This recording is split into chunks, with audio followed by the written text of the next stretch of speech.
Chapter 77. Hulk is a typical example of high attack, high defense, high HP, combining the characteristics of a fighter and a tank. In the face of such an enemy, meeting force with force is not a very wise choice. However, Rog didn't care about this, he just wanted to test the power of the wood puppet technique. For this reason, he also deliberately controlled the size of Arhat, to avoid the situation of bullying the weak. The current wooden Arhat was only 3 meters tall, which was the same height as Hulk. If he exerts his full strength, the size of Arhat can directly reach about 10 meters. Although Hulk's physical attack power is very strong, but the wood Arhat in front of him is also not weak. In his peak state, Arhat can catch a 9-tailed beastama with one hand. Even in the face of the complete Susanoo, he is not at a disadvantage. However, this peak state of wood Arhat, Rog has no way to display it for the time being. Increasing the size of wood Arhat to about 10 meters is already the limit he can reach now. After controlling wood Arhat and Hulk to fight for more than 10 minutes, Rog had the intention to end the fight. Under his control, wood Arhat, who was just randomly punching, suddenly took a step back, avoiding Hulk's fist. Then, before Hulk realized what happened, wood Arhat showed his exquisite and seasoned fighting skills. The wooden Arhat moved forward and directly arrived in front of Hulk.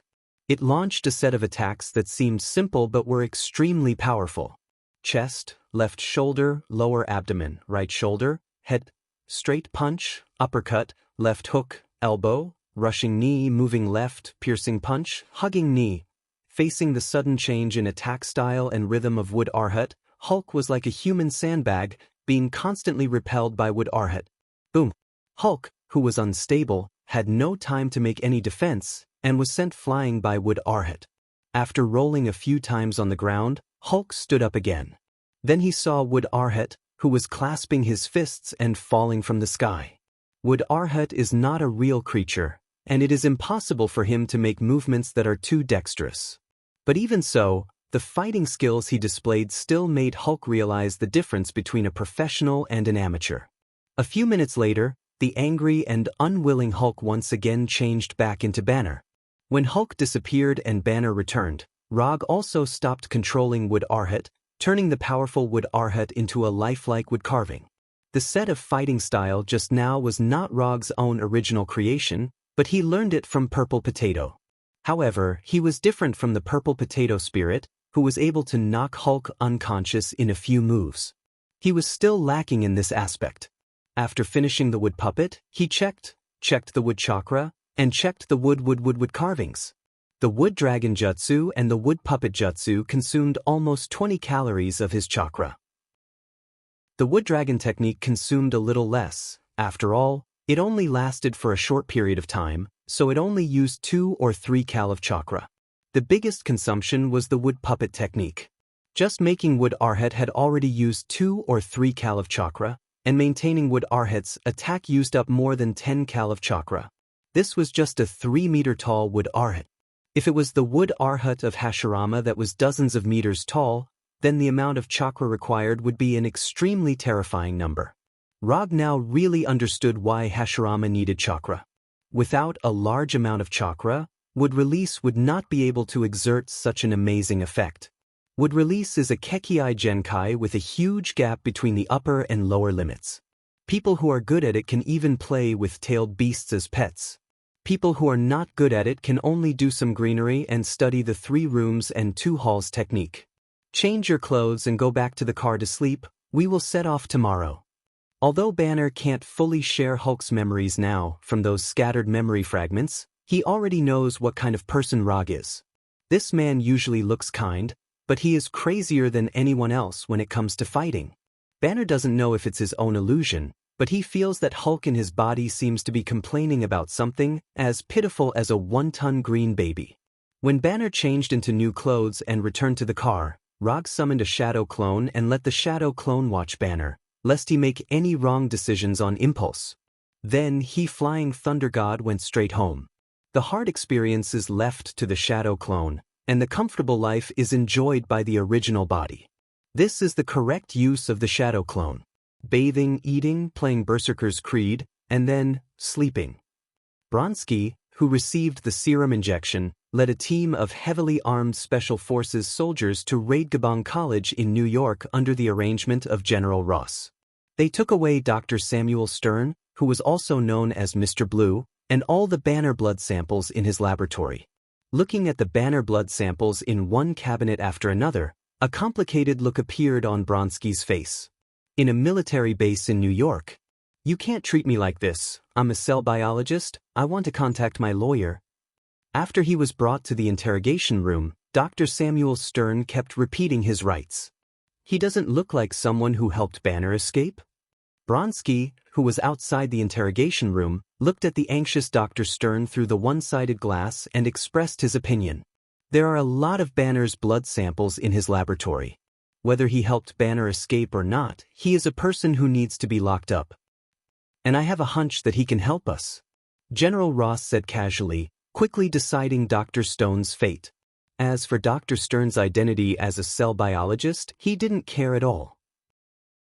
After General Ross left, Bronsky stood alone in front of the one-sided glass and looked seriously at Dr. Stern, who was getting more and more uneasy inside. After standing motionless like a puppet for more than 10 minutes, Bronsky took a deep breath and went directly to the door of the interrogation room. Sir, the general ordered that no one can enter without his permission. The soldier guarding the door said in a serious tone. Then, the soldier felt a severe pain in his heart. Before he could scream, Bronsky covered his mouth in advance, and then watched the soldier's pupils begin to dilate. After doing all this, Bronsky opened the door, threw the soldier's body in, and went straight to Dr. Stern. How can you kill your own people? Chapter 78. Looking at the soldier's body that was still bleeding on the ground, Dr. Stone shouted loudly, and then he saw Bronsky pull out a pistol and point it at his head. What the hell did I do to deserve such rough treatment from you? Under the threat of the pistol, Dr. Stone's tone changed and became extremely gentle. Not what you have done, but what you are about to do. I want to be as strong as Banner. Hearing this, Dr. Stone stood up from his chair and said slowly, It seems that you have injected something. I want to be stronger, stronger than Banner. You should know how strong he is. That's right. He is very strong, just like a god. I want to be like him too. You want to make me as strong as him. Bronsky's breathing became heavy, and beads of sweat appeared on his forehead. I don't know what's in your body, but if you mix it up, you might become a monster. As soon as Dr. Stone finished speaking, Bronsky came in front of him, grabbed him, and then lifted him with one hand. I didn't say I don't want to. I just need your consent. Without any hesitation, Dr. Stone instantly admitted defeat. Then, under Bronsky's lead, the two of them successfully came to the research room in the base. Banner's blood samples that were transported from Dr. Stern were stored here. Even Dr. Stern's computer and various instruments were packed and shipped together. Let's begin. After lying on the operating bed, Bronsky said excitedly. A few minutes later, a serious experimental accident occurred in the laboratory. The stored Banner's blood samples were completely destroyed. Dr. Stone was also affected by the explosion and died on the spot, and Bronsky's whereabouts were unknown. When General Ross led the soldiers to the laboratory, all they saw was a messy laboratory that was ablaze with raging flames. At this moment, a soldier hurried to General Ross and reported a message in a low voice. Bronsky. Early the next morning, after washing up and enjoying a hearty breakfast, Rog's flying thunder god returned directly to the pickup truck. Bang! The moment he returned, the shadow clone turned into a cloud of smoke and disappeared. Banner woke up in a daze, and then saw Rog, who was full of energy and had changed his clothes. You have 10 minutes to eat breakfast. Banner sighed silently, then walked out of the car, went straight to the back of the car, opened the cargo box, and picked a few foods at random. At this time, he couldn't care less about personal hygiene. After quickly eating the food in his hand, Banner started the pickup again and drove in the direction of Canada. At noon, Rog used Flying Thunder God to return to the firm, arranged for Erica to go to the bank to withdraw Dr. Banner's money, and then took out the phone from the drawer that he had picked up purely by fate. There were a few missed calls on his phone, all from numbers he had never seen before, and one of them was a text message. The call was from Dr. Ross, and the text was also from her. The content of the text message was also very simple. It was the address of a hotel in Ottawa, the capital of Canada. After reading the message, Rog called Dr. Ross back and asked her to take the Flying Thor to the forest or park on the outskirts of Ottawa, and then inform him. After doing all this, he returned to the pickup truck with the Flying Thunder God. Banner was already used to Rog's ability to disappear and reappear in an instant, and he didn't even turn his head to look at Rog. Stop here and let Hulk out. After 2 experiences, Banner already knew what Rog wanted to do, so he got out of the car without saying a word and then took off his coat. Under Banner's guidance, Hulk appeared again. When he saw Rog again, Hulk did not attack as before, but silently stepped back a few steps, looking at Rog with great vigilance. "Don't worry, I won't hit you today."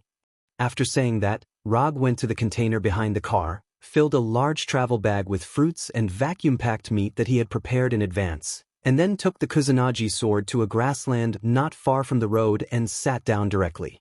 After casting a super small wood dragon technique and a super small fire extinguisher, he had a pile of burning bonfire. Then, under Hulk's gaze, he inserted the meat on the Kusanagi sword and began to barbecue it. The barbecue will take a while. If you are hungry, you can eat some fruit first. If you don't like fruit, you can also go to the container and get something else.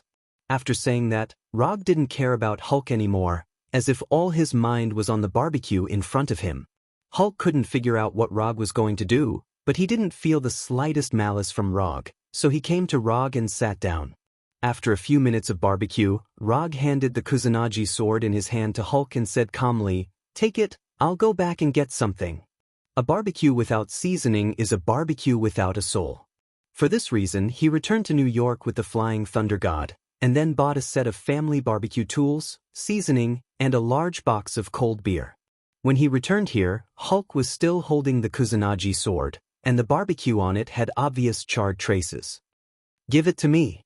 After taking back the Kusanagi sword, Rog took off the charred barbecue on the Kusanagi sword, then replaced it with a special barbecue tool, and began his barbecue journey again.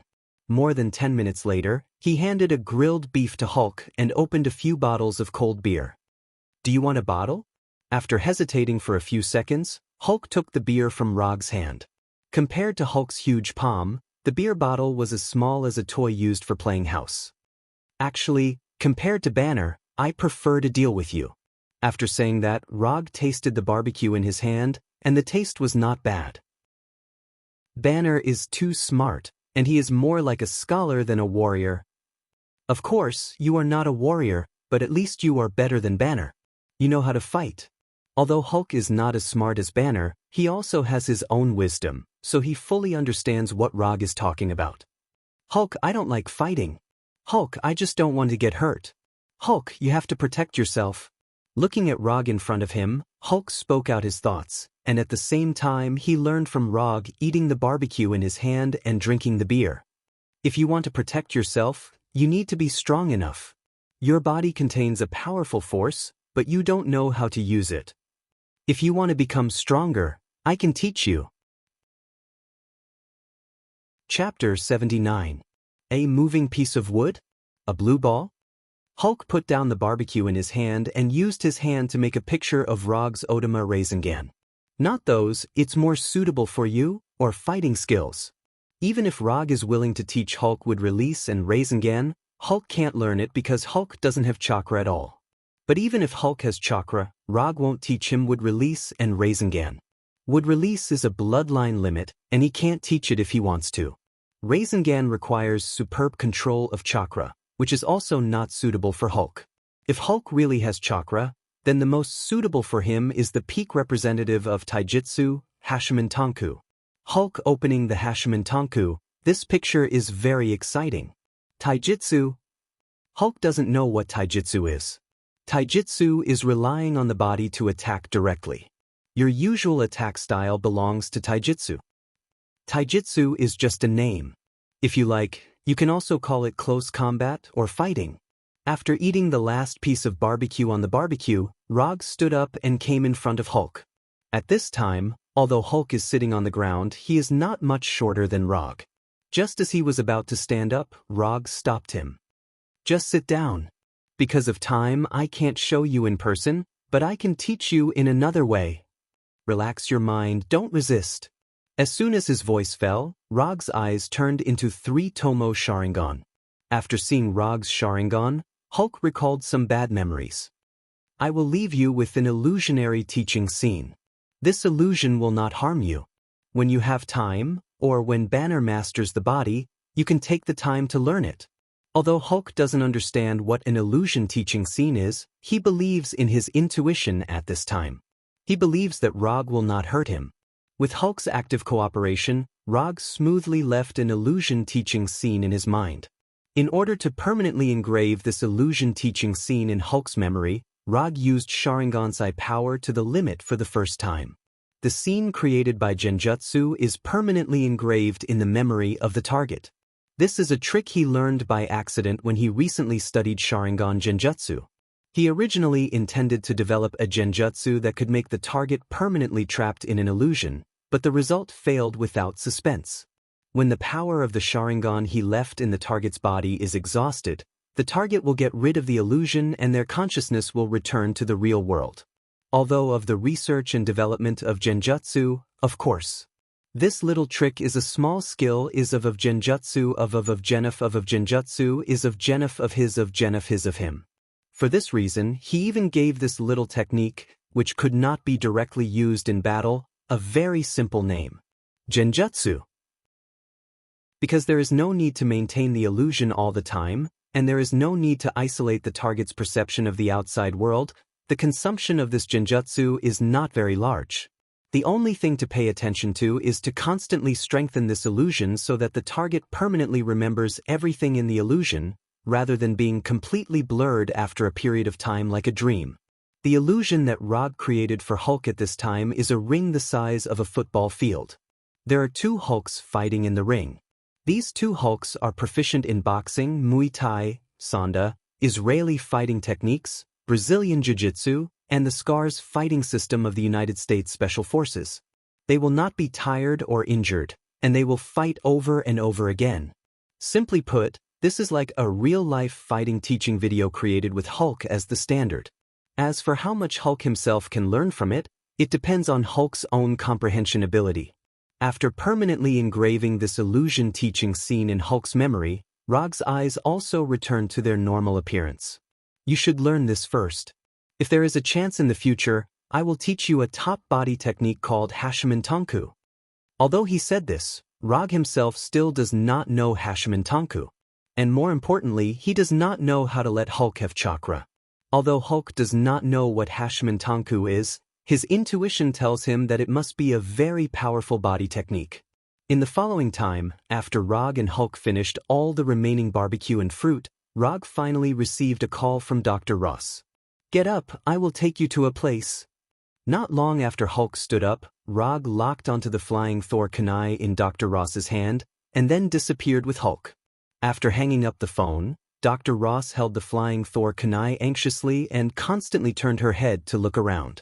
According to Rog's instructions, she took the flying Thor kunai and came to a forest on the outskirts of Ottawa. Just as she was thinking about when Rog and Banner would appear, she saw a green giant suddenly appear in front of her. Banner.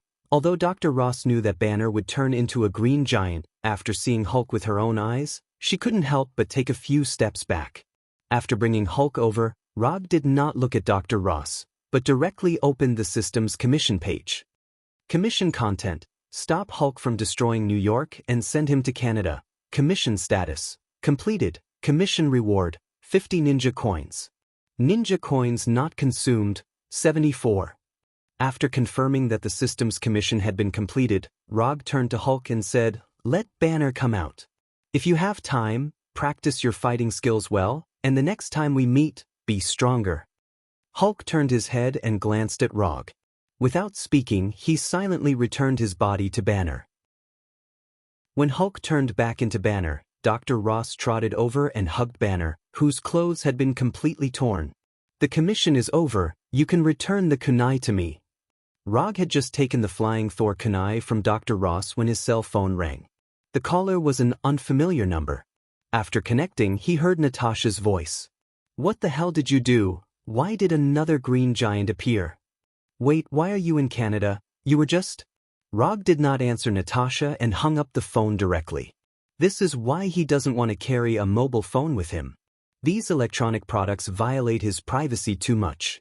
Another green giant? Is it Abomination?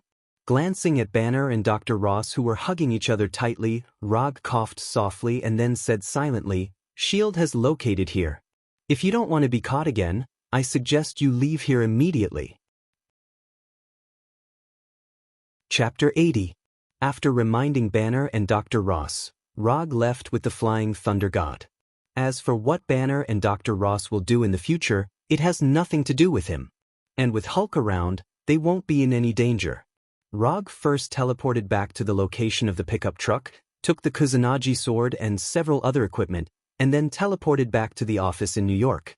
As soon as he returned to the office, his cell phone rang again. General Ross has just informed us that the new green monster is not Hulk, but Bronsky, who has been injected with Banner's serum. He has applied for assistance from S.H.I.E.L.D. and the director has agreed to his request. Natasha didn't dwell on the fact that Rog had just hung up on her and quickly introduced the current situation. And then? What does this have to do with me?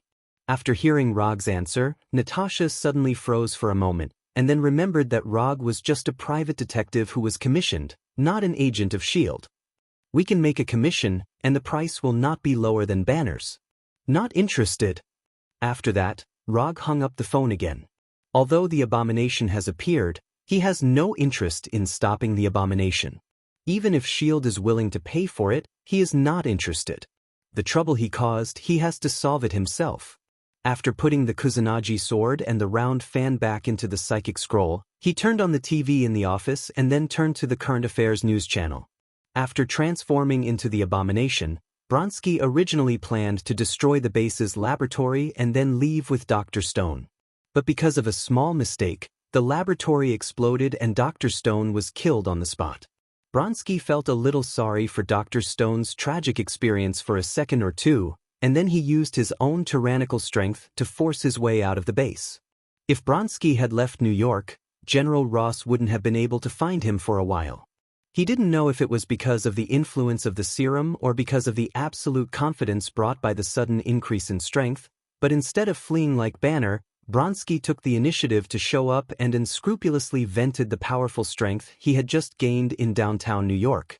Thus, General Ross's army fought against the Abominations. Fighting the Abominations in the densely populated city of New York was not a wise decision for General Ross. They couldn't use weapons of mass destruction in the city, nor could they mobilize troops on a large scale. With the warriors under his command alone, it was absolutely impossible to stop Abomination, so General Ross quickly made a decision and applied to S.H.I.E.L.D. for assistance. Then S.H.I.E.L.D.'s request for help came to Rog. Due to his outstanding performance in Culver University, everyone regarded him as the best candidate for this mission. However, they did not expect that Rog would directly reject them. Reading the news report, Rog leisurely drank his frozen Coca-Cola and considered whether he should go to the VIP front row to see the Abomination with his own eyes. But in the end, he gave up on the idea and asked Erica to order takeout for him. 20 minutes later, the door of the firm was pushed open. But what came in was not the takeout guy that Rog imagined, but Natasha, who was wearing a S.H.I.E.L.D. uniform. And in Natasha's hand, she was holding the takeout that should have been delivered by the takeout guy. Bronsky now has power that is no weaker than Hulk. If he is allowed to continue like this, all of New York will be destroyed. After saying that, Natasha put the takeout in her hand in front of Rog, and then continued, "I know you don't have much affection for S.H.I.E.L.D., but the ordinary people outside need your help now. Okay, don't kidnap me with these so-called righteous acts. It's you who want to maintain world peace, but it's also you who are creating threats. If you hadn't been thinking about mastering the power that doesn't belong to you all day long, the monsters outside wouldn't have appeared." Rog didn't look at Natasha, but directly opened the takeout and took out the fried chicken legs and fries inside. "Are you really not going to do anything?" Natasha's tone was no longer as tough as before, but with a hint of pleading. "It's not like you can't deal with Bronsky. Although he is now green and bigger, he is still a flesh and blood creature. He will be tired, hurt, and bleed. Speaking of this, Rog suddenly thought of something and put down the fried chicken legs and the happy drink in his hand. A flesh and blood creature with its own consciousness. This guy should meet the standards of a psychic beast. In order to confirm his thoughts, he deliberately opened the system's introduction to the psychic blood contract scroll and carefully browsed through it. From Natasha's point of view, Rog seemed to be thinking about something seriously. She couldn't see the system page that appeared in front of Rog at all. It's not that I can't accept the commission, but I have a condition. After subduing this guy, he will belong to me. Okay. As long as you can subdue Bronsky, you can do whatever you want with Bronsky, Shield, and the military will never ask. After hearing Rog's words, Natasha agreed without thinking. After getting Natasha's guarantee, Rog exchanged a commission scroll from the system. When Professor Ross started the commission, he used up the last commission scroll. The reward is $100 million. You can write the rest yourself. Looking at the scroll that appeared out of thin air in Rog's hand, Natasha didn't have any surprise and directly took the scroll and wrote the content of the commission on it. Commission content: subdue Bronsky, abomination. Commission status: incomplete. Commission reward: 30 ninja coins. When Natasha finished writing the scroll, a new commission task appeared on the system's commission page. Compared with Hulk, the system's evaluation of abomination is obviously much lower, and the reward given is not even half of Hulk's. Abomination's ranking is not good. Of course, this may also be the system's judgment after re-evaluating his current strength. Although 30 ninja coins is not very rich, it is enough for him to make this trip. And what he really wants now is not ninja coins, but a psychic beast that belongs to him. After spending 20 ninja coins to learn the psychic technique, Rog always felt that he had lost money. But the appearance of abomination gave him some hope of making up for his psychological loss. Psychic beast, abomination. Abomination's appearance is ugly, but since it has been classified as a psychic beast, its appearance is not very important. Chapter 81. I'll take this commission. You can inform Shield to transfer the money now. After that, Rog left the office directly with the Flying Thunder God and came to the roof of a building near Abomination. Looking down from the top of the building, Abomination was like a rampaging beast, constantly destroying and attacking the streets. Although the soldiers around him were doing their best to attack Abomination, they did not cause any harm to Abomination. Instead, they made Abomination more violent. In other words, he was more excited.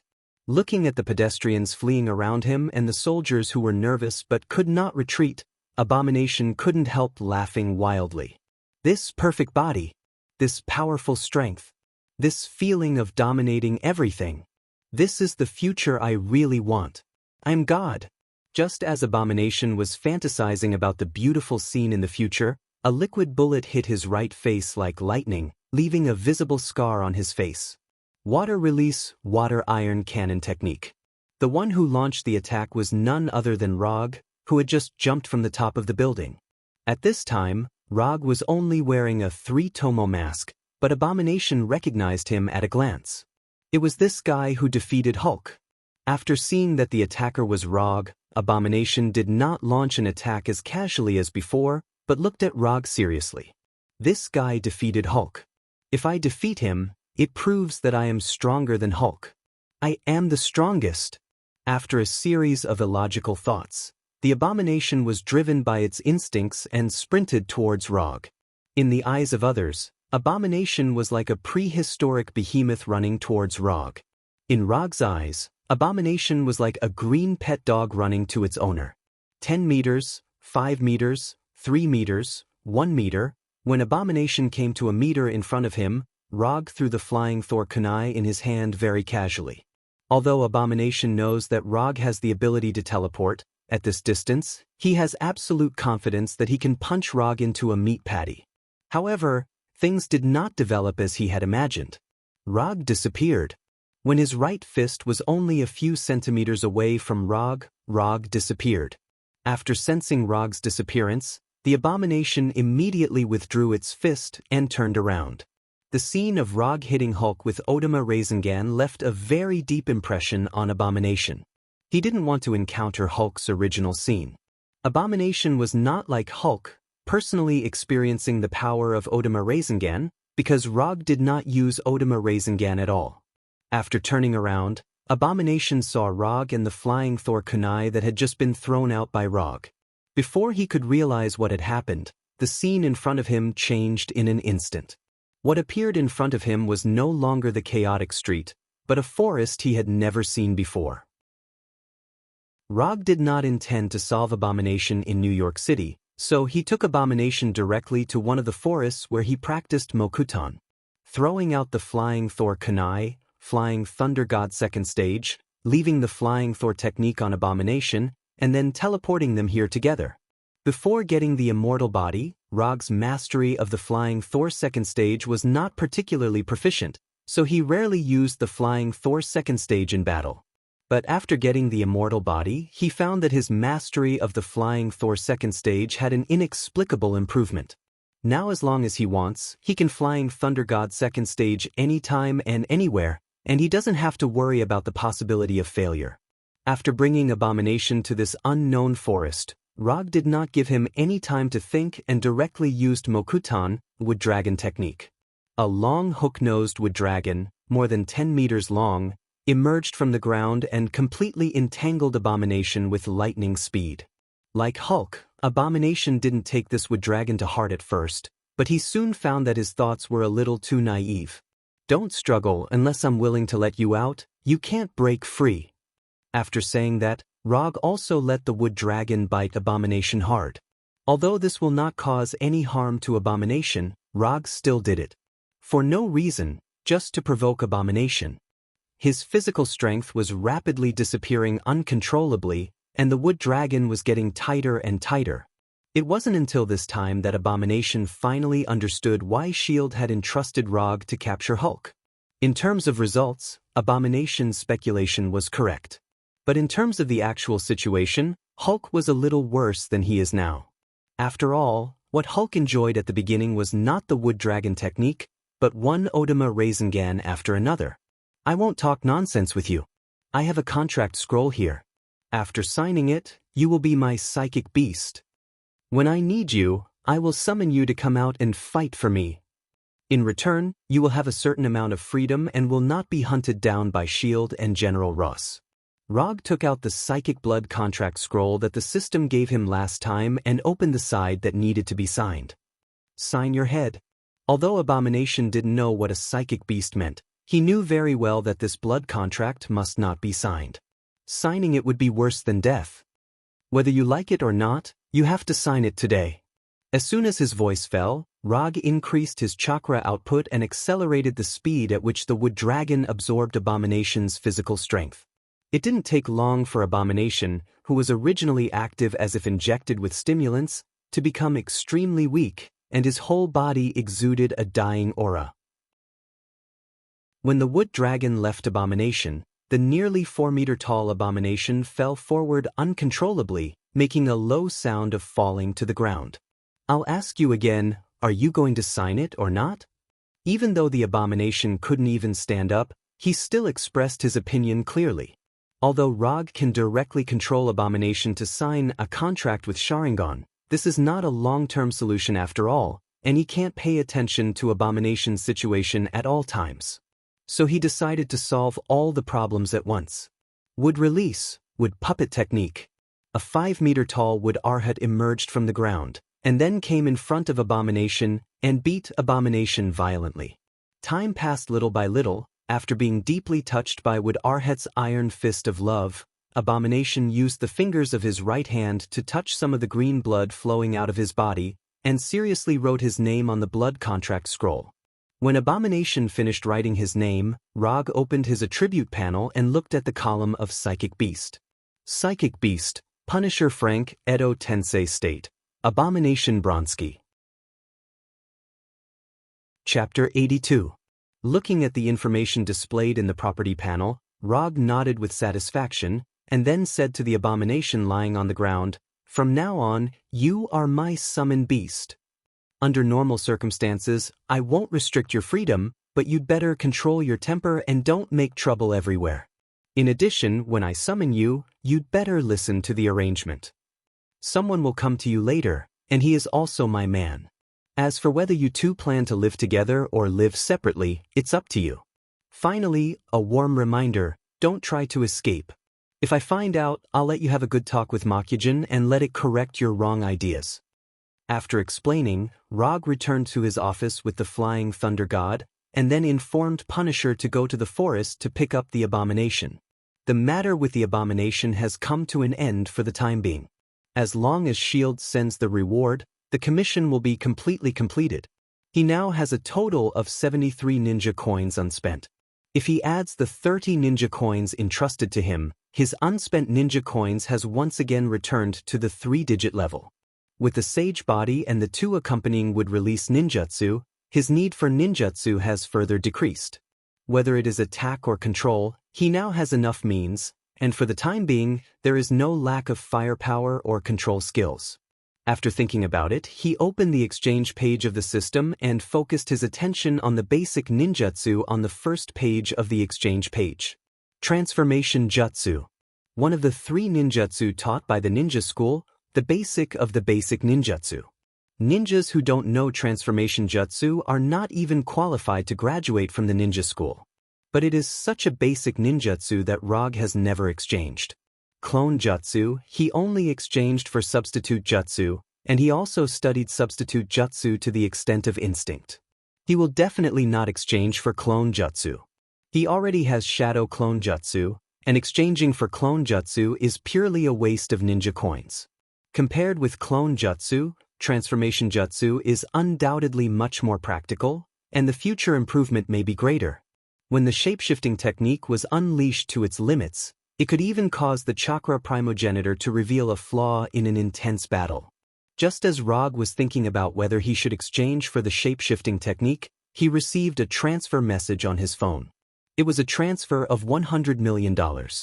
At the same time when the mobile phone received the transfer information, the commission in the system became completed, and the 30 ninja coins were transferred to his account.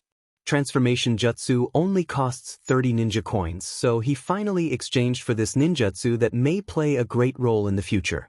Transformation technique. By condensing chakra to change one's appearance, one would be able to transform into someone else. Ordinary methods would not be able to see through it. Other than turning into other people, they could also turn into animals or objects. Whether it was transforming into a human, an animal, or an object, it was only a change in appearance, not a change in essence. This meant that even if he transformed into Hulk's appearance, he would not have the same physique and strength as Hulk.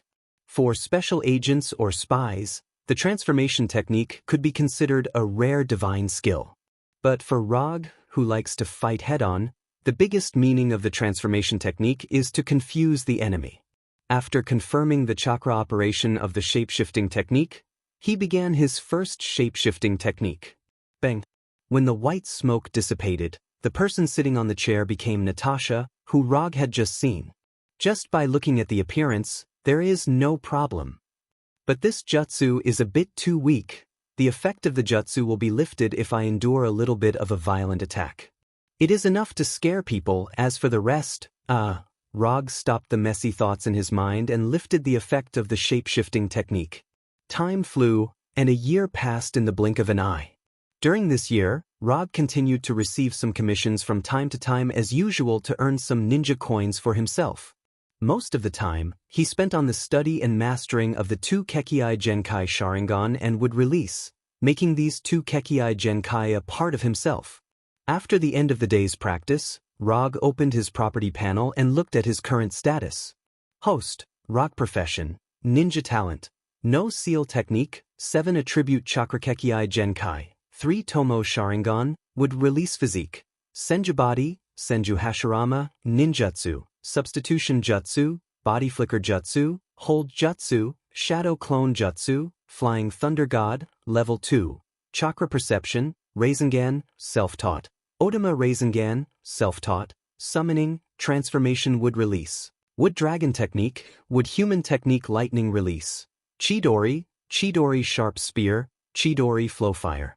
Release, Grand Fire Annihilation Water Release, Water Iron Cannon Genjutsu, Dark Walk Sharingan Genjutsu, False Memory Taijutsu, Strange Strength Chakra Amount, One Tail Summon Beast, Punisher Frank, Edo Tensei, Abomination Bronski Unconsumed Ninja Coins. 256 Ninjutsu hasn't changed much, it's still the same ninjutsu from a year ago. In terms of ninja coins, he didn't accept many commissions this year and only earned more than 100 ninja coins. ROG originally intended to let Punisher and Abomination accept the commission together, but he found that the system perfectly avoided this loophole. If he didn't accept and execute the commission himself, the system wouldn't pass it at all. Even if he accepted the commission and arranged Punisher and Abomination to do it, the system would cancel the commission that has passed the judgment and deduct 5 ninja coins from him. After losing a few ninja coins, he decisively dispelled the idea of being lazy and honestly performed the commission himself. Among them, the biggest change is the amount of chakra he has. According to his judgment, with the Senju body, he should be able to get more than 100 calories of chakra after 1 year of practice. But he found that he somewhat underestimated the Senju body from Hashirama. In the past year, his chakra amount has successfully increased from 102 calories to 300 calories. Then, the system changed the measurement unit of chakra amount to tail. As for the current chakra amount, it's equivalent to Ichibi Shikaku's chakra amount, or Kyubi Kurama's chakra amount or Jubi's one tail. He can't judge for the time being. The increase in chakra amount also brought another benefit. The power of the ninjutsu he can use now is far beyond the power of a year ago. In other words, he was now even stronger than before. Chapter 83. Although he now has 256 ninja coins, ROG doesn't have any ninjutsu or items that he particularly wants to exchange for. Even the commission scrolls that he usually consumes the fastest, he still has 5 of them, so he won't have any need to exchange for them in a short time. Just as he was considering whether to continue to expand his business scope, he received a call from Frank the Punisher. Since turning Abomination into his own psychic beast, ROG has formed a team with the two of them and asked them to collect some more peculiar metals outside. At the same time, he asked them to occasionally act as messengers of justice and maintain social security in the United States. Simply put, he asked them to find trouble with the local gangs from time to time, to maintain justice and generate income for the firm. Because of their hard work, the firm's operating income has improved significantly and even attracted the attention of the IRS. If it weren't for S.H.I.E.L.D.'s silent suppression of this matter, ROG would have been invited to tea by the tax bureau early in the morning. Of course, in return, ROG finally had an informal meeting with S.H.I.E.L.D.'s director, Nick Fury, and reached a consensus on certain issues. "My lord, we found the hammer that fell from the sky that you were talking about." As you expected, S.H.I.E.L.D.'s people found the hammer and built a simple research base around the hammer. The hammer the Punisher was talking about was Thor's Mjolnir. Although ROG knew that Thor's hammer would appear in New Mexico, he didn't know when Thor's hammer would fall. So half a year ago, he took the simplest and most crude approach. That is, he sent both Punisher and Abomination to New Mexico and asked them to keep an eye on the situation there. Waiting really paid off. After hanging up the call from Punisher, ROG began to sense the flying Thor technique on Punisher. Thor, we're finally going to meet. I hope you can bring me some unexpected surprises." When Punisher ended the call with ROG, a strong man with long blonde hair suddenly broke into the research base, quickly knocked down the guards in the base, and quickly approached Thor's hammer in the middle of the research base. This guy is good. Obviously, he has received professional combat training. The guards inside can't stop him. The speaker is Abomination Bronski, who is nearly 4 meters tall. At this time, Abomination has no previous fierce and arrogant attitude. After signing a psychic contract with ROG, Abomination escaped several times, but the results of the escape were not good. The best escape result was that he even saw the border of Canada. At that time, Abomination was trained by the combination of Wood Arhut and Wood Dragon for a whole month, and then he completely gave up. "This is S.H.I.E.L.D.'s business. We don't have to do anything, we have to make sure that the hammer is not taken away." The Punisher also noticed Thor, who was rampaging in the research base, but he didn't take Thor seriously. Although Thor showed superb combat skills, in Punisher's view, He is at the same level as S.H.I.E.L.D's elite agents. Without his divine power, Thor really has nothing particularly noteworthy. Not only does he not have the power of Thor, but he doesn't even have the super strength and physique that an Asgard should have. Just as Thor invaded the research base, several lightning bolts suddenly flashed in the dark night sky, followed by heavy rain. One person go to the commanding heights, bring a weapon. At this time, the person in charge of this research base is none other than Agent Coulson. Although Thor's invasion caught S.H.I.E.L.D. by surprise, S.H.I.E.L.D. is a professional agency after all. The entire base instantly entered a state of alert, and more agents were chasing Thor. What's the situation? After issuing the order, Coulson came to the command room and asked. The hammer emitted a huge amount of electromagnetic waves. The system can't record it. The equipment can barely maintain it. The interference from this thing is too great. After listening to the report, Coulson took out the walkie-talkie and said, Barton, talk. Sir, do you want me to stop him? Or do you want to send more people to kill him? Barton stood in the basket of a crane and said calmly while pulling the composite bow in his hand. Wait for my order. Coulson did not issue an order to attack and walked quickly in Thor's current direction. After knocking down all the S.H.I.E.L.D. agents on the road, Thor finally came to the center of the research base, only a few meters away from Thor's hammer.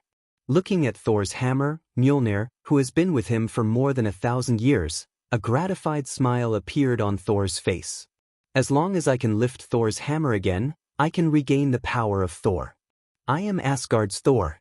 Just when Thor thought he was about to end the test given to him by Odin, a strong black man more than 2 meters tall suddenly appeared in front of him and then gave him a heavy punch, knocking him to the ground.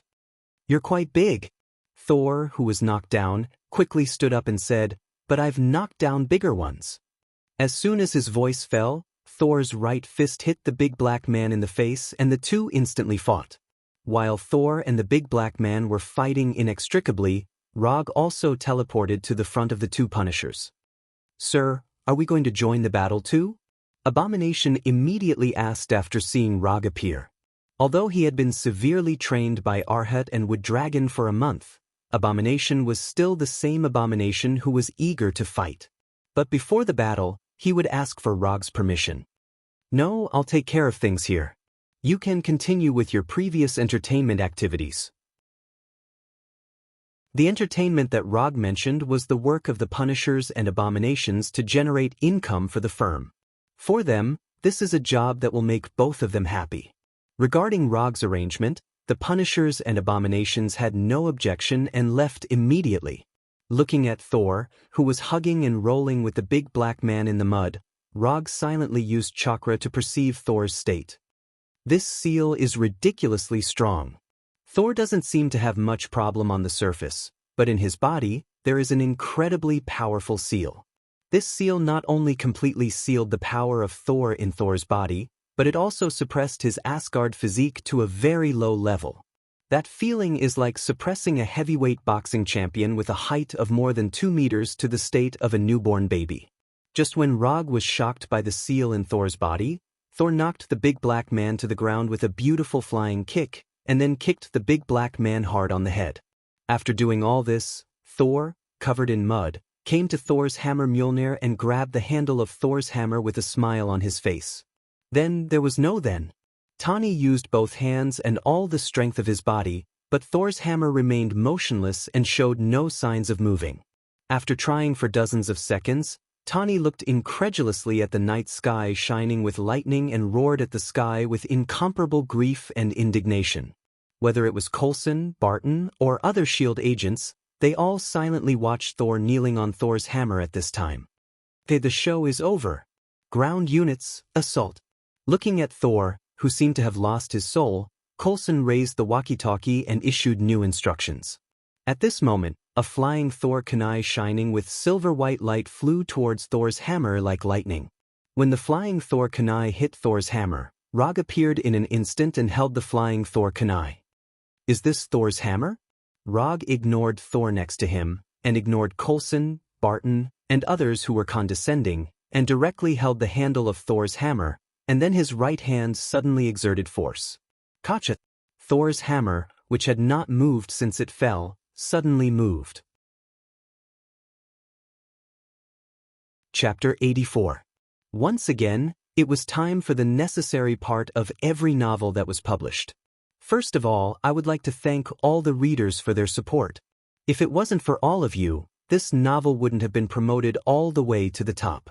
It wouldn't have been able to complete the recommendation process and be published on the front page. Thank you to all the readers for your recommendation tickets, collections, comments, and gifts. I've read all the chapters and reviews you left behind. Thank you for all your suggestions. Then, I would like to thank the Mr. Lan Guang. Even though the recommendation results weren't ideal, he still arranged for a follow-up recommendation. This gave the novel more exposure and allowed Apprentice to complete his dream of being published on the front page. Therefore, I would like to sincerely thank Mr. Lan Guang. Thank you for your support and support. Finally, it was time to act pitiful. Readers who had been reading the novel should know that Apprentice wasn't acting pitiful. He was really pitiful. Every day, he would work overtime until midnight and could barely write a chapter when he got home. Therefore, he still owed all the readers 15 chapters. These 15 chapters would be repaid on the second day after the novel was published. He would finish repaying them within 10 days. Because there weren't many updates, many readers chose to read the novel first. Apprentice could understand this. After all, Apprentice did the same when he was reading the novel. However, the data on the first day of publication, which is the first subscription, has a very, very important and decisive effect on the subsequent development of a novel.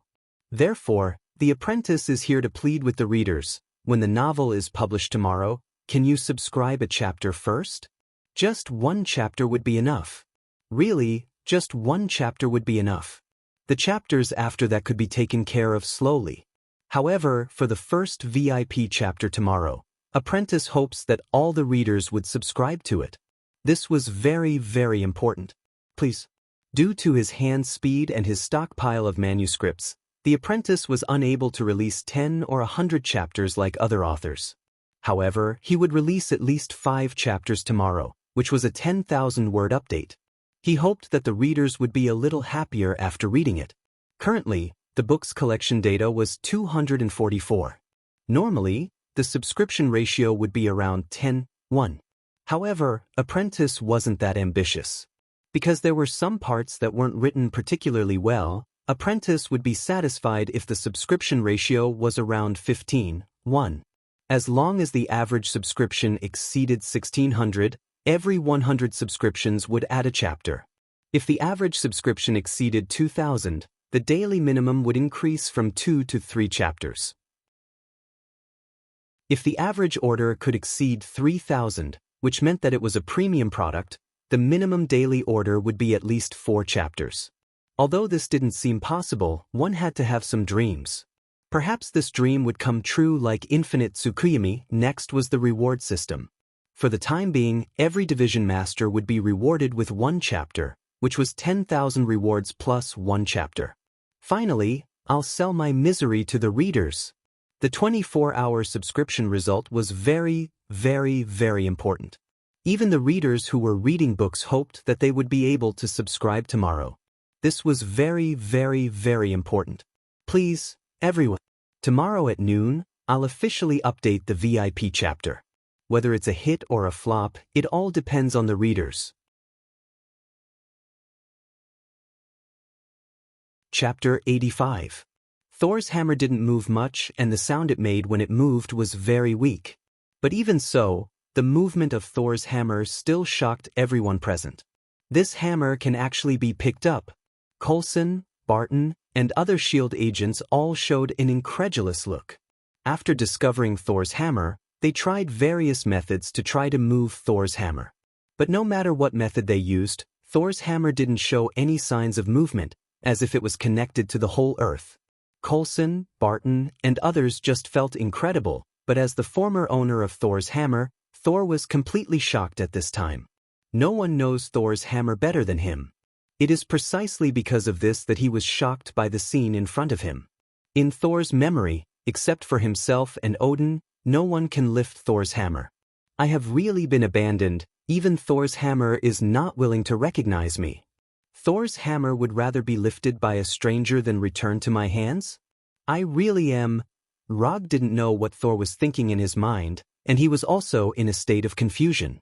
What's going on? Didn't they say that there was Odin's spell on Thor's hammer? Didn't they say that only people with a pure heart and justice can lift Thor's hammer? Didn't they say that as long as you can lift Thor's hammer, you can have Thor's power? Is there a bug in Odin's spell? Before Rog could figure out what was going on, Thor's hammer in his hand suddenly became extremely heavy, and then it fell directly to the ground with a bang. At the moment when Thor's hammer fell to the ground, a blue lightning bolt as thick as a bucket fell from the sky and directly struck Rog. Boom! The lightning directly hit the Thor's hammer on the ground, and the raging electric current created a tornado-like airflow, blowing the people around it away. When the lightning was about to hit him, Rog left the place with the flying thunder god and returned to the small hill outside the base. At this time, he was very glad that he had left a Thor kunai here before he went to the research base.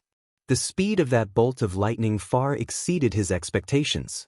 If he hadn't left behind the flying Thor kunai in advance, he would have been the first person to be struck by lightning while raising the Thor's hammer. Although Rog was far away from Thor's hammer, the lightning did not seem to intend to let him go. The night sky, which was already filled with thunder and lightning, was suddenly enveloped by bolts of lightning. The entire night sky became as bright as day. Without giving Rog any time to think, the lightning in the night sky seemed to have a life of its own, attacking him one after another. Boom, boom, boom, boom. He was inexplicably struck by so many lightning bolts, and each one was thicker than the last. Rog did not hesitate and made a decision in an instant. Flying Thor. Because there were no other flying Thor spells around the research base, Rog could not repeatedly jump around the lightning bolts. The coordinates he was teleported to this time was the Punisher, who had already left this place. At this time, the Punisher and the Abomination were heading to a nearby town, and were discussing which city to go to next to generate income. When Rog reappeared, they were slightly stunned. Then they understood why Rog appeared. The next second after Rog appeared, several bolts of lightning suddenly fell from the night sky and hit the Punisher and the Abomination in front of Rog. As for Rog himself, he returned to the small hill outside the research base through the flying Thor. Most of the lightning bolts struck the small hill, making the originally normal-looking hill look like it had been bombarded by missiles. As for the remaining lightning bolts, they struck the Punisher and the Abomination. One of them had a body of filth, and the other had thick skin, so Rog was not particularly worried about the condition of the two of them. After confirming that there were no more lightning bolts in the night sky, he pulled out the flying Thor kunai from the ground, and then slowly walked towards the research base. Don't touch things that don't belong to you, or you'll be struck by lightning. Although Rog had not yet figured out what happened just now, he had already made up his mind to not touch the Thor's hammer for no reason. And in the short period of time when he mentioned the Thor's hammer, he felt as if he was being watched by a great existence. But he was not sure if this gaze came from Odin, the father of the gods, or from an existence he did not know for the time being. Anyway, no matter what, Mjolnir was currently on his list of things that he should never touch unless absolutely necessary. After coming to the research base again, Rog enjoyed the warm hospitality of S.H.I.E.L.D. More than a dozen heavily armed guards raised their weapons and aimed at his head. Don't do anything stupid, just inform your supervisor Coulson directly. Although these S.H.I.E.L.D. guards did not know the true identity of Rog, they silently reported the situation after hearing the name of Coulson. It didn't take long for Coulson to walk out of the base and come directly to Rog. What are you doing here? Coulson looked at Rog with a little vigilance. Although S.H.I.E.L.D. is now in a friendly cooperation stage with Rog, he knows very well that this so-called cooperation may be suspended at any time. I heard that you found a very strange hammer, so I came to take a look. By the way, if you don't mind, I want to take the guy inside. Coulson didn't know the true identity of Thor at all. They just thought of Thor as a secret agent of a certain country. As for why this secret agent took the risk of robbing the hammer, they haven't figured it out yet. At this time, Thor is being held in a temporary interrogation room. He is covered with mud and is in a complex state of loss and shock. Loss is because he found that he had lost the recognition of Thor's hammer and lost the hope of becoming Thor again and returning to Asgard. Shock is because he found that Thor's hammer can be lifted by a Midgardian, that is, an Earthling, which is something that even Asgard people can't do. If Rog hadn't been attacked by lightning, Thor would have even thought that Thor's hammer had found a new master for himself. Just when Thor was full of doubts, Loki in a handsome suit suddenly appeared in front of him. "Loki, why are you here?" Seeing his brother suddenly appear in front of him, a look of hope appeared on Thor's face. "I came to see you," Loki said in a low tone. "What's the matter? Is something wrong with Jotunheim? Let me explain to my father." Thor said in a hurry. He had never been so eager to see his father. But Loki's next words immediately made him fall into the abyss of despair. "Father is dead."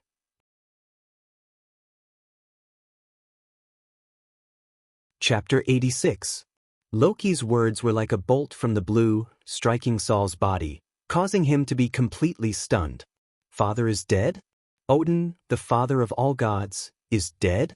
Then, uncontrollable sadness and annoyance welled up in his heart. "What?"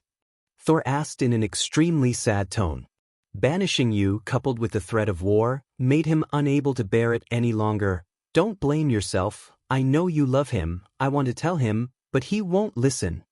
Listening to Loki's words, Thor couldn't help but shed tears from the corners of his eyes. Knowing that you can no longer lift Thor's hammer, but still putting Thor's hammer beside you, this is too cruel. The burden of the throne now falls on me. "Then can I go home?" Thor asked in a pleading tone that he had never used before. "The condition of the armistice agreement is that you must be banished." "Yes, but we can find a way. Mother also forbids you to go back."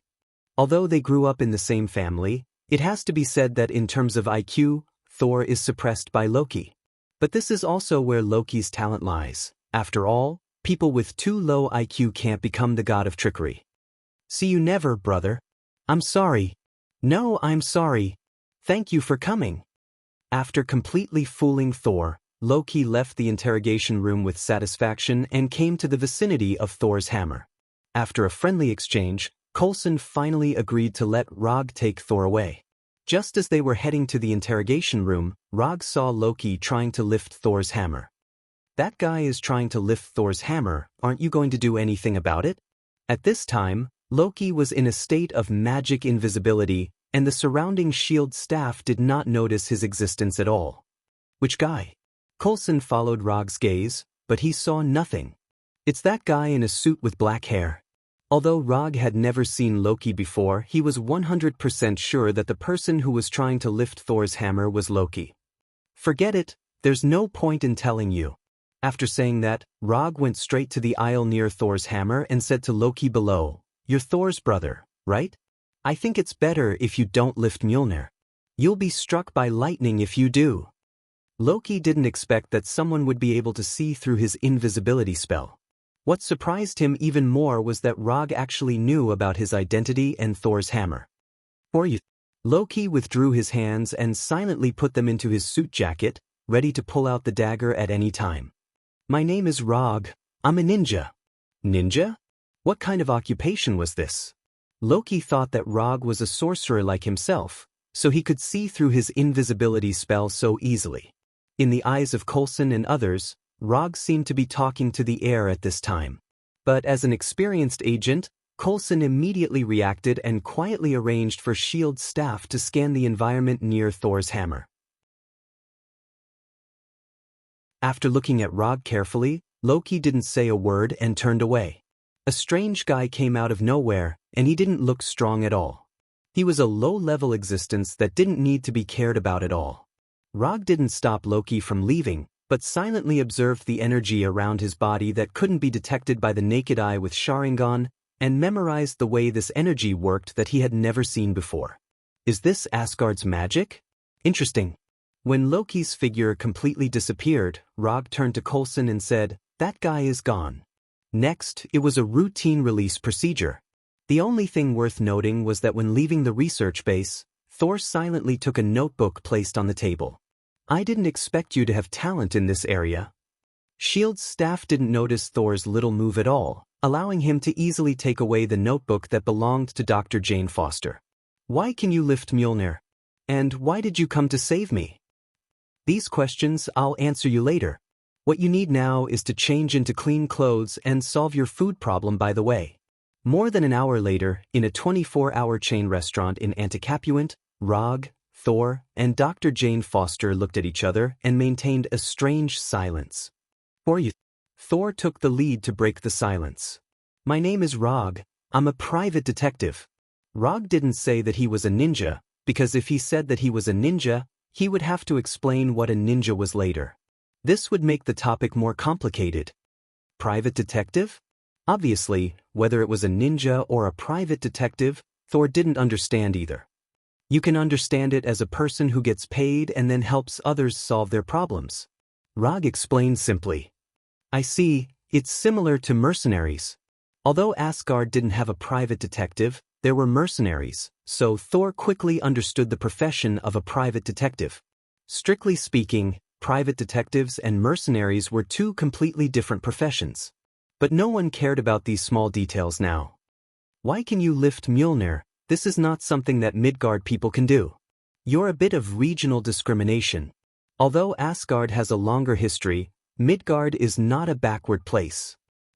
And whether or not you can lift Mjolnir has nothing to do with Asgard. As long as your father's spell recognizes it, anyone can lift it. Dr. Forster, who was sitting next to Thor, looked at Thor and Rog with a confused expression. She knew every word that Thor and Rog said, but she didn't understand the meaning. My father. Thor's expression suddenly became lonely. I saw your brother just now, he's quite handsome, but a bit cunning, he's not an honest person. Loki has always been like this, he likes to play pranks since he was young. When he mentioned Loki, Thor's lonely face showed a hint of relief. Looking at Thor's current appearance, Rog couldn't help but sigh. They were both raised by the same parents, how could their IQs be so different? He had intended to remind Saul tactfully and let him know that Odin was still alive. But now, he gave up on that plan. Your father is not dead yet. Don't underestimate him. He is the father of all gods, a powerful existence in the entire universe.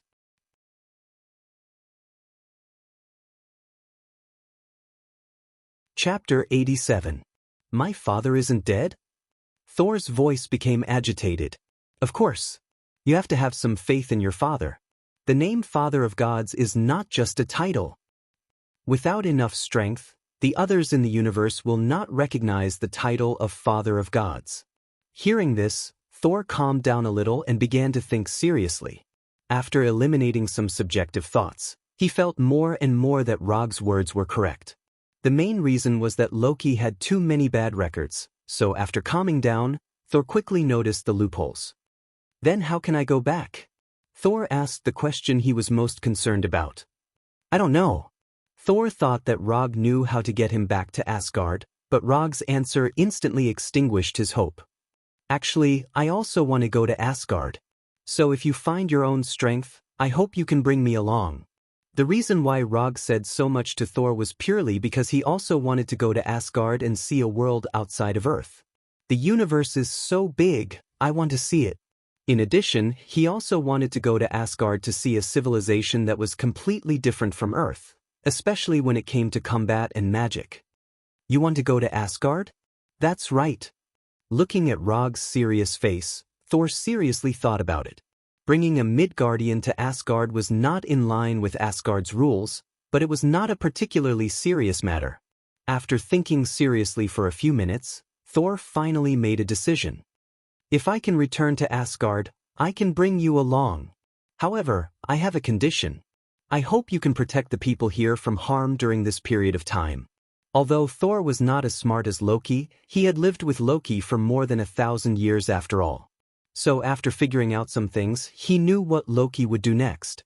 After losing Thor's power for a few days, he finally began to understand what Odin had often told him before, the responsibility of being a king. No problem.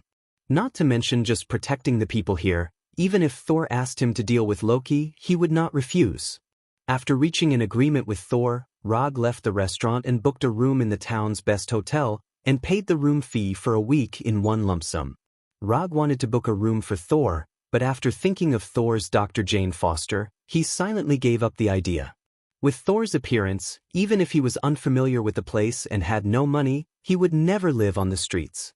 After all, this kind of man with a strong body, handsome face, and long blonde hair was very popular with the opposite sex in this country. In the next few days, Thor stayed with Dr. Jane Foster, teaching Dr. Jane Foster about the universe, and at the same time, trying to learn about the Earth. In the evening, Thor usually stayed with Dr. Jane Foster. During the day, he would appear beside Rog. Although he had lost the power of Thor that he was proud of, and Asgard's innate strong physique had been suppressed to the level of ordinary people, Thor did not sink because of this. It was because he was now in the weakest period of his life that he needed strength more. Although he did not have the strength of the past, Thor quickly adapted to his current state and showed the fighting qualities that a top warrior should have. That punch just now was good, as expected of Asgard's former Thor. In order to make the battle more fair, Rog did not use chakra, nor did he open Sharingan. Your fighting skills are also very good, and there are not many people in Asgard's royal guards who can have your skills. While Rog and Thor were learning from each other, Thor's friends, 3 warriors of Sengoku and Sif came to Earth with the help of Heimdall. If possible, Sif and others would not want to go to Earth in a way that violates the king's orders. But there is no other way, who told Loki to sit on the throne of Asgard now. The huge energy of Bifrost connecting the 2 worlds not only attracted the attention of S.H.I.E.L.D., but also Rog's attention. That thing just now should be Bifrost, it looks like someone is looking for you. Rog pointed to the funnel-like spiral cloud in the distance. Yes, it's Bifrost that is teleporting. Thor's eyes instantly became serious, looking at the spiral cloud in the distance with a dignified expression. Thor thought that the person who came this time was sent by Loki, but when he saw that it was Sif and others who were teleporting, the dignified expression on his face disappeared in an instant. In Asgard, in addition to his parents and Loki, he trusts the 3 warriors of Sengoku and Sif the most. However, before he had time to talk to Sif and others, Bifrost opened again, sending the real enemy over. At the end of Bifrost's second teleportation, Rog used Chakra's perception to perceive the target of the teleportation. This almost cheat-like energy intensity is worthy of the destroyer specially built by Odin. Get ready for battle, the destroyer is here. Rog silently reminded Thor. When the flying dust raised by the teleportation gradually dissipated, Coulson and others, who had rushed over, finally saw the true appearance of the destroyer. Is it a robot made by Stark? I don't know, that guy wouldn't tell me anything. Coulson took the handheld loudspeaker from the S.H.I.E.L.D. agent next to him, came to the destroyer, and said loudly, "Hello, your weapons and equipment are not registered, please identify yourself immediately." The advancing destroyer stopped silently after hearing Coulson's words, and then opened the armor on its face. Just when Coulson and others thought that the destroyer would identify itself according to their request, they saw the flame-like orange-red light shining on the destroyer's body. Then, there was a powerful high-temperature beam of light. Boom! It only took a few seconds for the destroyer to blast the S.H.I.E.L.D. vehicle in front of him into wreckage, and then he walked straight towards the town. Meet the enemy outside the town, you should know better than me what kind of power the destroyer has. If we fight in the town, even if we win, the town will probably be gone. Sensing the power of the high-temperature beam just fired by the destroyer, Rog turned to Thor and said, "We are responsible for stopping the destroyer, you are responsible for evacuating the town's residents." Thor did not refuse Rog's suggestion to meet the enemy outside the town, but he did not intend to let Rog participate in this battle. This is Asgard's business, and it should be solved by Asgard's people. No, the weak guy is responsible for evacuating the residents. You are the weakest here, so you are responsible.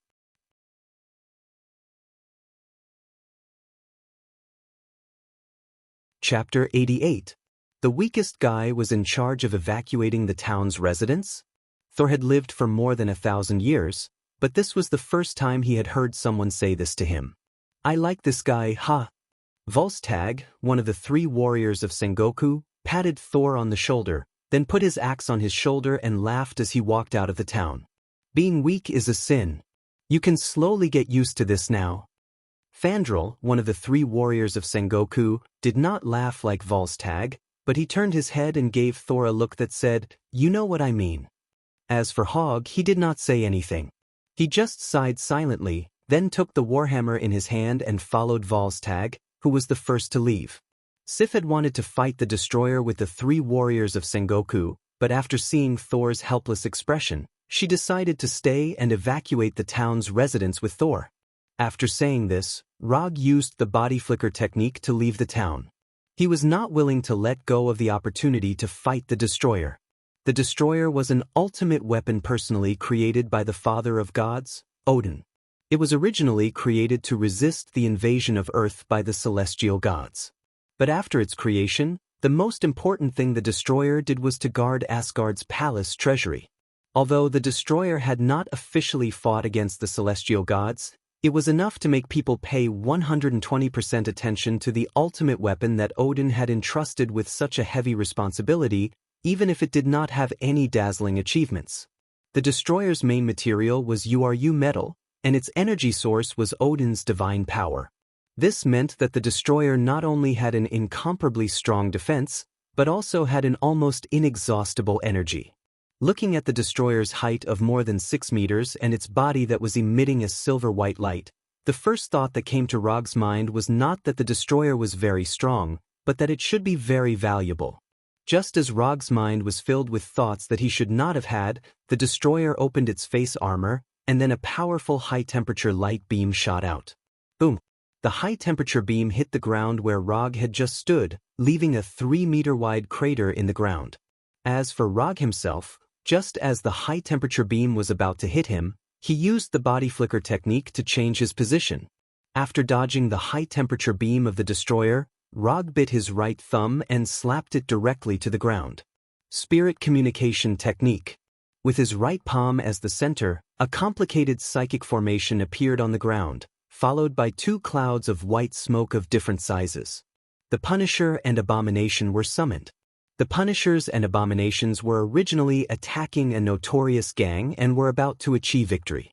However, at this critical moment, they were summoned by Rog.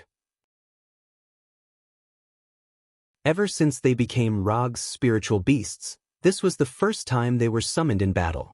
The Punisher did not think too much about the fact that he had summoned it out. His expression was as calm as ever. Compared to the Punisher's calm expression, the Abomination was incomparably excited. He could finally enjoy the thrill of battle. Finally, I don't have to bully those weaklings anymore. Finally, he could enjoy the battle to his heart's content. After listening to Rog's instructions, the Abomination rushed toward the destroyer without saying a word. At the same time, it let out a series of excited roars. Just as the Abomination was about to pounce on the destroyer like a hungry wolf, a dull and heavy sound suddenly came from its body. Bang! The Abomination did not realize what had happened at all. It only felt an indescribable pain in its abdomen, and then it was blasted away. Facing the menacing Abomination, the destroyer did not do much. It did not even continue to shoot the high-temperature beam. The only thing the destroyer did was to raise its right leg and kick the Abomination after the Abomination entered its attack range. Then, the Abomination was kicked away. After flying more than 100 meters, the Abomination fell from the air and slammed into the ground. The destroyer was actually so strong? Seeing the Abomination being kicked away so easily, Rog realized that he seemed to have underestimated the destroyer. If it was him who was kicked just now, Rog couldn't help but take a breath. However, he wouldn't be kicked by the destroyer like the Abomination. Only the Abomination, whose mind is full of fighting, would fight the destroyer in such a reckless way. After taking a look at the Abomination who was kicked out, Rog turned his attention back to the destroyer. Facing the destroyer, a fighting machine with almost no obvious shortcomings, it is the stupidest tactic to confront it with brute force. The Abomination has proved this very well. In that case, let's use speed to determine the outcome. Rog opened Sharingan in an instant, and then threw a flying Thor kunai at the destroyer. Although the destroyer saw the flying Thor kunai, it didn't take the flying Thor kunai seriously. In its judgment, the flying Thor kunai is the kind of weak attack that will not cause any injury even if it is hit. Clang. The flying Thor kunai hit the destroyer's chest without any suspense, making a crisp sound of metal collision, and then bounced away. At the moment when the flying Thor kunai was bounced away, Rog's flying thunder god came to the front of the destroyer and grasped the flying Thor kunai with his left hand. Odama Rasengan. An Odama Rasengan with a diameter of 1 meter appeared in Rog's right hand, and then hit the destroyer's chest fiercely. Although the destroyer has a certain degree of self-thinking, Rog's attack is completely beyond its scope of understanding. The destroyer didn't even have time to launch a high-temperature beam before it was hit by Rog's Odama Rasengan. The twisting and tearing ability of Odama Rasengan fell completely on the destroyer, and the 6-meter-tall destroyer flew out in an irregular spiral shape. The destroyer's limbs and body were quickly twisted, as if the whole body was disrupted and then reorganized randomly. However, the destroyer that was knocked away quickly stood up again, and under Rog's gaze, the twisted limbs and body were restored to their original appearance. Is this okay? The destroyer's characteristic structure makes it immune to the damage of Odama Rasengan. Except for making it a little embarrassed, Odama Rasengan did not cause much damage to it. Odama Rasengan did not play the expected effect, and Rog did not care too much about this. He raised his hand and used another ninjutsu. Wood Release, Wood Dragon Jutsu. The destroyer is not Abomination or Hulk, so when he used Wood Dragon Jutsu, he did not hold back at all. Nearly 20 meters long, the long hook-nosed wood dragon sprang out of the ground, like a python that catches its prey, tightly entwining the 6-meter-tall destroyer.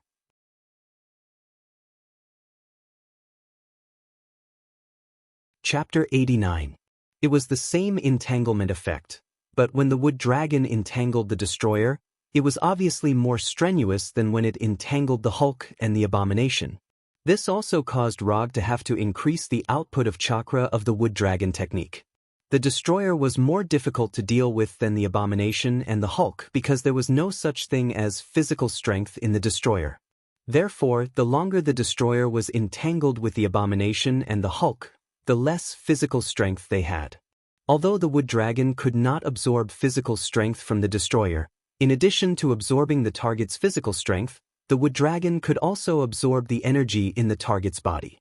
However, when the wood dragon began to absorb the energy in the destroyer's body, an unexpected scene happened. The wood dragon successfully absorbed the energy in the destroyer's body, but as soon as the energy from Odin was absorbed, the nearly 20-meter-long wood dragon burned. In an instant, the hook-nosed wood dragon turned into a fire dragon. This sudden flame not only exceeded Rog's expectations but also caused the 3 warriors of Sengoku behind him to look at each other. On the way here, the 3 warriors of Sengoku first witnessed the Abomination descend from the sky and then the destroyer being sent flying by Rog. When they finally arrived at the battlefield where Rog and the destroyer were fighting, they saw the wood dragon entangling the destroyer instantly turn into a fire dragon. Although the 3 warriors of Sengoku had never fought against the destroyer, they knew very well how powerful this ultimate weapon that Odin had personally created was. But at this moment, they watched helplessly as the destroyer was restrained by Rog, an earthling. Although the wood dragon entangling the destroyer had turned into a fire dragon, the wood dragon showed no signs of burning or breaking. The reason why the wood dragon could still entangle the destroyer tightly was that Rog was frantically outputting his chakra. After his chakra unit changed from a card to a tail, he thought that he would not need to worry about the amount of chakra for a long time. But now, he realized that his idea was a little too naive.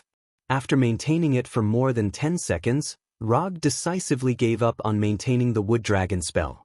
Without the infusion of Rog's chakra, the burning wooden dragon quickly showed signs of burning. Its nearly 20-meter-long body was continuously corroded by the flames and was torn apart into pieces of burning wood. Seeing this, the 3 warriors of Sengoku could not help but sigh. If the wood dragon had held on for a while longer, perhaps the destroyer would have stopped because of the lack of energy. Although this possibility wasn't high, it wasn't impossible. When the wooden dragon wrapped around the destroyer shattered into pieces of burning wood, Loki, who was sitting on the throne of Asgard's palace, suddenly stood up. This earthling was more difficult to deal with than he had imagined. Loki, who was holding the Gungnir, looked at Rog seriously through the destroyer's perspective. He quickly made a decision and headed to the Bifrost. Without the entanglement of the wood dragon, the destroyer also regained its ability to move.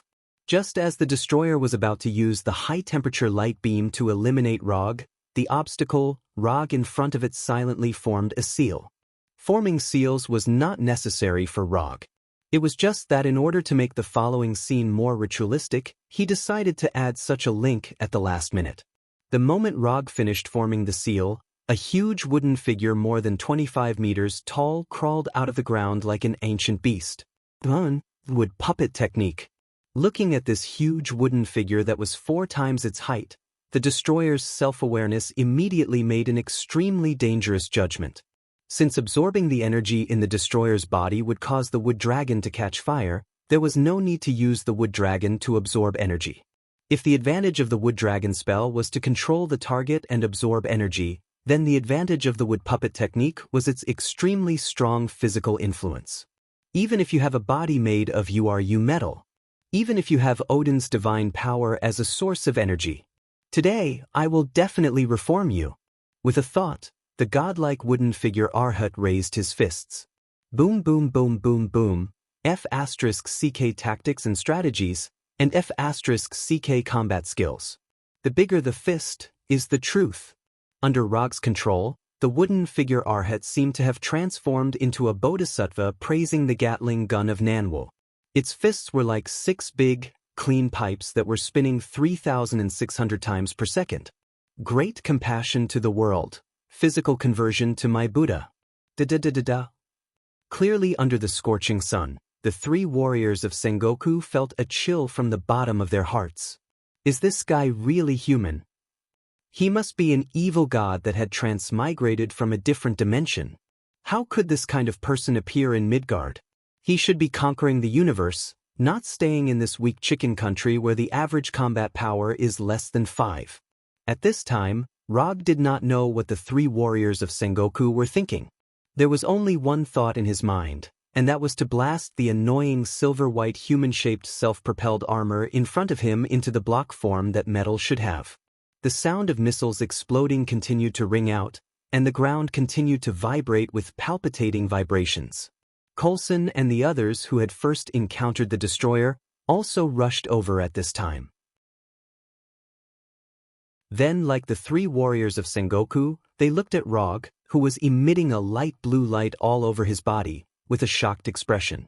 In order to maintain the tyrannical and unreasonable influence of the wooden figure Arhat, Rog almost operated his chakra to the limit. Time passed little by little, and when the 25-meter-tall wooden figure Arhat finally stopped waving his fists, what appeared in front of them was a deep circular pit with a diameter of tens of meters. As for the originally majestic destroyer, its original appearance was completely unrecognizable. Even the orange-red light in the destroyer's body that seemed to never be extinguished had completely disappeared. It's finally over. When the wooden figure Arhat stopped, the people present could not help but breathe a sigh of relief. After confirming that there were no energy fluctuations on the destroyer, Rog also ended the wooden figure technique and gasped for breath. Such an intense output of chakra made him experience what it meant to be tired after being impulsive. If it were not for the sake of maintaining his image, he would not even want to stand now. He just wanted to lie on the ground and rest. Just when everyone thought that the matter had come to an end, the hammer of Thor, more than 10 kilometers away, suddenly soared into the sky and flew toward the town at a speed faster than the speed of sound. Then, a thundercloud quickly gathered in the sky, and a giant lightning bolt more than 10 meters thick struck down fiercely, making a thunderous sound that resounded for tens of kilometers.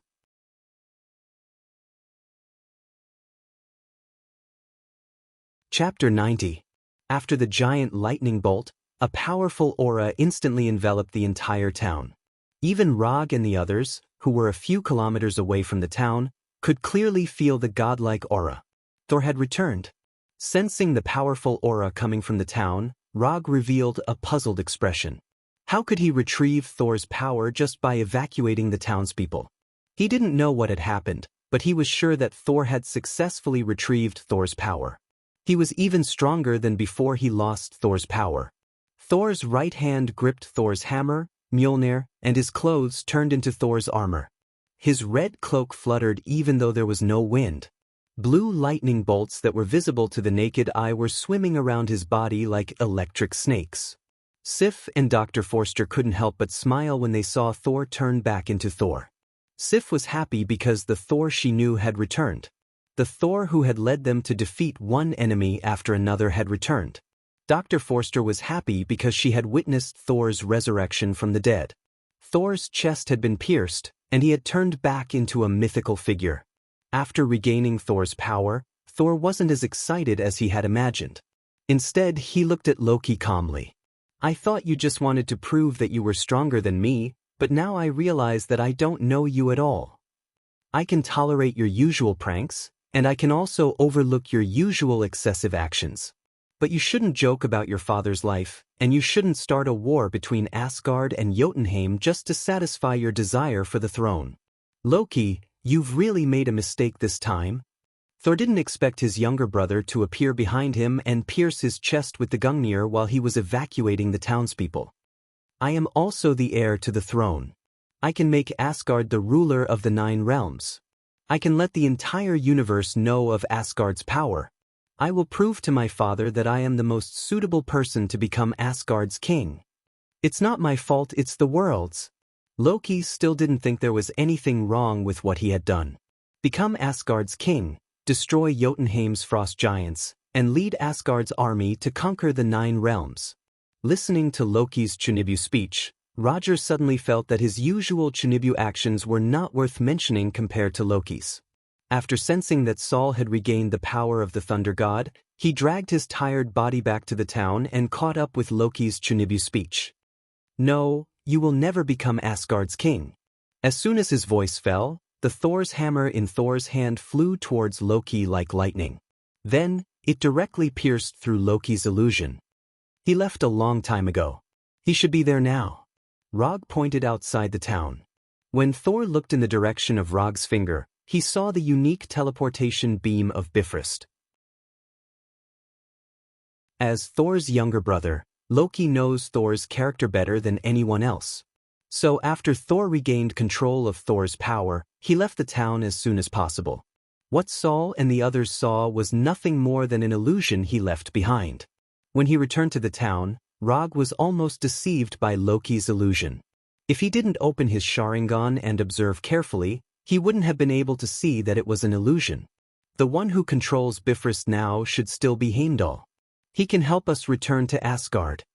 Only the guardian sword in Heimdall's hand can open Bifrost. So after seeing Loki leave through Bifrost, Thor instinctively thought that Bifrost was still under Heimdall's control. But he ignored a small problem, that is, it was the guardian sword that opened Bifrost, not Heimdall himself. As long as one has the guardian sword, anyone can open Bifrost. "I hope so." Rog was not as optimistic as Thor. If his guess is correct, the one who controls the guardian sword in Bifrost is definitely not Heimdall. As Rog guessed, the one who is guarding Bifrost is not Heimdall, but a frost giant. As for Heimdall, he is firmly frozen in ice at this time. After returning to Asgard through the Bifrost Bridge, Loki came to the 2 frost giants guarding the Bifrost Bridge. Phew! Phew! 2 indestructible energy beams shot out from the tip of the Gungnir, directly turning the 2 frost giants in front of Loki into an atomic state. This is not the first time he killed a frost giant. Before leaving Asgard, he used the same method to kill the frost giant king, Laufey. Laufey never thought that he would die at the hands of his own son, Loki. The weapon that killed him was actually the Gungnir of his old enemy, Odin. If time could go back, Laufey would never have trusted Loki so easily, even if he was his own son. After taking care of the 2 frost giants guarding Bifrost, Loki went to the control panel of Bifrost and summoned the frost giant's divine artifact, the Chest of Frost. When the Chest of Frost, shining with dark blue light, appeared in Loki's hand, his skin became more like a frost giant. Only those with the bloodline of the frost giants can use the chest of frost. Just as Loki was trying to aim Bifrost at Jotunheim, he heard a crisp sound of ice breaking. Then, a tall figure appeared behind him and sent him flying with a punch. The one who sent Loki flying was none other than Heimdall. The reason why Heimdall became the guardian of Bifrost was not only because he had Heimdall's eyes that could perceive all things, but also because of his own strength. The guardian of Bifrost was Asgard's first line of defense. If it weren't for a moment of carelessness, Heimdall wouldn't have been frozen by Loki's chest of frost, and he wouldn't have lost the guardian's sword that controlled Bifrost. As soon as Heimdall sent Loki flying, he heard Thor's shout. Heimdall ignored Loki, who was sent flying, and pointed Bifrost at Thor on Earth, opening the interstellar teleportation. In the next second, the exit of Bifrost shone with a rainbow-like light. In the rainbow-colored light, figures emerged one after another. Thor, Sif, the three warriors of Sengoku, and Rog. In the end, Thor fulfilled his promise and brought Rog to Asgard. They saw Heimdall on the control panel and Loki holding the Gungnir.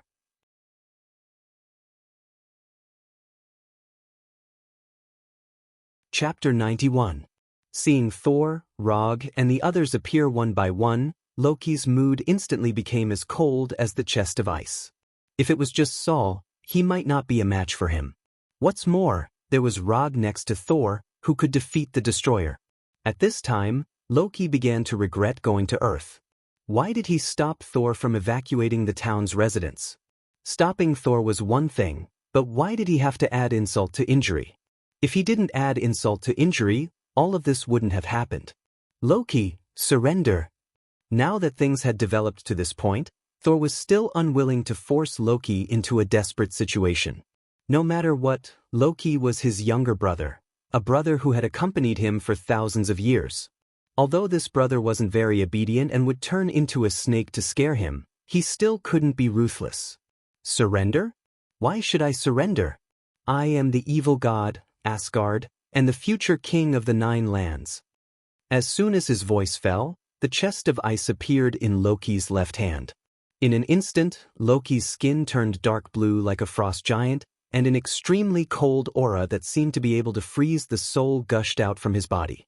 The moment Loki summoned the chest of ice, Thor didn't hesitate and directly threw Thor's hammer at Loki. Thor's hammer had just flown a short distance when it was hit by the ice energy from the chest of ice. In the blink of an eye, an icicle several meters in diameter appeared in front of Thor and the others. Thor's hammer was completely frozen by the icicle. After freezing Thor's hammer, Loki didn't stop attacking. Instead, he increased the energy output of the chest of ice. Although Loki didn't like to use force to solve problems, at a time like this, he didn't mind using this barbaric and violent method to get rid of all the people in front of him. As the divine artifact of the frost giants, the chest of ice had the power to freeze an entire planet. Although Loki couldn't unleash the full power of the chest of frost, it wouldn't be a problem for him to freeze Bifrost. Using the chest of frost, Loki regained control of the situation and picked up Odin's Gungnir. He held the box of frost in his left hand and the spear of eternity in his right. Under the buff of these two divine tools, Loki instantly reached the peak of his life. The Bifrost Hall wasn't very wide to begin with. After being attacked by the chest of frost, most of the area was covered in huge blocks of ice. The energy from the casket of frost and the energy from the Gungnir constantly flew across the Bifrost, forcing Thor, Rog, and the others to temporarily leave the Bifrost Hall. Originally, Loki did not expect to deal with Thor, Rog, and the others here. From beginning to end, he only had one goal: control the Bifrost and destroy Jotunheim. Although Loki was also a frost giant, he didn't have any good impression of the frost giants who were like barbarians in Jotunheim, let alone treat them as his own kind. After forcing Thor, Rog, and the others out of the Bifrost Hall, Loki first used the chest of frost to freeze the entrance of the Bifrost. Then, he went to the control panel of the Bifrost and aimed the muzzle of the Bifrost at Jotunheim. Interstellar teleportation wasn't the only function of the Bifrost. Strictly speaking, this wasn't even the main reason why the Bifrost was designed. The Bifrost was an out-and-out weapon of war. It was an ultimate weapon of war with the power to destroy a planet. When the Bivrost's power was maximized, the energy beam of the Bifrost could directly penetrate an entire planet. As for the interstellar teleportation function of the Bifrost, it was only to quickly send Asgard's army to the enemy planet. Why did the Bifrost's teleportation exit look like a cannon barrel? It was because the Bifrost was built according to the specifications of a war weapon. I didn't expect your brother to be more courageous than you. He destroyed an entire race just like that. How domineering! Rog didn't interfere in the battle between Thor and Loki. Even when Loki attacked him with the chest of frost and the Gungnir, he didn't have any intention of attacking Loki. The two of them had a conflict, so why should an outsider like him interfere? In the end, this was all a family conflict. Although the consequences of this family conflict were a little serious, no matter what, this was a family matter between Thor and Loki. Loki wasn't like this before. Is inheriting the throne really that important to him? Until now, Thor still couldn't understand why Loki wanted the throne so much that he didn't hesitate to sacrifice his life for it. After sighing silently, Thor began to summon Thor's hammer in the Bifrost. Under Thor's forceful summoning, the frozen Thor's hammer finally broke free from the shackles of the icicles and returned to his hand. I can't let Loki continue to make mistakes. As soon as his voice fell, Thor raised the Thor's hammer in his hand and slammed it into the Bifrost's deck. The energy of the Bifrost came from Asgard, and the deck was both a passage and an energy transmission channel. As long as the deck was destroyed, the Bifrost would lose all its energy supply, and naturally, it wouldn't be able to continue shooting energy torrents to destroy Jotunheim. Are you sure you want to do this? If you destroy the bridge, you won't be able to see Dr. Forster again. Rog silently reminded Thor. After hearing Roger's words, Saul's action of smashing the bridge paused for a second before he started again. Under Thor's full attack, the solid deck began to crack. As Thor continued to attack, the cracks began to expand, spreading like a spider web. Just as Thor was desperately attacking the Bifrost's deck, a golden energy beam flew out of the Bifrost and hit Thor like lightning, sending him flying. When Thor began to destroy the Bifrost's deck, Loki noticed this. So he broke the ice wall at the entrance of the hall and walked out with the box of ice and the Gungnir. Before Jotunheim was destroyed, he wouldn't let anyone destroy the Bifrost. He wanted to prove to everyone that he was the most suitable person to inherit Asgard's throne. After being sent flying by Loki, Saul quickly got up and leaped high into the air.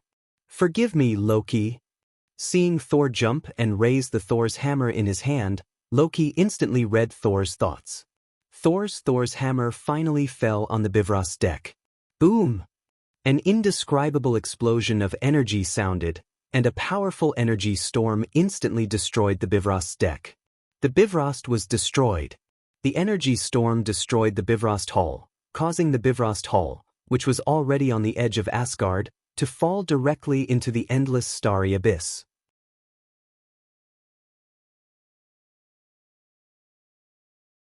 Chapter 92. After discovering that the prodigal Thor had plans to destroy the Bifrost, Rog silently used the body flicker technique to retreat a distance. Thor and Loki have super strong physiques that surpass humans, so they don't have to worry about the shockwaves caused by the energy explosion, but Rog can't. Even if he has the body of an immortal, he doesn't think that his physique can be compared to aliens like Asgard. After the gorgeous explosion, it was a mess. Just as Rog began to sense the traces of Thor and Loki, a powerful life form far beyond his imagination appeared in his perception. A super life form as powerful as a planet. If Thor's energy strength after recovering Thor's power is a small pond, then the super life form that appeared in Rog's perception now is a vast ocean that stretches as far as the eye can see. Compared to this ocean, Rog felt that he was at most a palm tree on the beach. After perceiving this indescribable super life form, he decisively ended his perception and withdrew all the chakra and spirit force that he released outside his body. In Asgard, only one person has such a strong energy reaction as powerful as a planet. The king of Asgard, Thor's father, the father of Thor, the father of all gods, Odin. Wearing armor, a red cloak, and a golden eye patch on his right eye, Odin walked past Rog unhurriedly. When passing by Rog, the father of all gods, Odin turned his head and glanced at Rog, then continued to walk forward. Odin's casual glance made Rog's heart beat faster involuntarily. That feeling was like encountering an irresistible natural enemy, and a sense of fear that was branded in the depths of his instincts gushed out of his body. At this time, Rog finally understood why the purple potato spirit, known as the Crazy Titan, didn't dare to have any ideas about Asgard when Odin was still alive. On the surface, Odin's figure wasn't tall, and he had a head full of white hair. It was easy to mistake him for an old guy who could be knocked down with a heavy punch. But if someone really did that, they would know what it meant to not judge a book by its cover, and that the older ginger, the spicier it was. Rog quickly simulated the scene of his battle with Odin in his mind, and came to a conclusion that he didn't know whether to laugh or cry.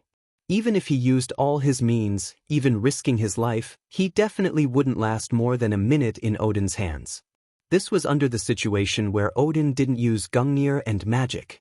After seeing Odin's arrival, the three warriors of Sengoku, Heimdall, and the others bowed slightly and took the initiative to make way. Although Thor and Loki, who were sent flying by the energy storm, didn't suffer any serious injuries, the energy storm directly sent them to the edge of Asgard, blowing them into the endless starry abyss. At this moment, Odin came to the edge of the broken Bifrost and grabbed the two brothers, one in each hand, and brought them back. His casual manner made it seem as if he had casually caught two restless monkeys. Looking at Odin in front of him, Loki no longer had the madness and arrogance from before, and said in a childlike tone, "I can do it, father, I can really do it." "No, Loki." Although Odin's tone was very calm, to Loki, it was like the Gungnir that hit his heart hard. He was completely denied. Loki revealed a bitter smile, and threw the Gungnir in his hand onto the Bifrost, silently took a few steps back, and then leaped. Loki's decisiveness not only exceeded Odin's expectations, but also shocked Thor. Odin continued to attack, intending to capture Loki, the naughty child, again. However, he had failed. Odin's left hand, which was formed by energy, directly passed through Loki's figure. An illusion. What Odin caught was only an illusion left behind by Loki. When the illusion was shattered, Loki's figure appeared in the depths of the starry sky, and then completely disappeared in the collapsed spatial passage. The god of trickery, Loki, used an illusion to fool the father of gods, Odin, and used his last stubbornness to protect his self-esteem. Loki used a suicidal method to put an end to this family dispute. More than 10 minutes later, in the meeting hall of the Asgard Palace, Thor, Rog, Sif, the three warriors of Sengoku, and Heimdall stood in the hall without saying a word. On the throne above the hall, the father of gods, Odin, who held the Gungnir in his hand, also did not say a word, silently sizing up Thor and the others standing below. After a long silence, the father of gods, Odin, finally said, "Although Loki did wrong, he paid the price for it. This matter ends here. Thor will be responsible for the damage left behind by Loki. The order of the 9 realms must not fall into chaos because of this. Heimdall will be responsible for the reconstruction of the Bifrost. As for Rog, before the reconstruction of the Bifrost is completed, you can stay in Asgard, but you need to assist Thor in maintaining the order of the 9 realms." Rog had no objections to Odin's arrangement. Even if Odin threw him back to Earth now, it would be a very normal thing. But obviously, after knowing what Rog had done before, Odin was willing to fulfill this Earthling's small wish. After waking up from the state of Odin's sleep, Odin learned everything through his pets, Fokin and Fog. It was because of this that he agreed to Thor's request and did not send Rog back to Earth immediately. When night fell, a small banquet was held in a banquet hall in the Asgard Palace. The theme of the banquet was very simple, to celebrate the return of Thor and Thor. But as the main character of the banquet, Thor did not stay in the banquet for too long. Instead, he went to the wall outside the palace alone and stared at the distant starry sky. As the main character of the banquet, leaving alone in the middle of the banquet is not a good habit. Not long after Thor arrived, Rog's voice came from above him. Like Thor, Rog stayed in the banquet for a while and sneaked out. He couldn't stand the exaggerated flattery of the 3 warriors of Sengoku, and at the same time, he couldn't stand the terrifying alcohol tolerance of the people of Asgard. Thor raised his head and looked in the direction of the voice, then saw Rog sitting on the edge of a stone pillar more than 10 meters tall. "Do you think Loki is a good person?" Thor suddenly asked. "This world is not black or white, and people are not bad or bad. So, I can't give you an accurate answer. But I think that although Loki is not a good person, he is definitely not a pure bad person. You are his brother, you should know better than me what kind of person he is."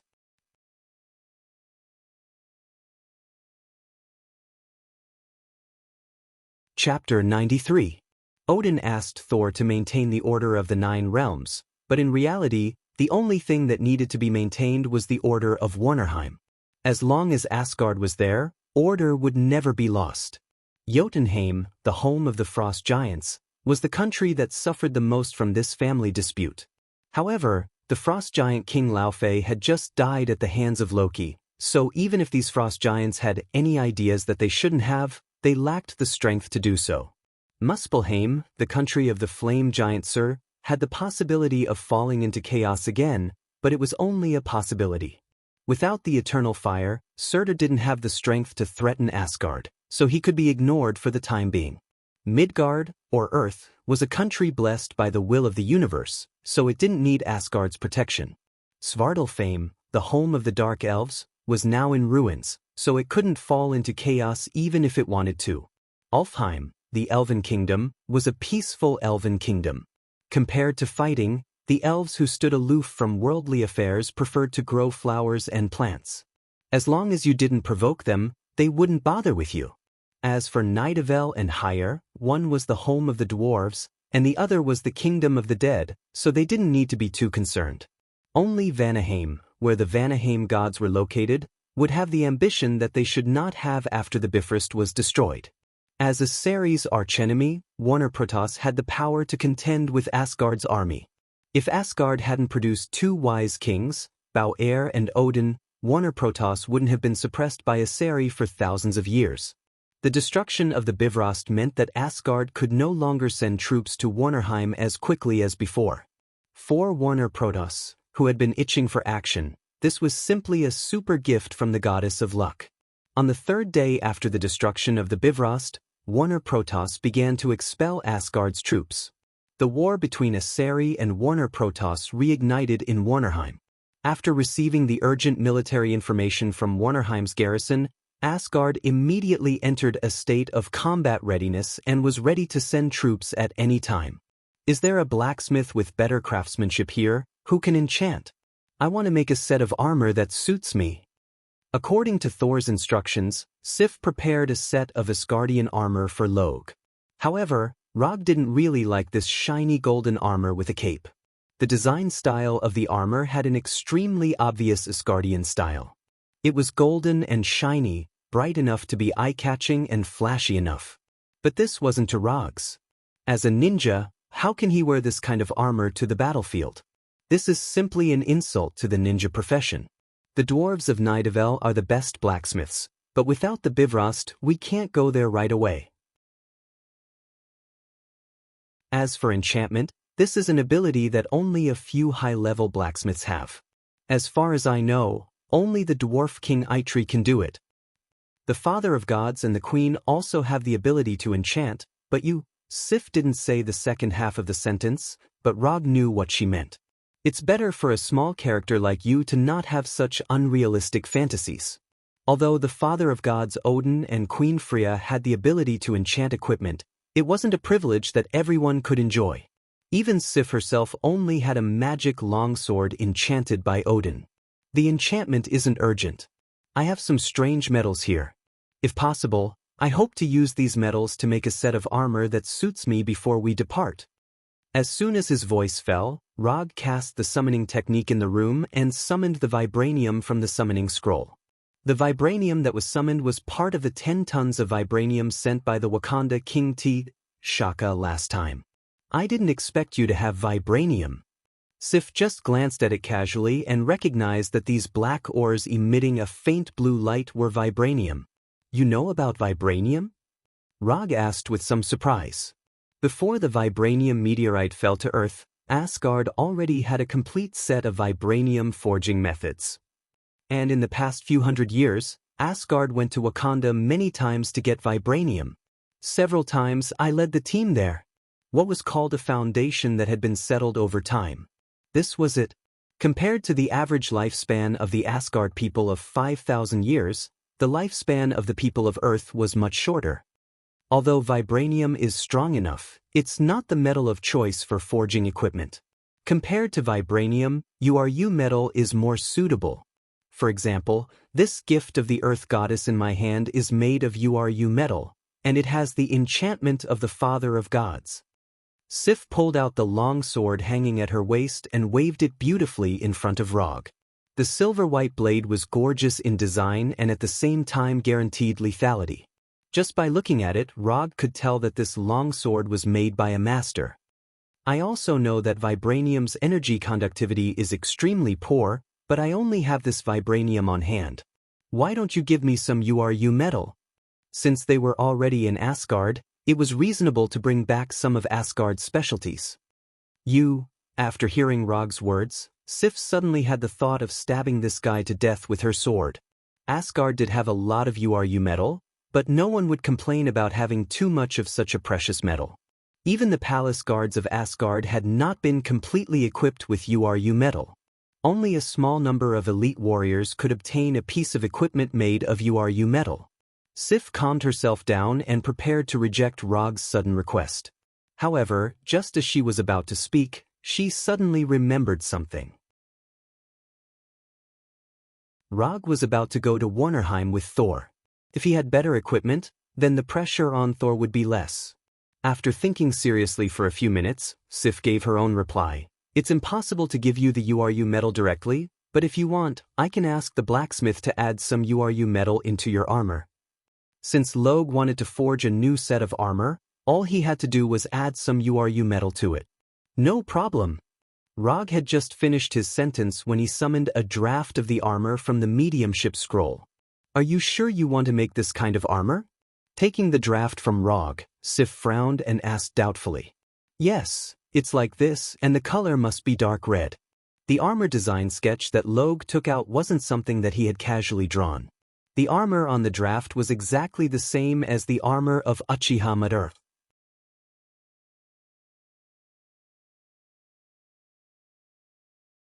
Chapter 94.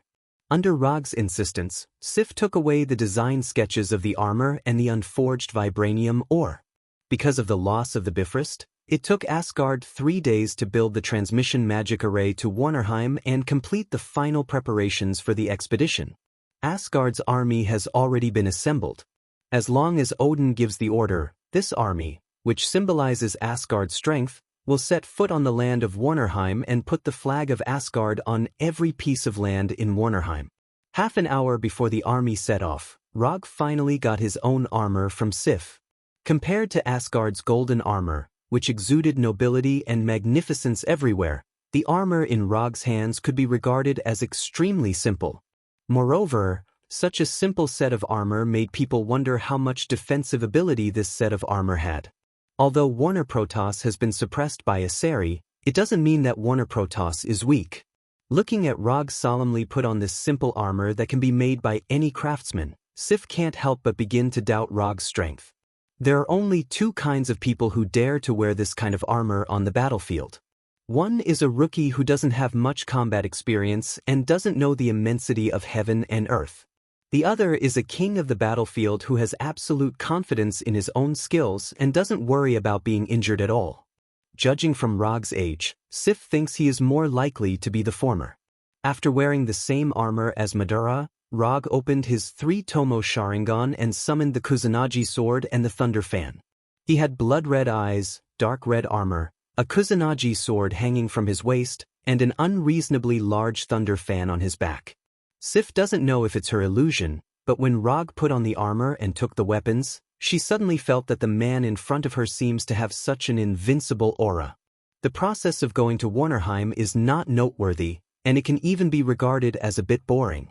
Groups of troops walk into the transmission array, and then when the army in front is finished, the process is repeated. Compared with the transmission of Bifrost, this method of transmission is at least several generations behind, and it doesn't have the momentum of an army at all. Looking at the Rainbow Bridge's momentum of teleporting an army over with a clattering sound, and then looking at the slow teleportation of the magic array, the two were completely incomparable.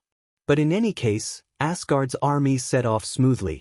Asgard is an army with a good tradition, so according to their customs, they first teleport the commander of the army, and then arrange for the army behind to be teleported. For this tradition of Asgard, Rog silently despised it. To put it nicely, this is called the commander taking the lead. To put it bluntly, this is to let the commander face unnecessary risks.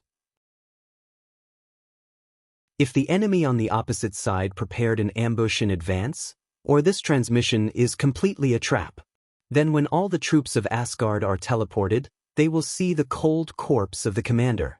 It's no wonder that every king of Asgard is strong, because those who are not strong have been killed by Asgard's tradition.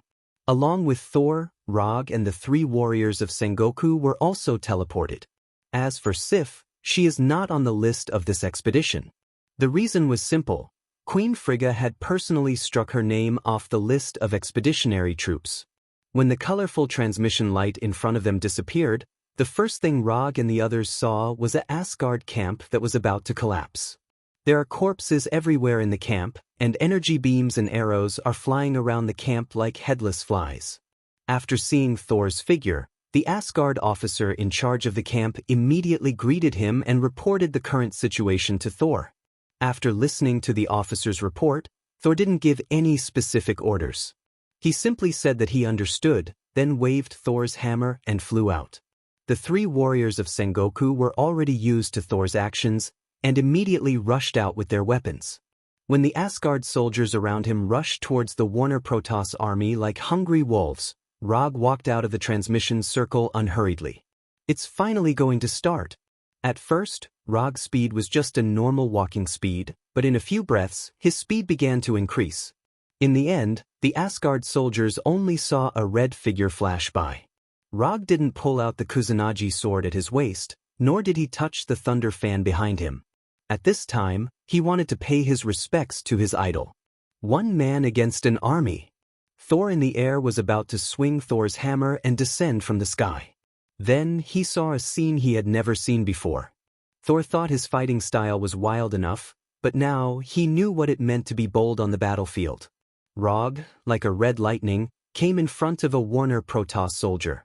Then, with a flash of his sword, the Warner Protoss soldier fell back, and bright red blood spurted out from his neck. Rog didn't use the Kusanagi sword. He just took the Warner Protoss soldier's long sword, and then used the long sword to end the life of the Warner Protoss soldier. After casually killing the soldier, Rog didn't stop his footsteps. He turned sideways and directly came in front of the other 3 Warner Protoss soldiers. The 3 Warner Protoss soldiers didn't realize what happened at all. The last scene that appeared in their eyes was a beautiful and fatal arc. In the blink of an eye, Rog had already killed 4 enemies. After killing the 3 Warner Protoss soldiers, Rog released his right hand that was holding the sword and grasped the spear in the hands of one of the Warner Protoss soldiers. Stab, stab, entangle, point, pull, an inconspicuous spear, in Rog's hand, as if it had a life of its own, constantly attacked the surrounding Warner Protoss soldiers. Rog was like a battlefield harvester, quickly reaping the lives of the Warner Protoss soldiers. Attracting attention on the battlefield wasn't a wise decision. But this was the effect he wanted. More and more Warner Protoss soldiers rushed towards him. At this time, he threw the spear in his hand. After the spear pierced through the 3 enemies in front, it finally stopped. Rog didn't pay attention to the spear, because now he had a new weapon. One by one, the Warner Protoss soldiers rushed up, trying to completely surround him, and then cut down the guy who was rampaging on the battlefield.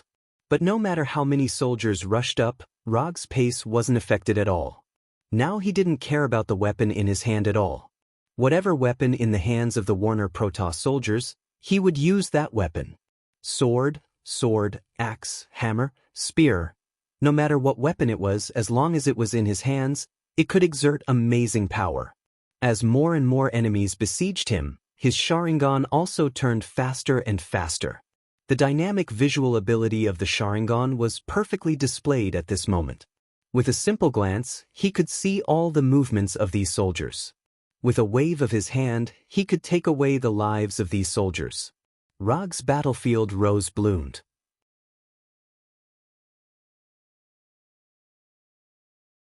Chapter 95. The crazy Rog not only attracted the attention of the Warner Protoss soldiers, but also shocked the Asgard soldiers. When they knew that Rog was an Earthling, the Asgard soldiers couldn't help but look down on him. An Earthling with a short lifespan, a weak physique, and an underdeveloped technology couldn't be a strong person. If it weren't for the three warriors of Sengoku maintaining their respect for Rog, the Asgard soldiers would have completely ignored Rog. Although Thor had sparred with Rog before, after seeing the scene in front of him, he suddenly felt that he didn't seem to understand Rog's strength at all. On the entire battlefield, except for the three warriors of Sengoku who had witnessed Rog violently beating up the destroyer, everyone else showed an expression of disbelief. Compared to the scene of Rog controlling the more than 20 meters tall wooden Arhat Orla destroyer, this scene in front of them was just child's play. The Asgard soldiers were now very happy, because they found that they actually had such a strong person on their side. The Warner Protoss soldiers were now in despair. They even felt that they weren't facing a human, but a Grim Reaper disguised as a human. Rog's massacre still continued, and under his stimulation, the Asgard soldiers also displayed strength that exceeded their usual. One by one, they excitedly rushed towards the Warner Protoss soldiers. The battlefield began to boil. Blood splattered everywhere, and life and death were only separated by a fine line. At this time, the battlefield was like the boundary between the underworld and the human world. The left foot died, the right foot survived. The commander of the Vanir celestial race took a deep breath as he watched Rog slaughtering his own warriors like chopping vegetables and melons. Then he issued a slightly cruel order. They used all their firepower to completely annihilate Rog, who was as dazzling as the god of death. Although Rog was surrounded by a large number of soldiers, compared to killing Rog, the death of these soldiers was completely negligible. Because even if they didn't do so, these soldiers would eventually die in the hands of Rog. Although Asari and Warner Protoss both highly advocated individual bravery, this did not mean that their weapons of war would remain in the era of cold weapons. Following the command of the Warner Protoss commander, a squad of artillery soldiers carrying energy cannons quickly arrived on the battlefield, and then aimed the cannons with a diameter of more than 10 centimeters at the constantly dancing Rog. Rog discovered the existence of the artillery squad as soon as they were in formation. Boom boom boom boom. One energy cannonball after another fell from the sky like raindrops, instantly enveloping the area where Rog was. Explosions rang out continuously, and balls of colorful energy storms attacked everyone in the surroundings, regardless of whether they were friend or foe.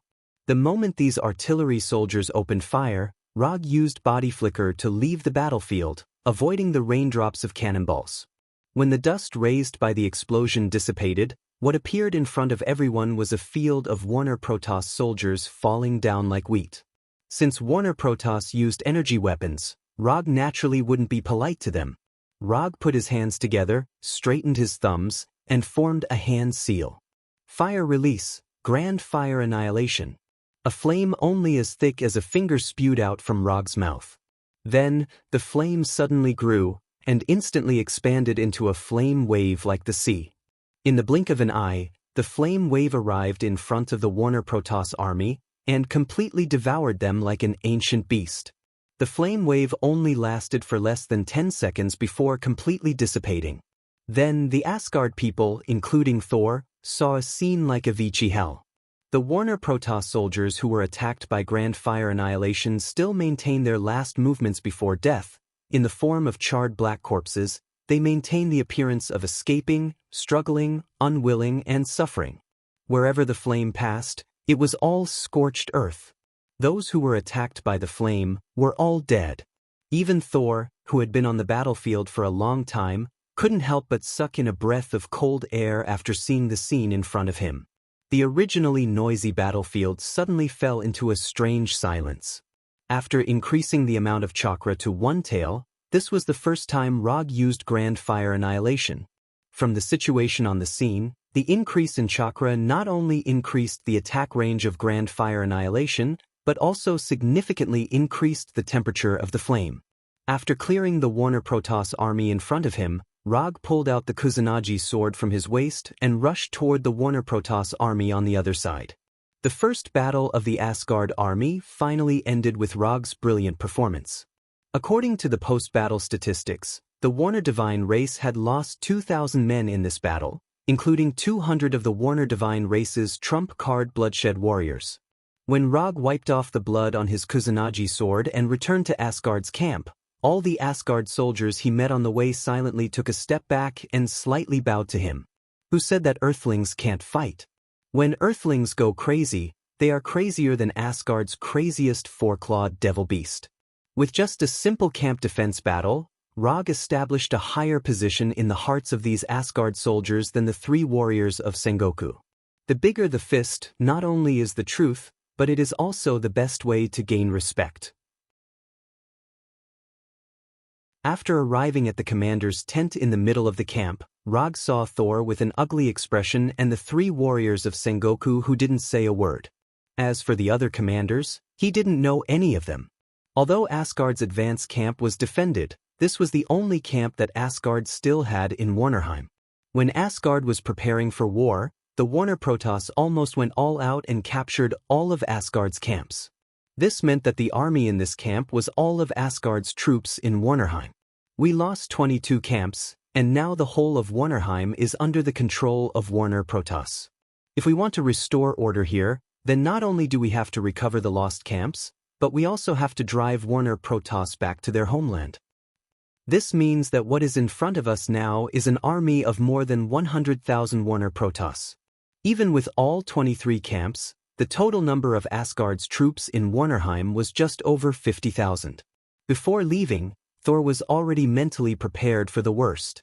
But he didn't think that the situation in Warnerheim would be this bad. It's only 100,000 people. We have 4,000 people now. As long as each of us kills 25 enemies, it's not that difficult. After listening to Thor's words, Rog gave his own suggestion. Wasn't it a simple matter to kill 25 people?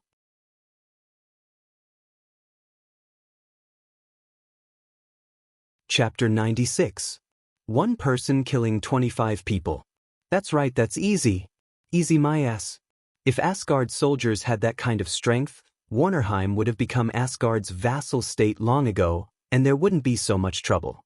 If Rog hadn't just shown such amazing combat strength, the Asgard's commanders would definitely have thrown him out of the tent. But that's still quite difficult. Let's take it one step at a time. Let's take care of the 3 closest camps first, then we'll think about the rest. Thor opened his mouth and pulled the topic back, preventing Rog from making more crazy suggestions. After a detailed study of the terrain of the 3 nearby camps and the comparison of their military strength, Thor quickly came up with a follow-up battle plan. What Thor usually did most of the time was to charge into the enemy's army with Thor's hammer, and then use his own strength to forcefully break the enemy's formation. But this didn't mean that he only knew how to charge and break through enemy lines, and didn't know anything about tactics and strategy. No matter what, he was a prince who grew up receiving the elite education of the royal family. He didn't lack the ability to command and strategize that a king should have. It's just that before he was exiled by Odin, he advocated personal bravery more. After listening to Thor's battle plan, Rog suddenly felt that Thor's tactics were quite similar to Sun Tzu's Art of War's concept of win by surprise. After Thor finished arranging the specific battle plan, the dozen or so commanders left the tent and began to mobilize the troops and prepare for the battle.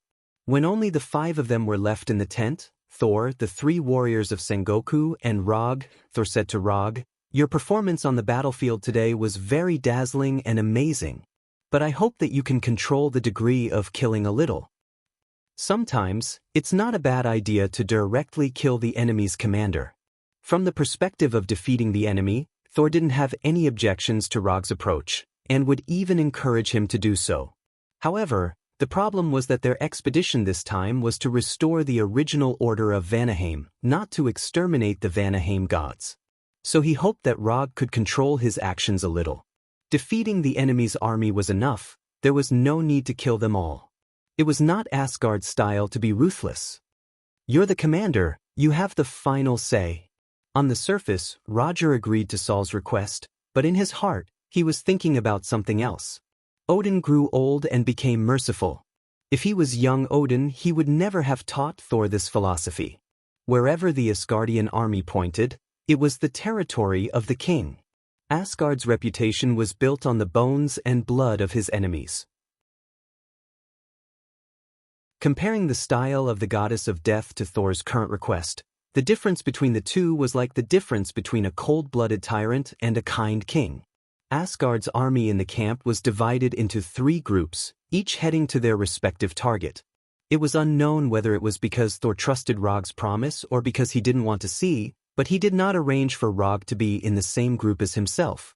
At this time, the one with Rog was Hogun of the 3 warriors of Sengoku. As for Volstagg and Fandral of the 3 warriors, they led another army. According to Thor's arrangement, the 3 armies would attack the 3 camps at the same time, cutting off the possibility of the 3 camps helping each other. Although Rog was one of the commanders in name, in reality, only Hogun was in charge of this army. Thor originally wanted to let Rog participate in the command, but he actively refused. What a joke, he was someone who could even lose to the simplest machine in strategy games. Letting him command the army was basically asking the army to go for free. After a long journey, Rog and the others finally arrived at the forest near the target camp. There aren't many guards in the camp, only less than 2,000. And more than half of them are hired mercenaries, so their actual combat strength is a little weaker. Hogun explained to Rog. For an earthling like Rog, his understanding of the Warner Protoss was basically the same as 0. Those who wear different clothes are mercenaries. Their origins are very complicated. Some are space pirates, and some are wanted criminals on their respective planets, so it's okay to be a little cruel when facing them. These interstellar pirates and wanted criminals were not welcome on any planet. Simply put, even if they were killed in the cruelest way, there would not be any negative impact. Understood. Seeing that Rog was ready to fight at any time, Hogun also ordered the army behind him to prepare to attack. However, at this moment, a 5-meter-tall rock golem stood up from the camp and walked straight to the camp gate. Behind this rock golem, there were more than 20 smaller rock golems. Why is there a Cronin warrior here? Hogun's face became extremely ugly. A Cronin warrior? Leave these rock golems to me, you take care of the other targets. As soon as he finished speaking, Rog teleported out of the forest and directly appeared in front of the 5-meter-tall Cronin warrior. With a body made entirely of rocks and a giant hammer that was even bigger than Loge's body, this Cronin warrior was basically a self-propelled siege weapon. Roger's sudden appearance startled the Cronin warrior. Then he yelled at Roger, "Sir, you're coming!" Unfortunately, Rog did not learn the alien language and could not understand what the Cronin warrior was saying. However, after seeing the Cronin warrior use his hand to make an uncivilized gesture, Rog disappeared again. Odima Rasengan. Rog suddenly appeared in front of the Cronin warrior and slapped the 1-meter diameter Odima Rasengan in his right hand onto the warrior's face. Boom! Amidst the violent explosion, pieces of shattered rock scattered in all directions like raindrops. Under the terrifying impact and twisting force of the Odima Rasengan, the 5-meter-tall Cronin warrior involuntarily took a few steps back and then fell down uncontrollably. When the Cronin warrior fell down, people realized that the Cronin warrior's rock head had completely disappeared. One-hit kill. The Cronin warrior, known as the meat grinder of the battlefield, fell just like that, without any resistance.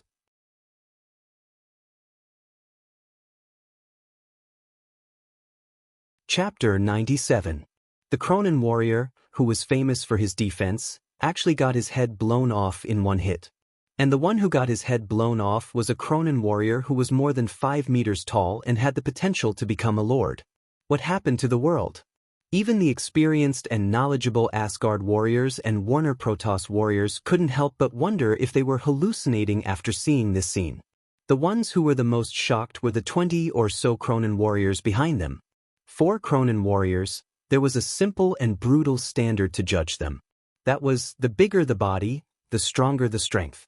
However, their boss, who was more than twice their height, fell in front of them just like that. For these Cronin warriors, this was like a bolt from the blue. Compared to the shocked onlookers who were wondering if they were hallucinating, Rog himself was incomparably calm. Let alone a stone man, even if a steel giant was hit by his Odama Rasengan, even if it didn't die, it would definitely lose half of its life.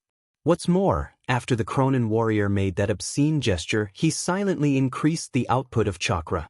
In broad daylight, in front of everyone, he actually made such an obscene gesture. This was simply the regression of civilization, the collapse of etiquette, and the deterioration of wisdom. Therefore, Rog felt that he had to correct this Cronin warrior's uncivilized behavior.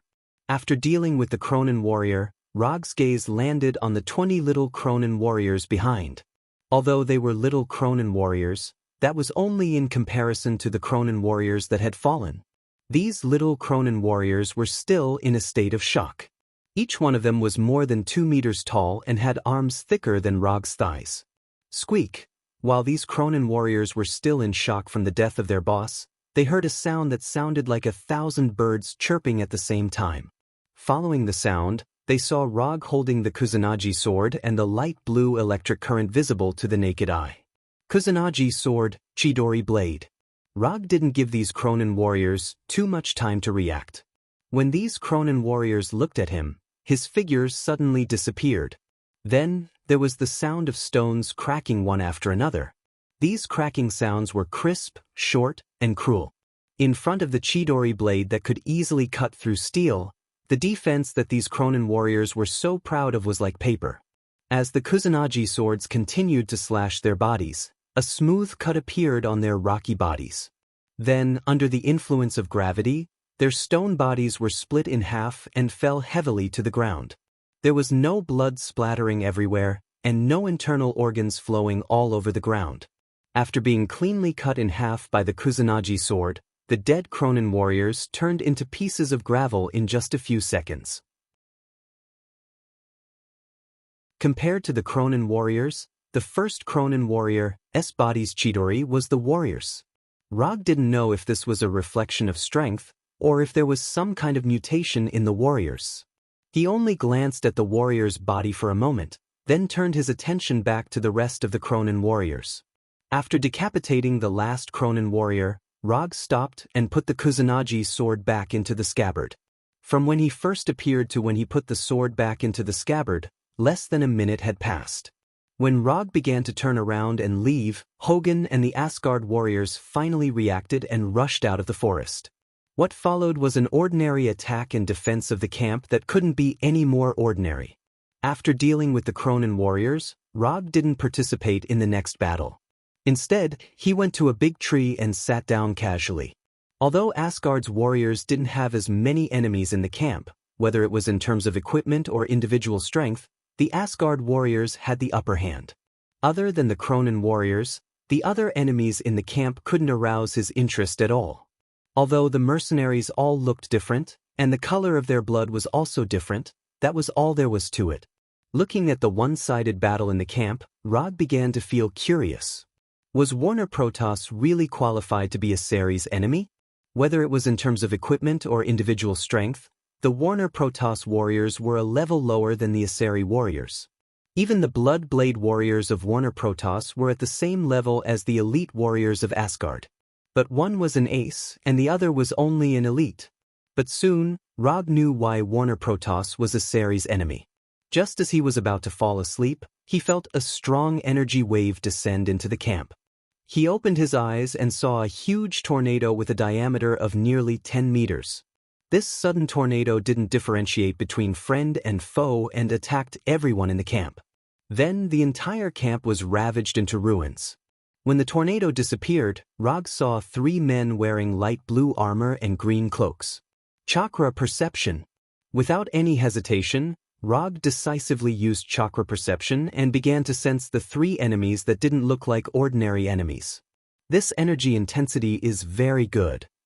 Rog, who had a bored look on his face, instantly became extremely spirited and eager to give it a try.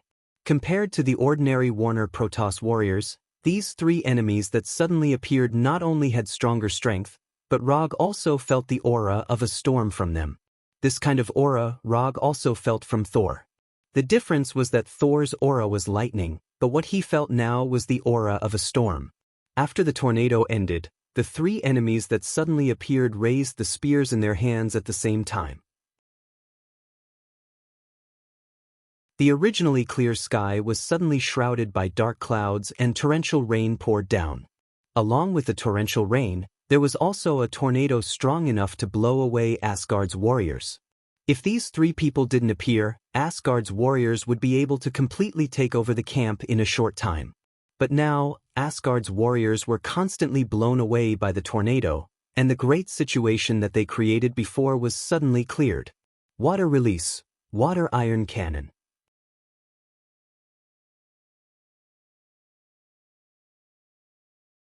Chapter 98. Amidst the storm, the liquid bullets fired by the iron water cannon technique were inconspicuous and didn't attract any attention. However, in the next second, the enemy in the middle was sent flying, and the light blue spear in his hand was also thrown to the side. The moment the enemy was sent flying, the storm that was like a natural disaster instantly disappeared, as if everything that happened just now was just an illusion. Looking at the enemy that was sent flying, Rog slightly frowned. He had originally thought that this liquid bullet would be able to take the enemy's life and complete a surprise kill. But in the end, the liquid bullet fired by the iron water cannon technique sent the enemy flying, and then left a fist-sized dent in his chest armor. The iron water cannon technique, known for its penetrative power, was blocked just like that. After the storm stopped, Hogg led the Asgard warriors out of the camp and quickly came to Rog's side. These are the 3 storm brothers of Warner Protoss. From left to right they are Fry, Ford and Freya. They are the descendants of Njord. They control the power of the storm, and the 3 of them are extremely good at fighting together. They are famous among the Warner Protoss. Hogan briefly introduced the 3 storm brothers. Then what's the situation now? When Hogan led the Asgard warriors out of the camp, the 3 storm brothers also reorganized their team. But they didn't let the Warner Protoss warriors launch an attack. Instead, they let the team stay in front of the camp's gate. King against king, general against general. It seems that they intend to use the method of battle formation to determine the outcome of this battle.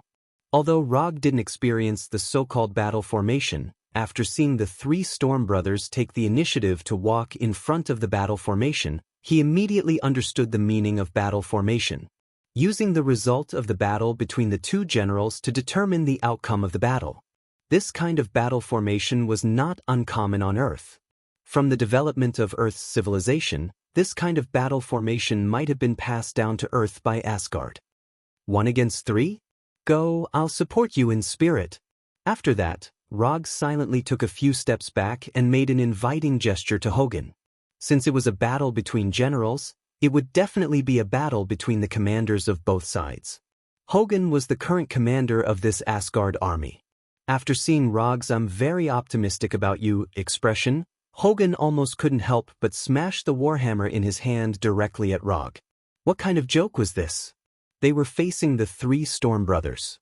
Even if the 3 warriors of Sengoku were here, they might not be able to win, let alone him. Although this kind of method seemed to be more civilized and could prevent the death of ordinary soldiers, it was still not enough. But the problem was that if they lost, the commander would be the one to die. Glancing at Rog, then turning his head to look at the 3 storm brothers not far away, Hogan quickly made a decision. Under everyone's gaze, Hogan raised the warhammer in his hand and pointed it at the storm brothers. Then he turned around and ran. Who said that warriors who used warhammers weren't good at speed? Hogan used his own actions to prove that even with a warhammer, he could still run very fast. Hogan's action unsurprisingly caused a wave of boos. Even the Asgard warriors couldn't help but sigh after seeing this scene. Hogan didn't care about the boos of the Warner Protoss warriors. Compared to the preciousness of life, a little bit of boos was nothing. Rog also didn't expect Hogan to make such a move, which made him have a trace of doubt about Asgard's martial spirit. Since Hogan wasn't interested in a battle between generals, Rog could only do it himself. Moreover, he just happened to have a little interest in the so-called Storm Force. Although the nature and manifestation of the energy were not the same, from his point of view, the Storm Force was a bit similar to wind release and water release. The only difference was that after Chakra's wind and water attributes fused, it would become ice release. Rog casually walked to a place about 20 meters in front of the three Storm Brothers, then pulled out the Kusanagi sword from his waist. At the same time as he pulled out his Kusanagi sword, the three Storm Brothers also raised their spears and pointed them at him. Then Rog disappeared in front of the three Storm Brothers. Now that they were in the middle of a war, it was unnecessary to report his name. The second after Rog disappeared, Ford, who had just been hit by his water iron cannon technique, didn't hesitate and directly stabbed his spear at the empty space in front of him. Ford's reaction was very fast, and his combat intuition was sharp enough. However, Rog's speed was faster. Body flicker technique. The moment Ford stabbed with his spear, Rog changed the direction of his sprint and directly rushed to the left side of Fry. Kusanagi sword, Chidori blade. As soon as the sound of birds rang out, the Kusanagi sword wrapped in light blue electric snakes appeared in front of Fry. Just as the Kusanagi sword was about to cut Frey's neck, a 1-meter-thick tornado attacked from the right side of Rog. In the end, the Kusanagi sword couldn't cut Frey's neck, and Rog was attacked by the tornado and revealed himself.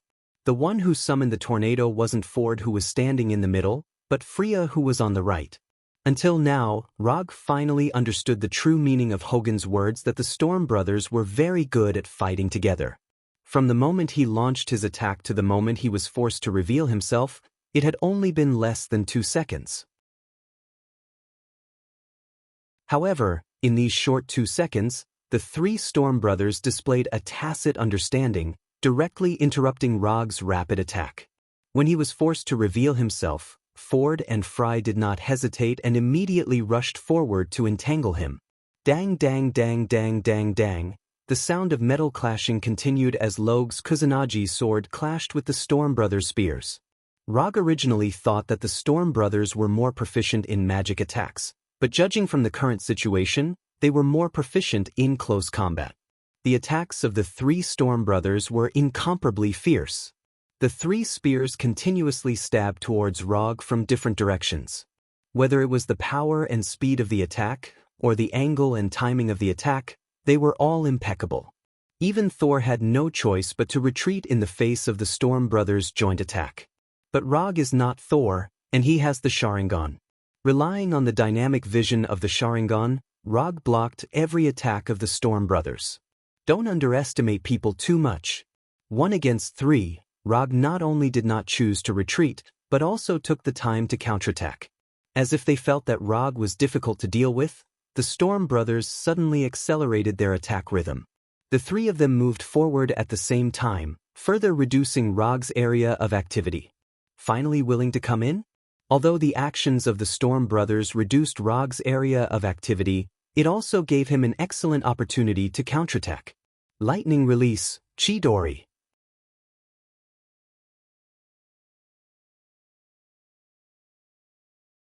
Chapter 99.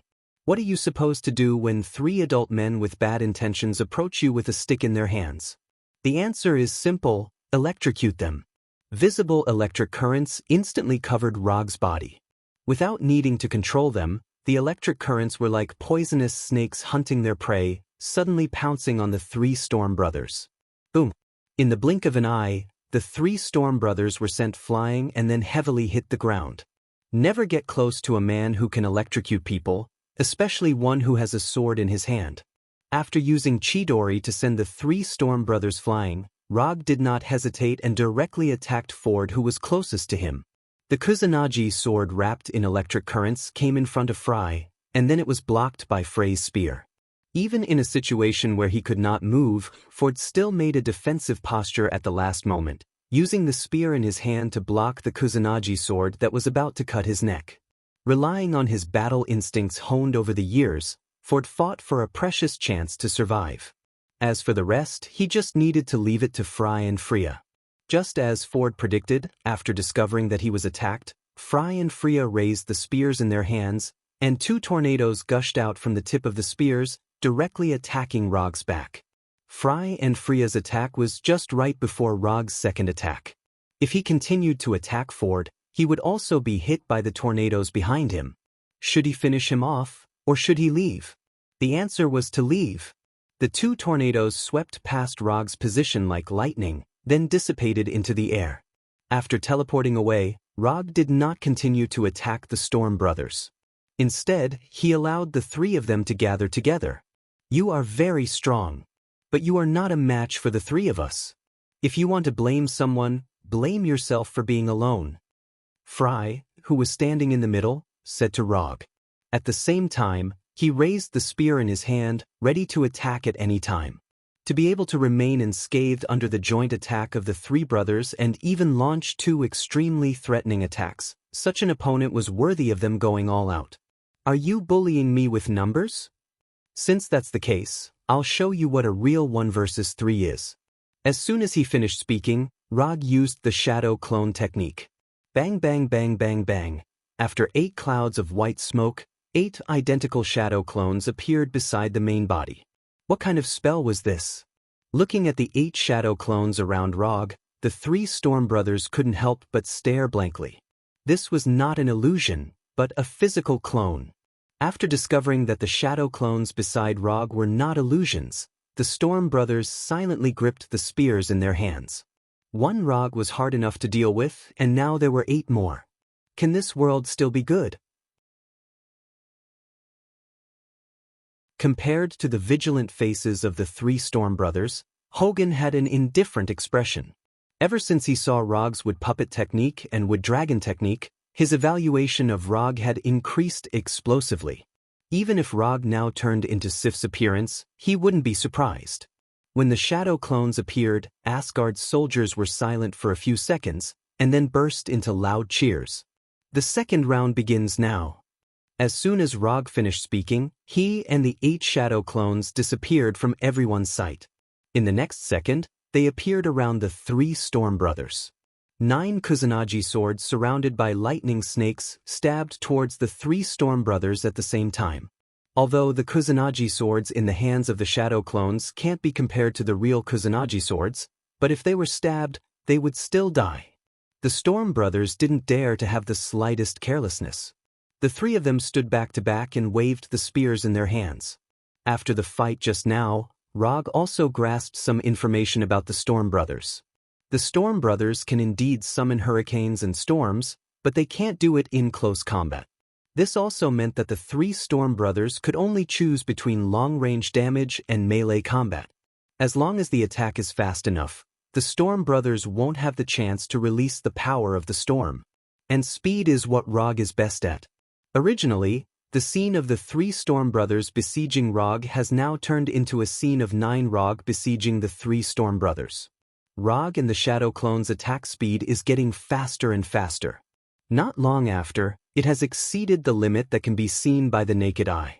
For the onlookers, Hogan and the others, this is not good news. Because now they can only see the Storm Brothers constantly waving their spears, but they can't see Rog's figure at all. Clang clang clang clang clang, the Kusanagi sword and the spears collided continuously, and the Storm Brothers were facing more and more pressure. Just when they planned to resist Rog's attack and release the power of the storm at the cost of minor injuries, Rog's voice suddenly sounded in their ears. First one. The Storm Brothers' hair stood up, and a dangerous thought suddenly flashed in their mind. Then Fry and Ford saw a beautiful bloodline flying in front of their eyes. It's Freya. Although the Storm Brothers' strength is about the same, after the fight, Rog found that Freya's strength is slightly weaker than Ford and Fry. Usually, this small difference won't have any impact. But in the ultra-fast attack and defense that Rog deliberately created, this small difference in strength is infinitely magnified. No matter how high the tacit understanding is, it's impossible to be completely the same. Even if they are completely connected, their strength and physical fitness can't be completely the same. As long as it's not completely the same, it means there's a flaw. Even with his throat cut by the Kusanagi sword, Freya still doesn't understand how Rog did it. The three of them have honed their three-person cooperation for thousands of years. How can there be a flaw? Freya doesn't understand this, and he has no way to know the answer. After killing Freya in a flash, Rog directly set his eyes on Ford. Pick the soft persimmon, beat the enemy to death. Since Freya is dead, Ford is the soft persimmon. However, just as Rog changed his target, a tornado far stronger than before appeared in an instant, and he and his shadow clone were both blown away. The tornado with a diameter of tens of meters was like a crazy dragon that went out of control. The sky was instantly covered by black clouds, and the whole world seemed to have entered into darkness. Torrential rain poured down, and the giant tornado became bigger and bigger. A few seconds later, Ford and Fry walked out of the eye of the tornado, their bodies shining with a dazzling light blue light. Finally decided to go all out.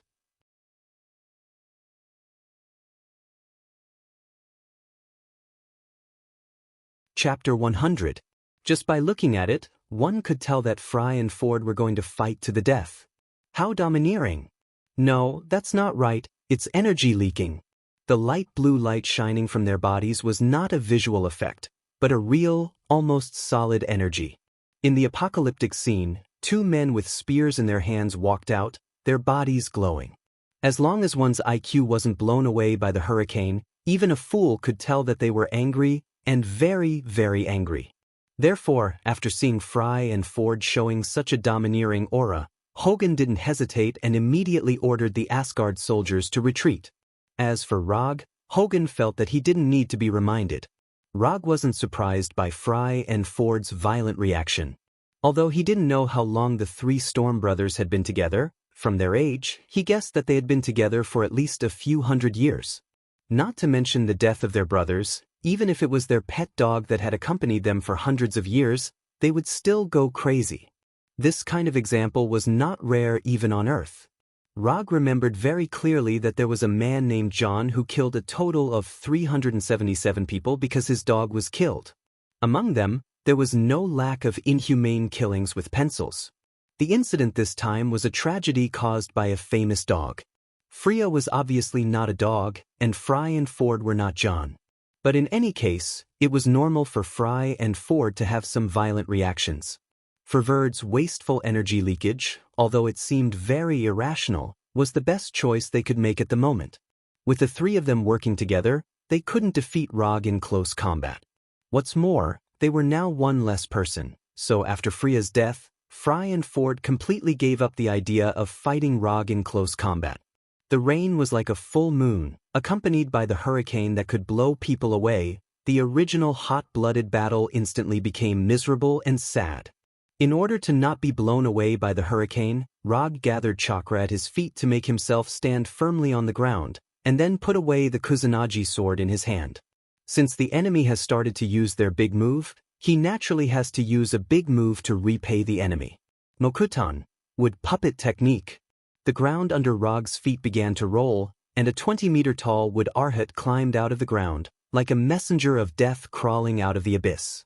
In order to make himself look cool, Rog deliberately covered his whole body with a light blue chakra coat, adding a visual effect that only V16 VIPs can have. In addition to the sparkling visual effect, he also deliberately set the place where Wood Arhat climbed out at his feet, and he stood on top of Wood Arhat's head. Although he still didn't know the legendary ultimate move of giving you a handicap of 2 hands, this didn't affect him from experiencing the effect of the shrunken simple test suit in advance. On this battlefield, I won't allow anyone to be more pretentious than me. Standing on top of Wood Arhat's head, Rog looked down at the Fervert brothers with an arrogant expression. After seeing Rog once again summon Wood Arhat, Hogan, who was retreating, stopped, and his heart was suddenly filled with a sense of security. As one of the parties who had seen Wood Arhat beat up the destroyer, Hogan has a blind confidence in Wood Arhat. Compared with Hogan, who was full of a sense of security, the Ferverd brothers frowned deeply. They thought that Rog was only a warrior who was good at close combat, but the appearance of Wood Arhat completely broke their idea. How can a person who can summon such a giant creature only be good at close combat? And on Wood Arhat's body, they felt an extremely strong breath of life. Although the appearance of Wood Arhat shocked Ford and Fry, it could not extinguish their anger of revenge for Freya. Even if the one standing in front of them now was Odin, the father of the gods, they would not give up. Regardless of whether they could beat him or not, if they didn't even have the courage to fight, then even if they eventually left here alive, they would leave a very obvious psychological flaw in the future. Without further hesitation, Fry and Ford raised the spears in their hands, and the torrential rain seemed to come to life in an instant. Hundreds of millions of raindrops hit Rog like bullets. Along with the raindrops, there was a hurricane that was enough to destroy houses and raise trees. At this moment, Rog seemed to be targeted by the whole world, and all he could see were enemies. Rog did not care about the raindrops that were like bullets, nor did he care about the hurricanes that were like natural disasters. He stood motionless on top of Wood Arhat's head. The light blue chakra coat set him off like a god. The torrential rain did not dim the light on his body, and the hurricane did not shake his body in the slightest. After standing in place and letting the torrential rain and hurricane hit him for more than 10 seconds, he finally controlled Wood Arhat under his feet. In order to make Wood Arhat even more imposing, and also to increase Wood Arhat's attack power, Rog put on Wood Arhat's chakra coat, and at the same time added the effect of Lightning Serpent on Wood Arhat's body. A 25-meter-tall giant body, a light blue chakra coat, and the outermost layer of lightning serpents that constantly wandered around. This Wood Arhat had reached the peak of his appearance and strength. Then, under everyone's gaze, Wood Arhat began to run forward. Just when everyone thought that Wood Arhat would directly rush towards Ferverd and Roland, Wood Arhat displayed an astonishing jumping ability and directly jumped into the air. Looking at Wood Arhat, who jumped high and then fell like a meteor, Fry and Ford did not dare to be careless, and the two spears in their hands directly collided. At the beginning, the tip of the spear only gushed out a small, finger-thick mini tornado. But when these two tornadoes intertwined and converged into one, the tornado's diameter instantly increased to dozens of meters. Rog did not pay attention to the huge tornado that was enough to swallow Wood Arhat, and a sentence appeared in his mind. Do you remember that there was a palm technique that fell from the sky? The huge tornado was like a roaring dragon, and it crashed into Wood Arhat, who was falling like a meteor. On this day, Hogan and Asgard saw a scene that they would never forget. The heavenly Buddha descends, the 10,000 Buddhas greeting the sect.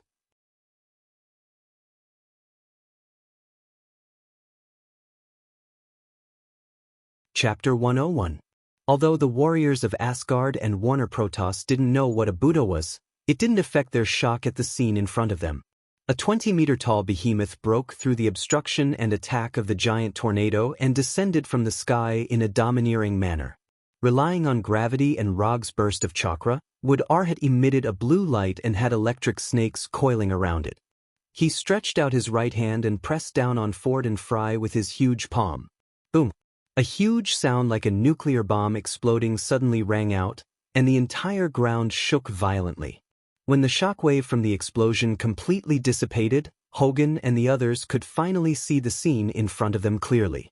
The 20-meter-tall Wood Arhat stood proudly, and in front of Wood Arhat was a deep pit with a diameter of tens of meters. Although they couldn't see Ford and Fry, it wasn't hard to guess the fate of the two brothers just by looking at the blood stains on Wood Arhat's right hand and the two broken spears that pierced into his palm. With just one palm, he completely wiped out the two famous Warner Protoss brothers, Fry and Ford. The three Storm brothers were all dead. Whether it was Hogan and the others or the warriors of Warner Protoss, they couldn't believe the scene in front of them. Wasn't this a little too crazy? They were the descendants of Poseidon Njord, an existence that controlled the power of the storm. They were powerful beings that were famous in both Warner Protoss and Asari. It wasn't that the three Storm brothers couldn't die in battle, but the way they died was too humiliating. It was so humiliating that even Hogan, their enemy, felt it was a pity. Freya was a little better, at least he died with a little dignity. But Ford and Fry, looking at the blood stains on Wood Arhat's palm, Hogan suddenly sighed. He now remembered something Rog said to him before, something he didn't understand before. Sir, times have changed. The times have really changed, to the point where even a veteran like Hogan had the idea of retiring. Although they couldn't accept that Fry and Ford died in this way, the warriors of Warner Protoss still fulfilled their traditional promise, put down their weapons, and admitted defeat. When the warriors of Warner Protoss put down their weapons and admitted defeat, the mercenaries they hired suddenly betrayed them. We're just here to make money, what does glory have to do with us? For these mercenaries who used to be space pirates and wanted criminals, glory was worthless. So they decisively chose to retreat, or in other words, escape. Hundreds of mercenaries suddenly scattered, running in different directions in twos and threes. The actions of the mercenaries undoubtedly gave the warriors of Warner Protoss a slap in the face, completely trampling what little glory they had left. Thus, a battle between the warriors of Warner Protoss and the mercenaries broke out. The warriors of Warner Protoss picked up the weapons on the ground, and then pointed them at the mercenaries who were their comrades a dozen seconds ago. Although the warriors of Warner Protoss didn't have as many mercenaries, in terms of actual combat power, each of them had the strength to take on a few mercenaries. The warriors of Warner Protoss used their actions to prove the huge gap between professional soldiers and amateur soldiers. The warriors of Asgard didn't intervene in the civil war between the warriors of Warner Protoss and the mercenaries. They just lined up near the camp, and then silently watched the scene in front of them. Under the huge gap in strength, the mercenaries didn't last long. After more than 10 minutes, the commander of Warner Protoss came in front of Hogan alone, and handed the weapons stained with the blood of the mercenaries to Hogan. After Blockhead Arhat killed the two brothers Ford and Fry, Rog directly sat on top of Blockhead Arhat's head and began to think about a serious problem. Although the storm power of the three Storm brothers wasn't particularly strong, it had a very obvious nature of natural energy. Whether it was the tornado or the rainstorm, it wasn't the power of the three Storm brothers themselves. What they did was to use the storm power in their body to trigger the resonance of natural energy, and then through the manipulation of natural energy, they created tornadoes and rainstorms that were far stronger than their own energy. Although Rog didn't lack chakra now, compared to the natural energy that filled the whole world, the amount of chakra he had was not worth mentioning. Originally, he planned to practice Sage Mode after his chakra reached the level of Nibi or Sanbai. But the appearance of the three Storm brothers made him plan to advance his plan. The Sage Mode inheritance can be chosen from Mount Mayaboku, Ryuchi Cave, or Shikatsu Forest. The exchange price is 400 ninja coins. The price of Sage Mode wasn't high, and he still had 256 ninja coins. If he wanted to exchange, as long as he was willing to spend a few months or half a year, he could get the 400 ninja coins needed for the exchange. To exchange or not to exchange, that was the question. After thinking about it for a few minutes, he finally made the decision to advance his plan. Since he had to exchange sooner or later, he might as well solve this problem before returning to Earth. Mastering Sage Mode earlier was also a good thing for him. After night fell, Hogan and Rog received the latest information from Thor and Fandral. Like them, when Thor and Fandral attacked the camp, they also encountered the reinforcements sent by Warner Protoss. Although the process was a bit difficult, they finally took the camp smoothly and completed the established plan. Including the initial advance camp, Asgard now has 4 camps, which can be regarded as the initial foothold. Thor also specifically told Rog to avoid too bloody killing in the process of the battle. It seems that Thor was still worried about Rog, worried that he would accidentally do something excessive. Asgard came to maintain the order of Warnerheim, not to start a full-scale war. Rog did not take Thor's instructions to heart at all. Well, although Odin asked me to assist Thor in maintaining the order of the 9 realms, as you know, I'm a private investigator. When he heard the word private investigator, Hogan was stunned. Let me put it another way. I'm not Asgard's man, so I'm different from you. I don't have military pay. Therefore, in the upcoming battle, I hope that we can cooperate in another way. Although Hogun looked like he only knew how to fight, when he heard the word military pay, he immediately clenched the wallet on his belt. They had not known each other for a long time, so if it was about borrowing money, then forget it. Although Hogun did not speak, Rog understood what he meant. I don't want to borrow money. What I mean is, if you need me to fight in the next battle, you can commission me. My fee is very cheap, especially for you. I can give you a discount you can't imagine.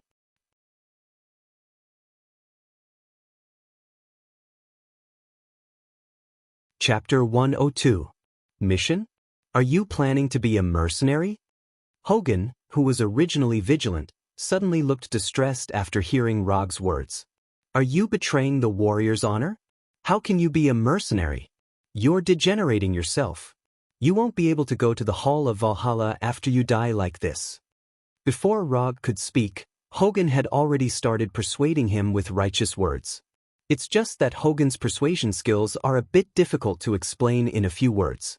What do you mean I won't be able to go to the Hall of Valhalla after I die? I'm still very young, and I don't have any plans to die in battle. As for the warrior's honor, I don't have a damn warrior's honor. I'm a ninja. I'm the kind of ninja who spits fire and occasionally rolls a meatball.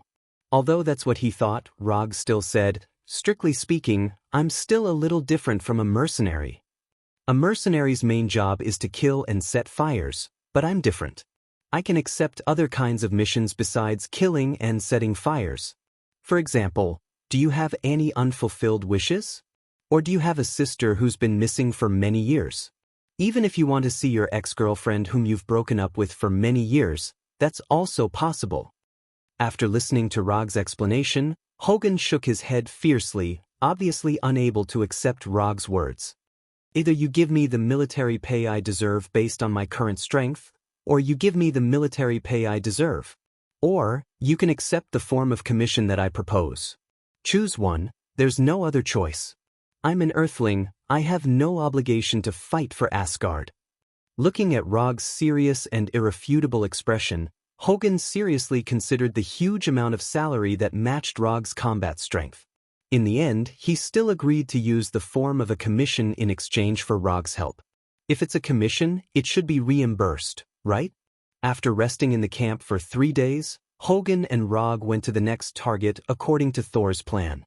In order to avoid the disastrous result of losing 3 camps in 1 day, Warner Protoss gathered more than 20,000 troops to support the front line in 3 short days. According to the latest information, the next target of Rog's attack, Curran Castle, already had more than 8,000 troops stationed there. Curran Castle originally had less than 2,000 troops, but after learning of the death of the 3 Storm brothers, Warner Protoss sent 6,000 troops to reinforce Curran Castle. It was said that these 6,000 troops were the first batch of reinforcements. As for the remaining 14,000 troops, 10,000 of them were sent to Thor's side. What was grandeur? This was it. Saul alone took up half of the 20,000 reinforcements. That's why sometimes being too famous wasn't a good thing. Because Warner Protoss's troops were holed up in the city, Rog and Hogun easily arrived at Curran Castle. Curran Castle wasn't a big city, and the walls were only 10 meters high. Any warrior with a little bit of strength could easily climb over the walls. If it weren't for the dozens of shining energy cannons on the walls, Rog would have thought that he had returned to the Middle Ages in Europe. 8,000 people attacking a city with a garrison of 8,000. This quest is amazing. After arriving at Curran Castle, Rog used Chakra's perception to sense the situation inside Curran Castle. There was no special energy reaction, which meant that there were just a lot of troops stationed there. There wasn't any enemy that needed special attention. We are the warriors of Asgard. Don't compare us with those miscellaneous troops. Although the number of troops was far less than the enemy, Hogun's confidence wasn't affected in the slightest. He didn't know where he got his confidence from. 8,000 against 8,000. That means one person can kill 8 enemies. Moreover, we are the ones attacking the city. Thor really knows how to arrange missions. We don't need to attack Curran Castle. We just need to pin them down here. Asgard's reinforcements are already on the way. No wonder Hogun was so confident. Rog thought that he was hiding some big move. Compared to attacking Karn Castle, it was much easier to pin down the troops stationed in the city. However, Rog didn't intend to waste too much time here. Do you still remember the mission I told you before? There is a good opportunity right now. Do you want to give it a try? Rog tempted Hogun like a devil from hell. What opportunity? As expected, Hogun took the bait. It's very simple. You just need to entrust me to help you take down Karun Castle. As for the reward, you can use URU metal instead. A city without high-level combatants, even if there were more people, at most it would take a little more time. You want to attack Karun Castle alone? Hogun looked at Rog in disbelief. He knew that Rog's combat strength was very strong, and he had mastered a lot of strange abilities. However, there were 8,000 troops stationed in Karun Castle. Even if there were 8,000 pigs, it wasn't something that one person could handle. Not to mention that these people could fight back, run away, and attack in groups. Yes, as long as you give a reasonable reward, I can help you take down Karun Castle. Even though he had seen Rog fight several times, Hogun still couldn't believe that Rog could take down Karun Castle alone. Write down the content of the mission and the reward. Anyway, if I can't complete the mission, you won't lose anything. As long as I pay some URU metal, I can get Karun Castle. This deal is profitable no matter how you look at it. While Hogun was still hesitating, Rog directly took out the mission scroll from the summon scroll and then handed it to Hogun. Maybe he was moved by Rog, or maybe he wanted to make Rog give up, but Hogun finally wrote down the mission on the scroll. When he wrote down the reward, he hesitated for a few minutes, and then wrote down a number that he wasn't very confident in. URU metal, 5 kilograms. Hogun just signed his name, and the relevant mission information appeared in the system's mission page. Mission content: Capture Karun Castle. Mission status: incomplete. Mission reward: 80 ninja coins. Rog thought that this would be a very simple and easy mission, but after seeing the mission reward given by the system, he felt that he seemed to have overlooked something. If it was just a simple mission, the system would never give a reward of 80 ninja coins. This made Rog smell a trace of danger. Show me the latest information about Karun Castle. For the sake of safety, he decided to carefully study the current situation of Karun Castle. Even if he was very strong, he still needed to be cautious. This was a valuable experience that Rog learned from a certain hero.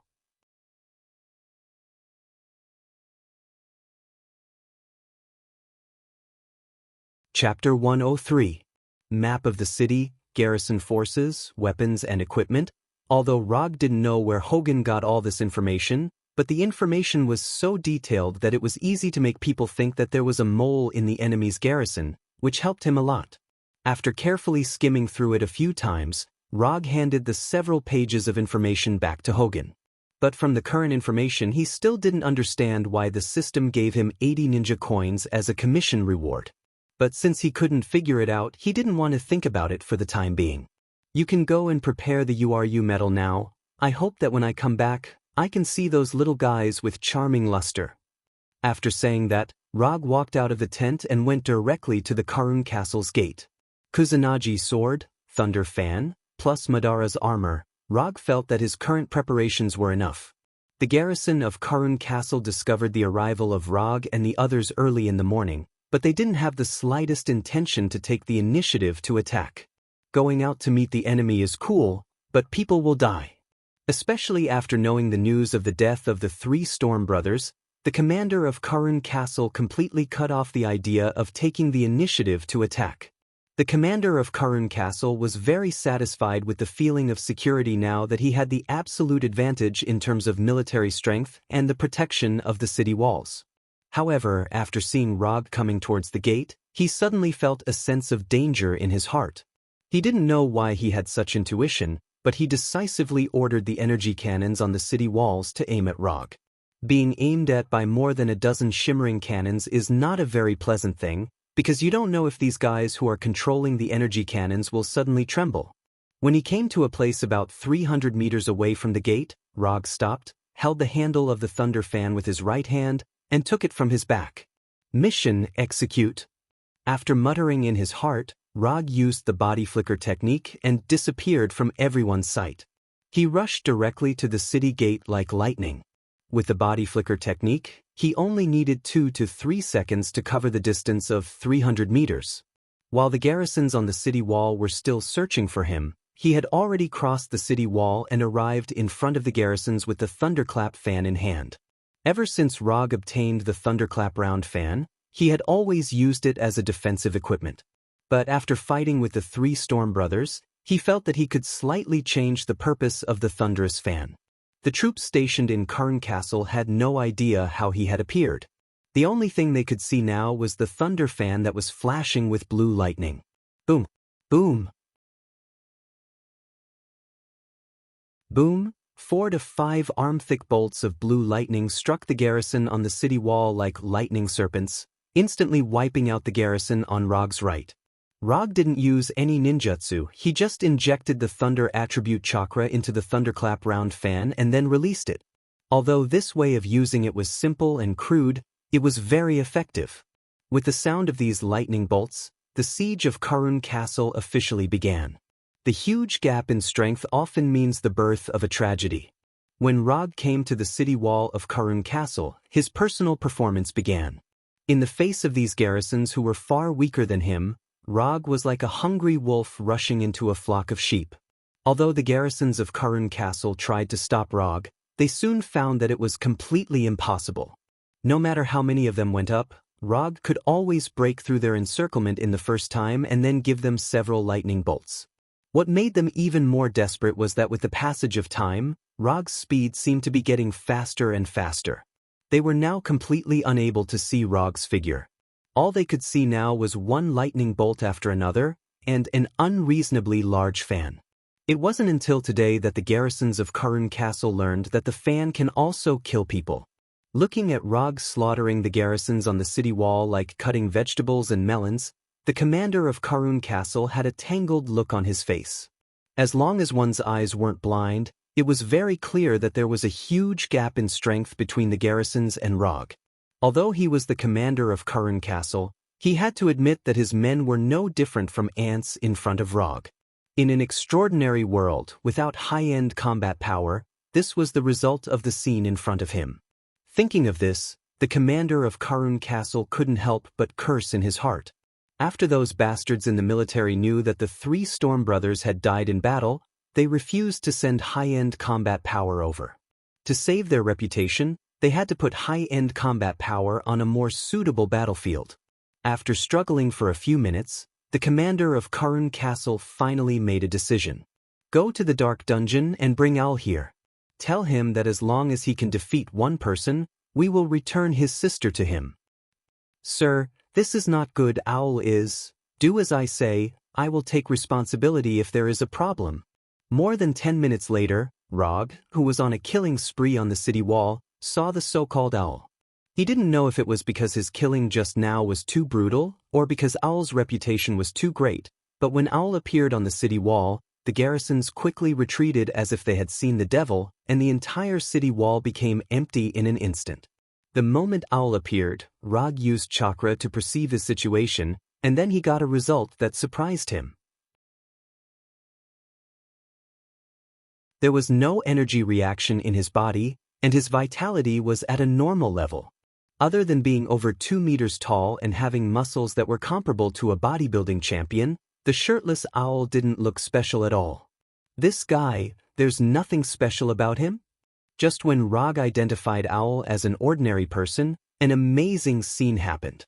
Owl, who was dozens of meters away from him, flashed in front of him, and his right fist directly hit the armor on his chest, sending him flying. Boom! Rog, who was sent flying, directly crashed through the wall of the tower. This speed, it was the first time Rog encountered this kind of thing. Until now, he still didn't figure out what had just happened. If he wasn't wearing armor, Owl's punch was enough to cause him a lot of injuries. However, at this moment, the strange Owl appeared in front of him again. Again? Rog, who had already suffered a loss once, naturally wouldn't sit still. When Owl's right fist was about to hit him again, dozens of blue electric currents visible to the naked eye appeared on his body.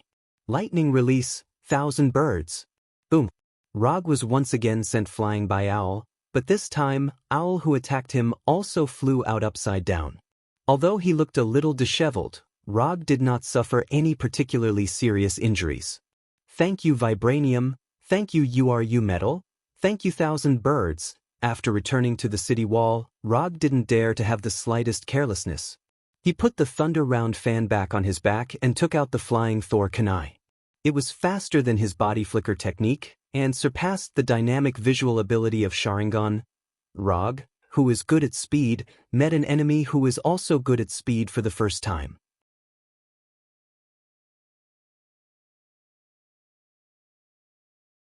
Chapter 104.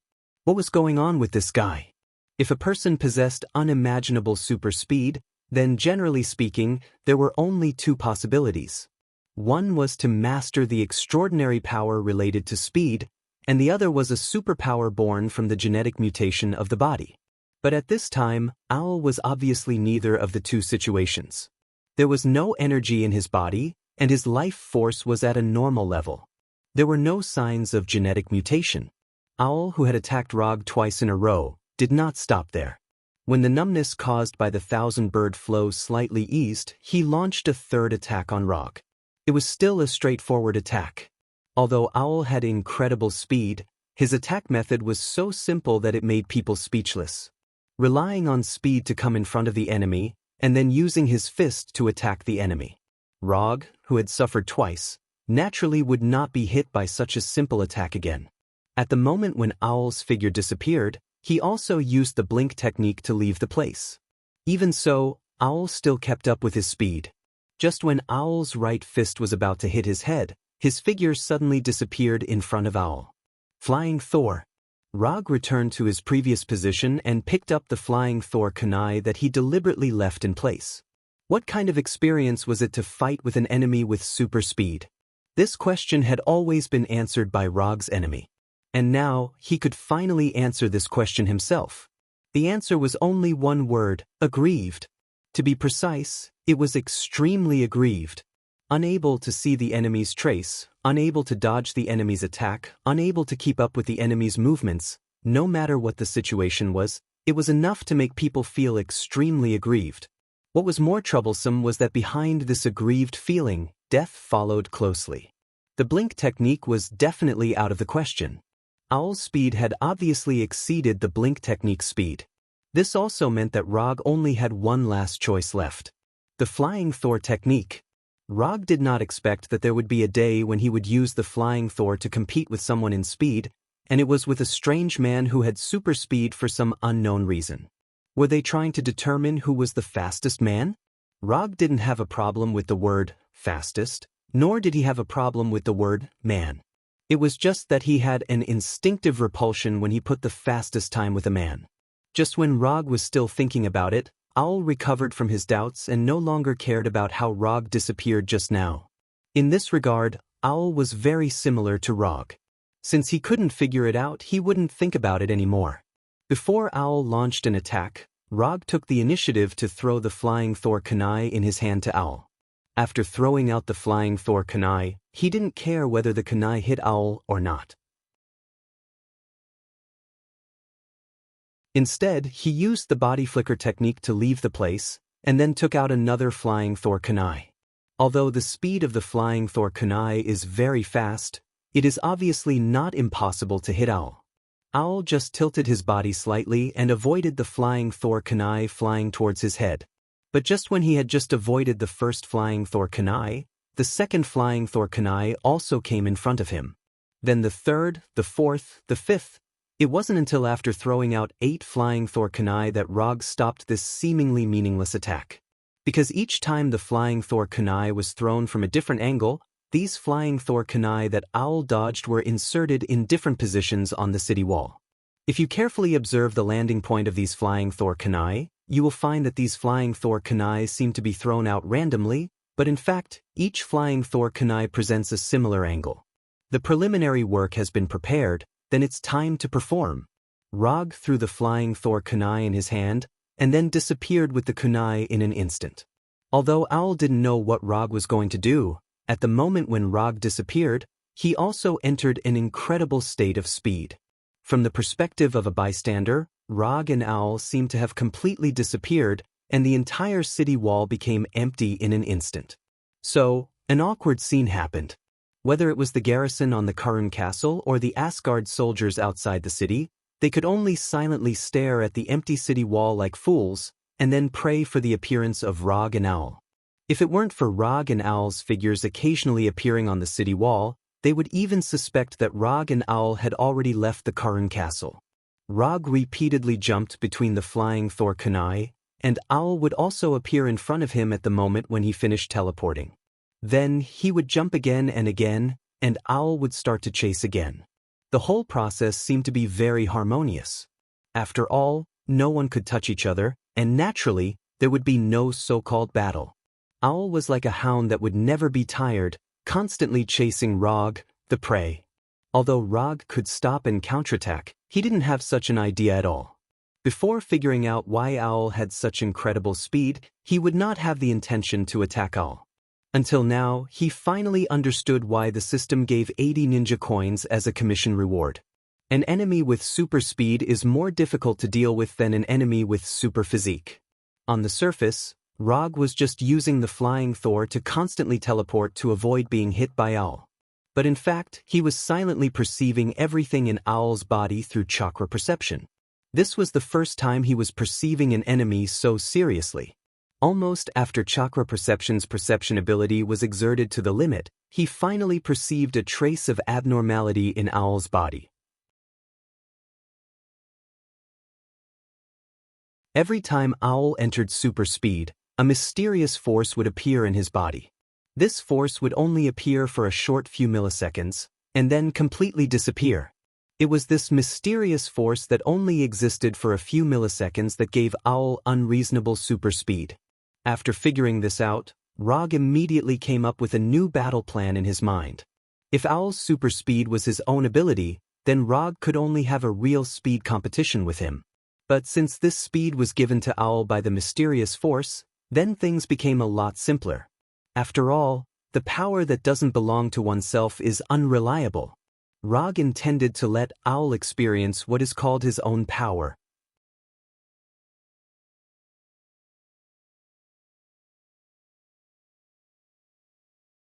Chapter 105. In the face of an enemy like Owl who relies on external forces, the best way is to use a seal. But the problem is that Rog doesn't know how to use a seal now. So he chose the second plan. The second plan is also very simple, that is, to directly choose a war of attrition. Because Owl's super speed is not his own ability, it means that his super speed is uncontrollable. This uncontrollable does not mean that he can't control his super speed. It means that he can't decide the duration of his super speed. If he is lucky, he can maintain this super speed until the battle is over. If he is unlucky, he will be beaten back to his original form in the next second and become an ordinary person again. After making the decision, Rog stopped the previous repeated flying Thor teleportation and stopped directly on the edge of the wall, waiting for Owl's arrival. Although Owl had unimaginable super speed, it was a pity that he did not have the combat skills to match this super speed. Owl's tactics are always so straightforward. Perhaps in his heart, this kind of straightforward attack is enough to solve all the enemies. When Owl rushed toward himself again, a light blue lightning struck straight at Owl. Right on Chidori Iguchi. Although Owl's combat skills are not worth mentioning, it is not difficult for him to avoid the attack of Chidori Iguchi. Just when Owl sideways to avoid the lightning tip of Chidori Iguchi, Rog's right hand suddenly waved, and Chidori Iguchi directly swept toward Owl. In order to avoid being hit by Chidori Iguchi, Owl can only change his forward posture and let the left side dodge. From the beginning to the end, Rog didn't expect Chidori Iguchi to hit Owl. The reason why he used Chidori Iguchi was just to let Owl appear where he wanted. Although Owl, who dodged to the left, avoided the sweep of Chidori Iguchi, he ignored the flying Thor kunai at his feet. Flying Thor. Rog, who was standing on the edge of the wall, came to Owl's side in an instant, and then before Owl could react, his left palm hit Owl's back. Rog's left palm did not cause any harm to Owl, it was just a simple slap. If time permits, Rog doesn't mind letting Owl experience the taste of Rasengan. Although it only takes a little time to cast Rasengan, this time is enough for Owl to use super speed to leave here. After being patted by Rog, Owl also realized something.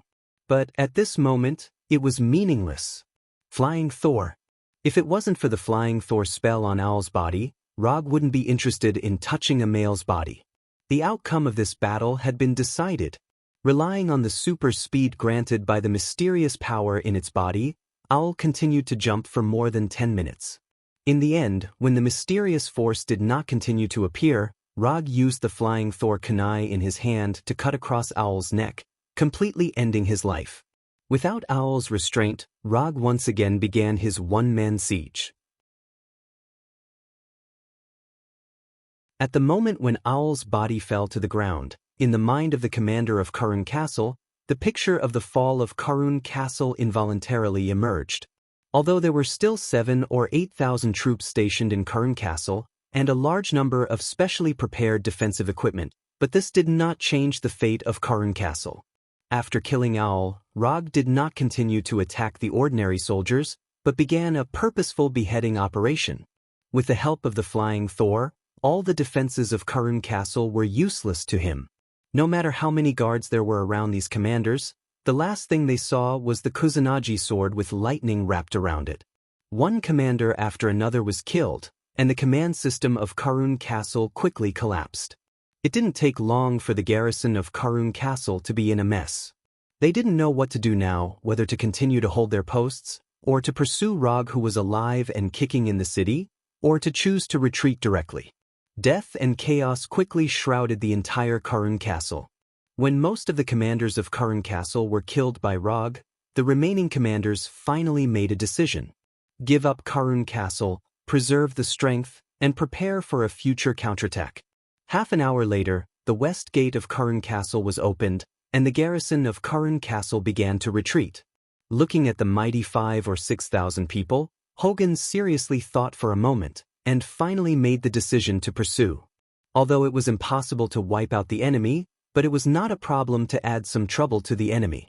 Most of the garrison of Karun Castle chose to retreat, and those who stayed in Karun Castle also chose to surrender. Although Rog did not attack these ordinary soldiers, but his previous battle had left a very deep impression on these soldiers.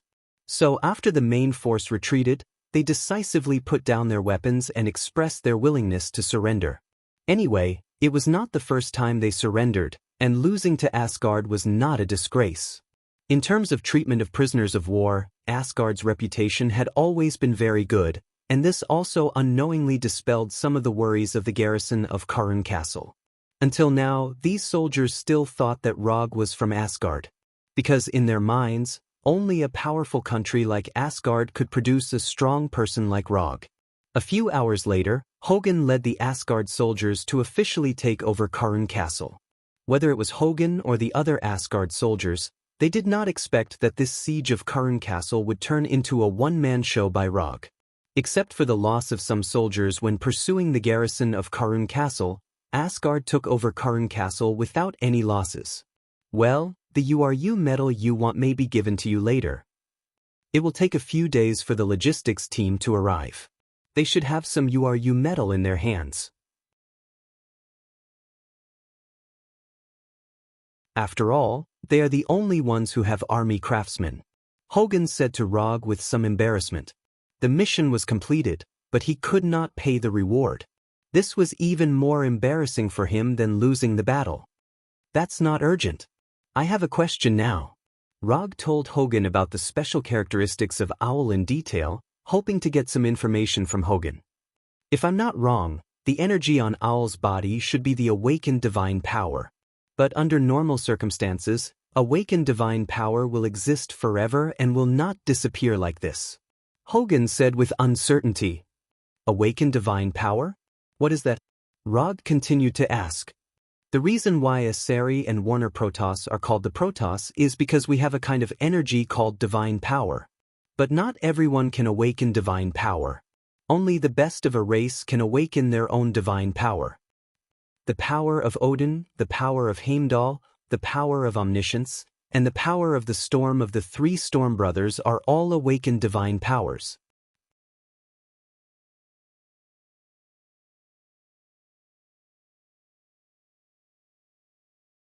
Chapter 106. Although Hogun didn't awaken divine power, as an Asgard, and an Asgard officer with a high position, he still has enough understanding of divine power. Through Hogun's explanation, Rog also roughly understood the so-called divine power. In short, divine power is the racial superpower of Asari and Warner Protoss. However, this superpower is not caused by genetic mutation, and the difficulty and conditions of awakening are a bit high. According to Hogun, the proportion of awakening divine power is about 1 in 10,000. Of course, this is just a rough proportion. For those who are born in a good family, the possibility of awakening divine power is hundreds of times higher than ordinary people. This is the fundamental reason why Asari and Warner Protoss can maintain the aristocratic rule. From this point of view, Owl was undoubtedly a lucky guy who was bursting with luck. But unfortunately, he doesn't seem to have received a complete education on divine power, otherwise, the speed divine power in his body wouldn't show such a strange state. Both lucky and unlucky, Owl may be the kind of person who has the legendary Schrodinger's luck. After waiting for a few days in Kurn Castle, Hogun finally waited for Asgard's reinforcements and logistics team, and then handed over the agreed URU medal to Rog. Unconsumed ninja coins, 336. The system's commission reward is in his hand, and the URU medal is also in his hand. Rog's mood also became better. Because there is no next attack plan for the time being, Rog finally experienced a real alien trip in Karun Castle. There were all kinds of unknown Vanaheim specialty snacks, alien races from an unknown planet, alien weapons with strange shapes, and alien skin colors and hair colors that were all different from the aliens. Rog was like a real tourist, appearing in every corner of Karun Castle, tavern, weapon shop, food street, romance street. Although Karun Castle has just experienced war, it has no impact on the lives of the residents in the city. Everything in the city is developing according to this established trajectory. Without investigation, there is no right to speak. After a few days of tourist life, Rog found that he still prefers Earthlings, or alien races that don't look much different from Earthlings, such as Warner Protoss. Because of the focus of Warner Protoss, after waiting in Kurn Castle for a week, Hogun and Rog finally received the latest news from Thor. The process was a bit difficult, but Thor still completed the established goal and successfully took the target city. Fandral and Volstagg had also successfully completed their mission, and the number of Asgard's camps in Vanaheim had increased to 7. Although there are still 16 camps under the control of Warner Protoss, Asgard's early plan can be regarded as perfectly completed. From departure to the present, a total less than 2 weeks. According to this progress, it will take at most 3 months for Asgard to restore order in Warnerheim. 3 months, for Asgard with an average lifespan of 5,000 years, is a short period of time that doesn't need to be calculative. However, things didn't develop as smoothly as Asgard expected. 3 months passed in the blink of an eye. In the past 3 months, Asgard sent several reinforcements, increasing the number of Asgard soldiers in Warnerheim to more than 50,000. But even so, Asgard only recovered 7 camps in the past 3 months. Of the 23 camps, 14 have returned to Asgard's hands. The remaining 9 are still firmly in the hands of Warner Protoss.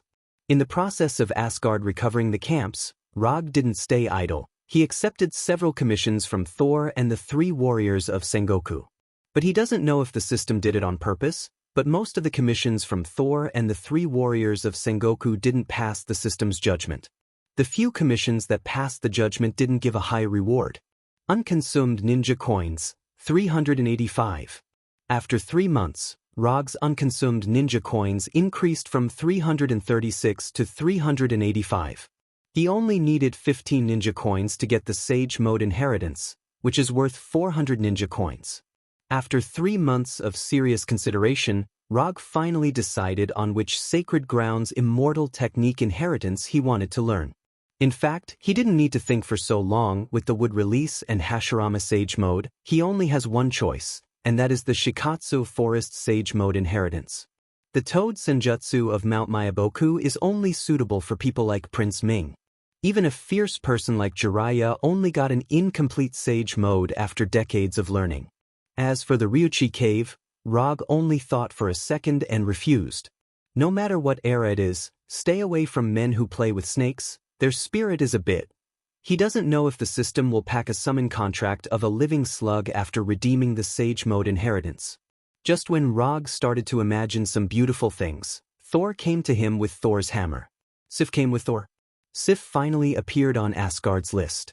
As for whether it was her own wish or Queen Freya's arrangement, only the two of them knew. There are more and more garrisons in Maguang City. I hope you can go in and see if there are any loopholes in the defense line. We have been delayed here for too long, Thor said to Rog with some tiredness. The Maguang City he mentioned was the culprit that caused their progress to be seriously delayed. Asgard wasn't the only one who will increase their forces. After Thor joined Rog and others, Warnerheim also increased their frontline forces. There are now more than 40,000 garrisons in Maguang City, and there is no lack of Warner Protoss's high-end combat power. Maguang City is one of the 5 main cities in Warnerheim. It has high walls and many soldiers, and it is easy to defend and difficult to attack. What's more troublesome is that this is a place that has to be fought for. Whether they can take down Maguang City directly determines whether Asgard can successfully recover the rest of the camp. In the past 3 months, Asgard spent most of his time attacking Maguang City. It has been almost 2 months since the day of the attack. In the past 2 months, Thor has climbed the walls of Maguang City more than once, but he was beaten back. Thor is a Ceres Thor, and Warner Protoss naturally has their own Thor, and more than one. Now in charge of commanding the Maguang City garrison is Warner Protoss's 2 Thor, 2 female Thor. In other words, the twin female Thor, Vigdigni and Weigelf.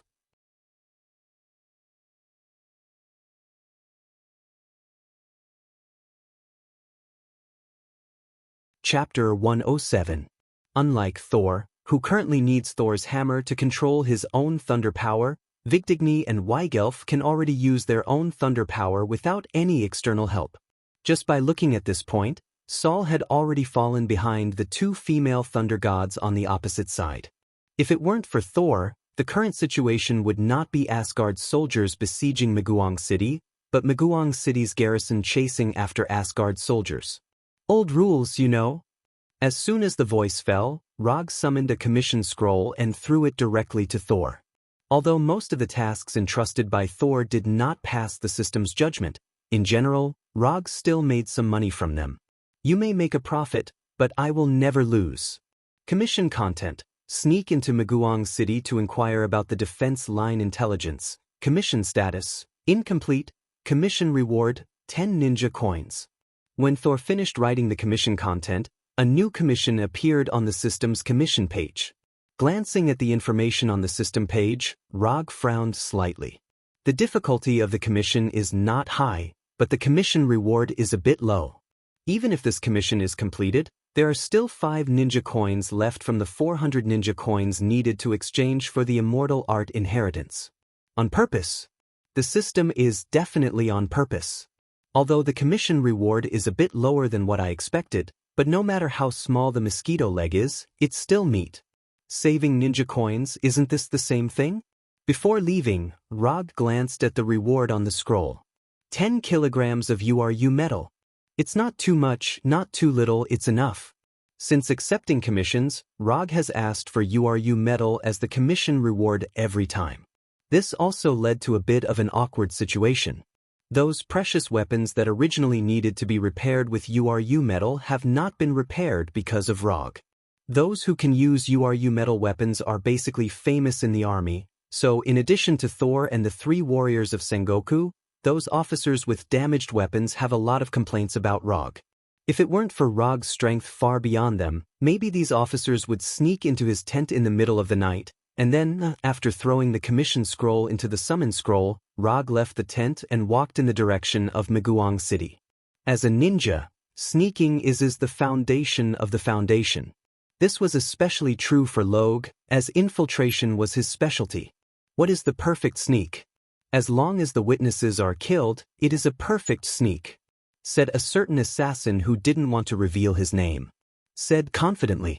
Once, Rog was also a loyal fan of the Kong-style sneak method. But after coming to Warnerheim, his sneak method has changed slightly. In the end, he is still a ninja, so after mastering the transformation jutsu, he returned to the normal way of sneaking. More than 10 minutes later, a Warner Protoss soldier came out of the forest outside Maguang City, then took advantage of the night to climb over the wall of Maguang City and entered Maguang City. In the City Lord Hall of Maguang City, the two sisters Vigdigny and Weigelf were carefully looking at the topographic map outside the city, and from time to time, they asked other generals next to them. At this time, Weigelf, as the younger sister, suddenly frowned. Sister, something may happen tonight? After hearing Weigelf's words, the City Lord Hall instantly quieted down. Although Weigelf's strength is weaker than her sister Vigdigny, she has a strong sixth sense that is completely unreasonable. Raise the level of alert, change the temporary password of the entire army, double the number of patrols. Without any hesitation, Vigdigny immediately issued the latest order. Anything that can make Weigelf have an intuition is not a trivial matter. This has been unquestionably confirmed in the past 1,000 years. The next second after Vigdigny issued the order, more than a dozen generals quickly left the City Lord Hall and began to implement the latest order. Can you predict who it is? Is it Thor or Rog? Vigdigny asked. I don't know, but I think the possibility of it being Rog is higher. Weigelf said with some uncertainty.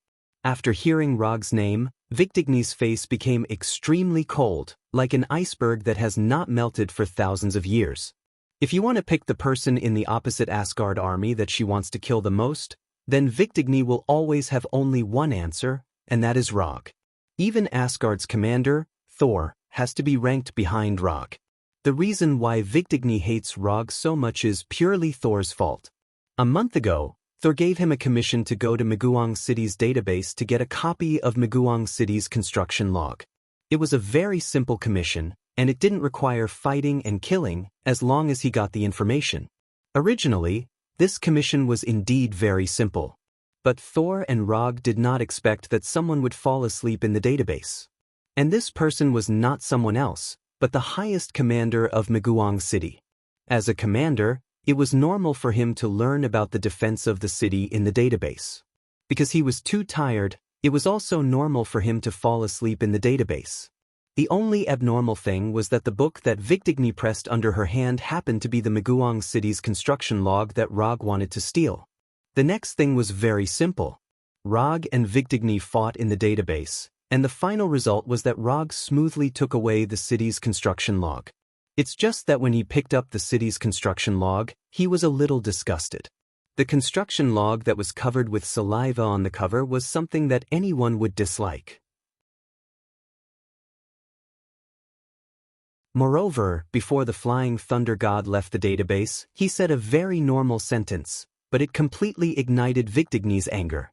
You're already such a big man, and you're even the commander of an army, but you still sleep and drool like a child, sigh. Originally, this sentence was nothing, but coincidentally, when Rog said this sentence, the defenders near the database just arrived at the scene. As for what happened later, Rog wasn't too clear.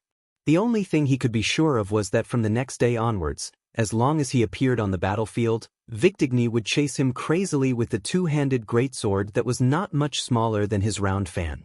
Rog, who was walking in Maguang City, suddenly sneezed, and then glanced around vigilantly. It can't be that bad, right? I just came in. Although Rog didn't fight much with the two sisters, Vigdigny, he knew very well how terrifying the intuition of the sister Weigelf was. Weigelf was the only person he had met who could see through his shadow clone and transformation technique.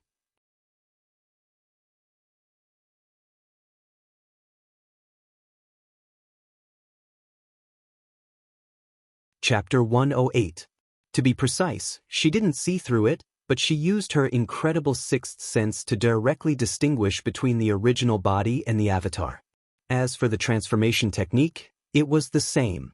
Even if he turned into the most inconspicuous guard, Wig Elf would still be able to recognize him. This was a bit unreasonable, and what was even more troublesome was that Rog had no way to deal with it. After entering Maguang City, Rog was like a real patrol soldier, constantly moving forward in the city. In order to make himself look less lonely, he also deliberately summoned 9 shadow avatars and let them disguise themselves as patrol soldiers. As a result, a standard patrol team was born. If someone paid a little attention, they would find that the people in this patrol team were all soldiers who died in battle. In the silent night, a small patrol team made up of the dead who had died in battle was patrolling the city like ghosts. With the addition of some sparse drizzle and a bleak breeze, it was a typical opening to a horror story. Although there were many garrisons in Maguang City, they were not very familiar with each other. So even if there was a completely unfamiliar patrol team passing by in front of them, they did not have any doubts. The military discipline is quite strict, and the line of defense is also very reasonable. From the looks of the soldiers, their food and sleep are not bad, and their mental state is also very normal. Generally speaking, this is a good army with good combat effectiveness. After pretending to patrol for more than an hour, Rog came to a conclusion that he already knew. If the level of the garrison in Maguang City was not good, even with the 2 female Thor Vigdigni and Weigelf, they could not stop the attack of the Asgard soldiers. Could it be that he could only go back like this tonight? Although no matter whether the loopholes in the line of defense were found or not, it would not affect the final judgment of the commission. But coming here in the middle of the night and then leaving without doing anything was not in line with Rog's character. Just as he was considering whether to do something temporarily to let the garrison of Maguang City have a full night, a real patrol team came towards them. Password. Rog wanted to bring his doppelganger team over, but the leader of the opposing team asked for the password. Rog didn't answer, he just silently opened his Sharingan. Sharingan, Genjutsu. After seeing Rog's blood-red eyes, the patrol captain was instantly hypnotized. Just as the patrol captain was about to lead the team away, a young soldier in the middle of the team suddenly shouted, "Captain, they didn't answer the password." As the saying goes, if you don't seek death, you won't die. Rog had originally planned to let this team go and stir up trouble elsewhere. However, this young soldier directly interrupted his plan and successfully obtained a VIP ticket to hell for himself. Kill them all. Rog and the others weren't the only ones here. There were also the other garrisons that had just been replaced.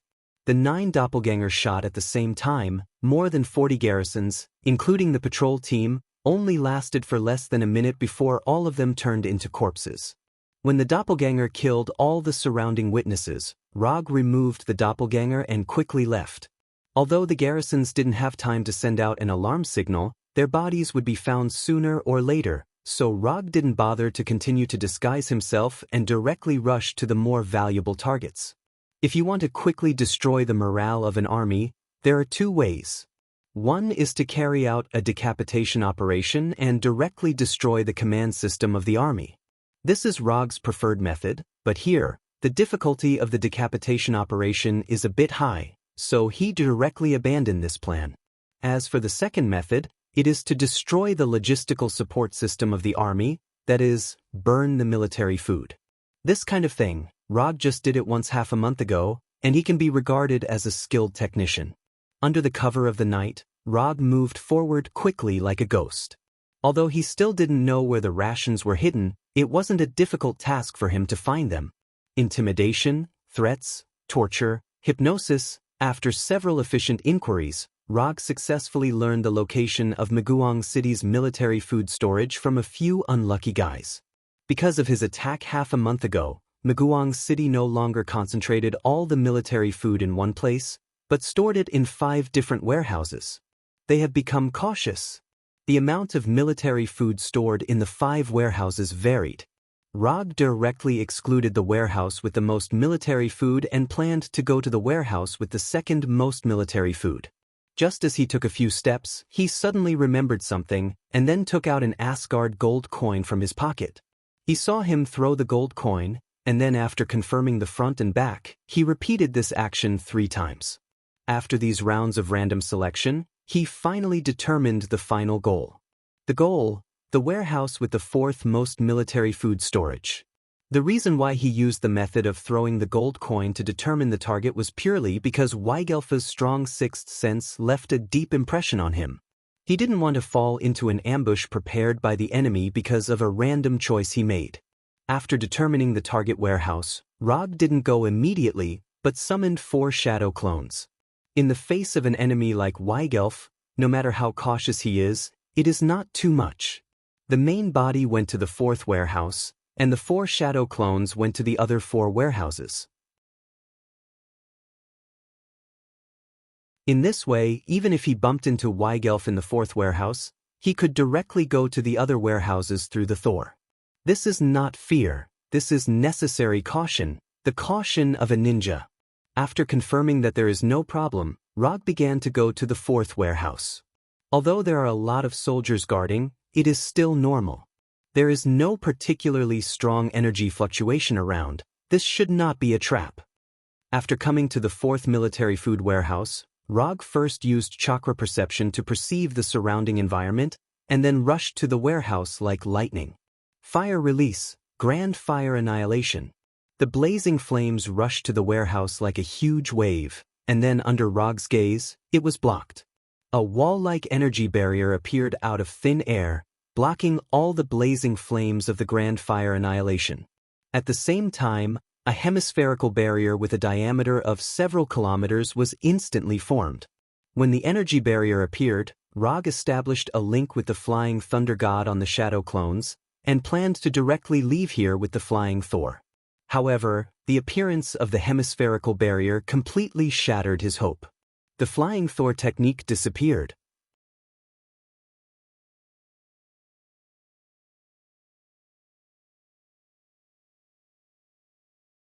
Chapter 109. No, it didn't disappear. It's that the entire space was completely isolated. Although the strength of the shadow doppelganger is not as good as his main body, but to silently destroy his shadow doppelganger and erase the flying thunder god technique from the shadow doppelganger, it is definitely not something that the Vannas of Maguang City can do. To be able to break the connection of the flying Thor technique, only a barrier that also has the power of space can do it. So what is the function of this hemispherical barrier in front of him? It's very obvious. I didn't expect that you would be willing to waste so many resources on me. When Rog spoke, the energy barrier in front of the warehouse door disappeared, and the 2 sisters, Vigdigny and Weigelf, wearing pale golden armor, came out. As long as we can kill you, it's worth it even if we have to pay more resources. As soon as the voice fell, the blue cloak on Vigdigny's body fluttered without wind, and a light blue lightning appeared around her. Is it necessary? Didn't I just say that you drool in your sleep? Getting angry over such a small matter isn't something a qualified commander would do. Compared with the frosty Vigdigny, Rog at this time was much more casual, as if he didn't realize that he was in a trap. On the surface, he was still as calm as ever. But in fact, he has been silently praying in his heart. Thor, if you have a little conscience, come and save me quickly. Small matter. You actually think this is a small matter? After hearing Rog's words, the lightning on Vigdigny's body suddenly became thicker, and even her eyes flashed with a light blue current. Because of Rog's words, now the entire garrison of Maguang City knows that their commander drools when she sleeps. This news even began to spread in the capital of Warner Protoss. After living for so many years, Vigdigny felt the power of public opinion for the first time. Rog must die. Feeling Vigdigny's murderous intent, Rog directly summoned his Thunder Fan and Kusanagi sword, ready to fight at any time. Fortunately, he had the occult scroll with him. Otherwise, he could only use the flying Thor kunai to fight against Vigdigny. Although Vigdigny was a woman, she was a woman who had awakened the divine power of thunder. Moreover, she was a woman who was in a state of extreme anger. When facing such an enemy, one could never be too careful. Moreover, she had Weigelf, who had a strong sixth sense, by her side. The battle between the two female Thor from Warner Protoss and the upright ninja from Earth was about to start. Victigny didn't give Rog too much time to prepare. At the moment when Rog summoned his Kusanagi sword and thunder fan, she had already raised the two-handed greatsword in her hand and attacked Rog like lightning. It was just a simple straight charge, but Victigny broke out with all her strength. Her whole person was like a real lightning that came in front of Rog, and then a thunderous strike. Boom! The two-handed greatsword wrapped in lightning and thunder fan fiercely collided with each other, and a strong explosion like a small nuclear bomb broke out. Victigny and Rog were blown away by the explosion at the same time. The powerful shock wave of the explosion also directly killed all the guards near the warehouse. This woman is really crazy. Even if most of the energy was absorbed by the thunder fan, Victigny's sword still made Rog's right hand slightly numb. If he didn't have Sage Body and use Strange Body technique at the first moment, Victigny's sword was enough to send him flying. Shadow Clone technique. Before Rog landed on the ground, he quickly used Shadow Clone technique. His whole person seemed to be infinitely multiplying and instantly created 30 shadow clones. Of course, these shadow clones were not used to attack Victigny. In front of Victigny, who controlled lightning, these shadow clones were no different from balloons. As long as she released lightning once, she could take away most of the shadow clones. When these shadow clones appeared, they didn't hesitate and used body flicker technique at the first moment. Like a flock of frightened birds, they quickly disappeared from the warehouse. This hemispherical spatial barrier was like an independent space. It isolated Rog from the outside world's Thor technique. Since he couldn't connect to the outside world's flying Thor technique, then he could only set up flying Thor techniques inside the barrier. The 30 shadow clones that he just summoned were his flying Thor technique. The original body is still here. Those that left are all clones. Weigelf's voice immediately sounded. Rog wasn't surprised that Weigelf could see through his shadow clones. However, even if the shadow clones were seen through, it wouldn't affect his plan at all. When the shadow clones scattered and ran in different directions of the barrier, one by one, flying Thor techniques appeared in his perception. With the flying Thor technique, the flying Thor was the real flying Thor. While the shadow clones were constantly setting up flying Thor techniques, Victigny attacked Rog again. However, this time, she pounced on empty air. When the two-handed greatsword in Victigny's hand was 10 centimeters away from him, Rog activated Flying Thor and instantly disappeared from Victigny's sight. Admit defeat. This is already my home ground. You are not my opponent. Rog's voice sounded more than 10 meters away. However, Victigny obviously wouldn't stop here. The moment she saw Rog's figure, she once again waved her greatsword and rushed over. Victigny's speed was indeed very fast.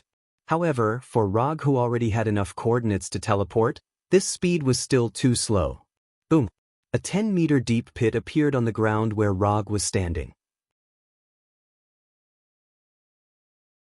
However, there was nothing in the pit other than gravel. Why bother? Rog sighed helplessly. Can't they just sit down and have a good chat? Why do they have to fight to the death? And Victigny, as the commander of Meguang City, shouldn't she put the city defense first? Why must she make things difficult for an upright ninja like him? It seems that she couldn't bear to see her sister Victigny being teased alone. Weigelf also joined the battle. Compared with Victigny's two-handed greatsword, Weigelf's weapon was much more normal. It was a one-handed rapier of normal length. When Victigny once again attacked Rog like a violent lightning, Weigelf also launched an attack at the same time. Boom! Victigny's attack once again missed, and a normal house was blasted into ruins. Through Flying Thor, Rog easily avoided Victigny's attack.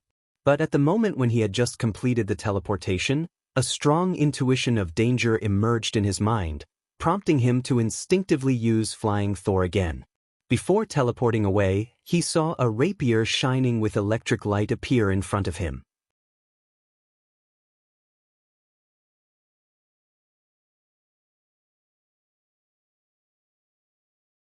Chapter 110. Referee, I want to report, someone here is cheating. Rog's teleportation coordinates at this time were randomly selected by him, but Weigelf seemed to have known that he would be teleported here and came here in advance. If his speed was slower, then the thin sword with electric light would have skewered his head like a stick of sugar-coated haws. Does your sixth sense have to be so strong? Do you want me to live? Although he avoided Weigelf's attack at the last moment, Rog couldn't help but break out in a cold sweat. This little girl was much more ruthless than her sister. Victigny had a fiery personality and was easily impulsive. This could be easily seen from the weapon she chose and the behavior she showed. Weigelf was just the opposite of Victigny. She was the kind of person who didn't talk much, but once she made a move, she was ruthless. Moreover, her speed was faster than Victigny. Compared with Rog, Weigelf was more like a professional assassin. In order to avoid such a situation, Rog did not continue to stay near the warehouse, but teleported to a roof hundreds of meters away. Until this time, Thor, who was outside Maguang City, finally found that something was wrong. He waved Thor's hammer and flew into the air.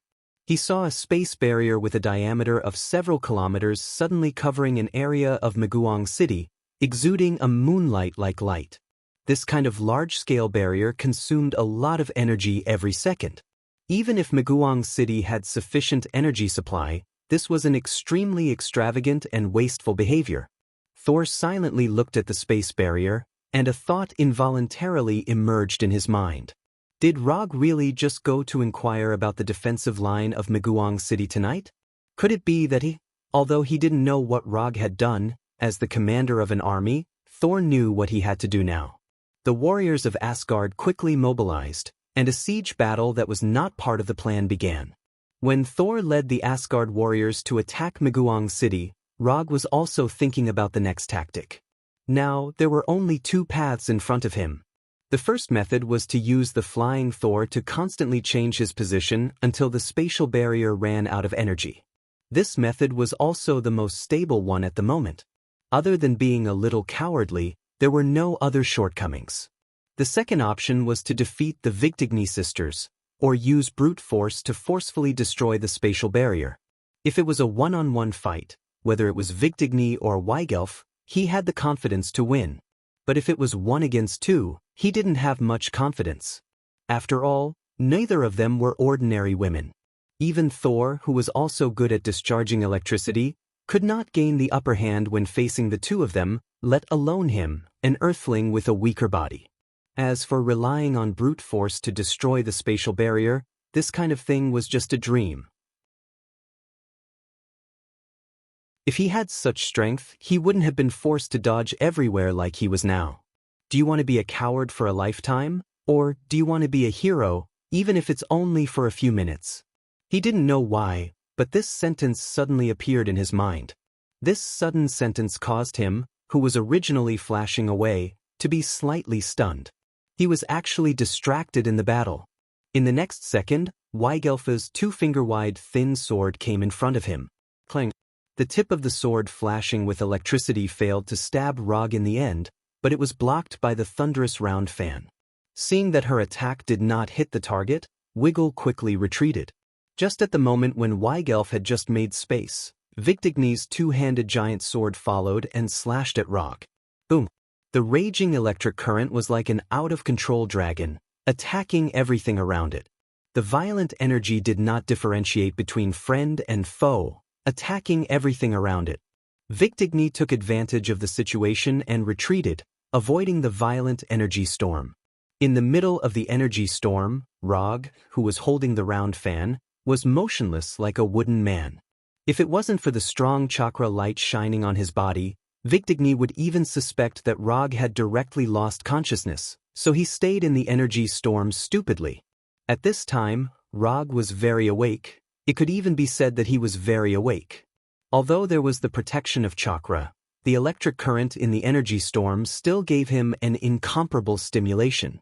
The reason why he didn't Flying Thunder God was that he wanted to personally feel the thunder power released by Victigny and compare it with his newly developed ninjutsu. Without the subsequent energy input, the energy storm, which used thunder power as the main energy source, completely dissipated in the air after more than 10 seconds. When the energy storm dissipated, Rog put the round fan behind his back and directly condensed a Rasengan in his right hand. It was just an ordinary Rasengan, there was no change in nature, and the size was also the normal size of a palm. However, in the next second, Rog began to inject the Thunder attribute chakra into the Rasengan. In the past, Crown Prince Kamui created the strongest ninjutsu of the Wind Release ninjutsu by injecting the Wind attribute chakra, Futon, Rasen Shuriken. After fighting with the three Storm Brothers, Rog also began to develop his own unique Rasengan. Compared to Crown Prince Kamui, Rog was more proficient in Thunder and Fire Release, so his Rasengan certainly couldn't be based on the Wind attribute chakra. The Rasengan, which was originally the size of a palm, instantly expanded to the size of a basketball. At the same time, a light blue lightning appeared on the surface of the Rasengan, and it madly flowed irregularly and showed a phenomenon of electric current discharge. Raitun, Spiral Railgun. Strictly speaking, this ninjutsu was in an incomplete state, because Rog didn't do any actual combat testing of this ninjutsu. However, it was obviously not the time to care about these small details. The moment the spiral railgun was formed, Weigelf's sixth sense sent out a strong warning signal. Danger! Retreat quickly! Without any hesitation, Weigelf came to Victigny's side like lightning, and directly pulled Victigny's right hand, and quickly retreated. Looking at Victigny's and Victigny's figures retreating quickly, Rog slowly raised his right hand, and silently aimed the spiral railgun at the two sisters. The reason why he named this ninjutsu spiral railgun was, on one hand, because this ninjutsu had a super long attack range and super fast attack speed, just like a real railgun. On the other hand, it was his little faith. The electric sparks dancing on your fingertips are my undying faith in this life.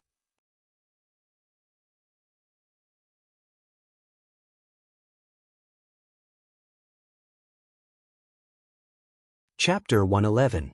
Only the super electromagnetic gun will last forever. Boom. The electromagnetic gun in Rog's hand disappeared in an instant.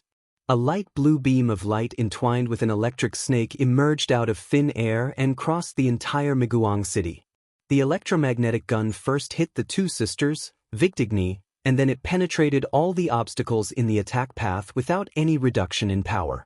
Houses, enchantments, city walls, nothing could stop this light blue beam of light.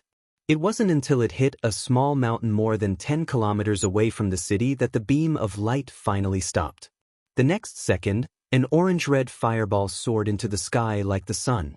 The earth began to shake. The hurricane formed by the shock wave struck the surroundings like a tsunami.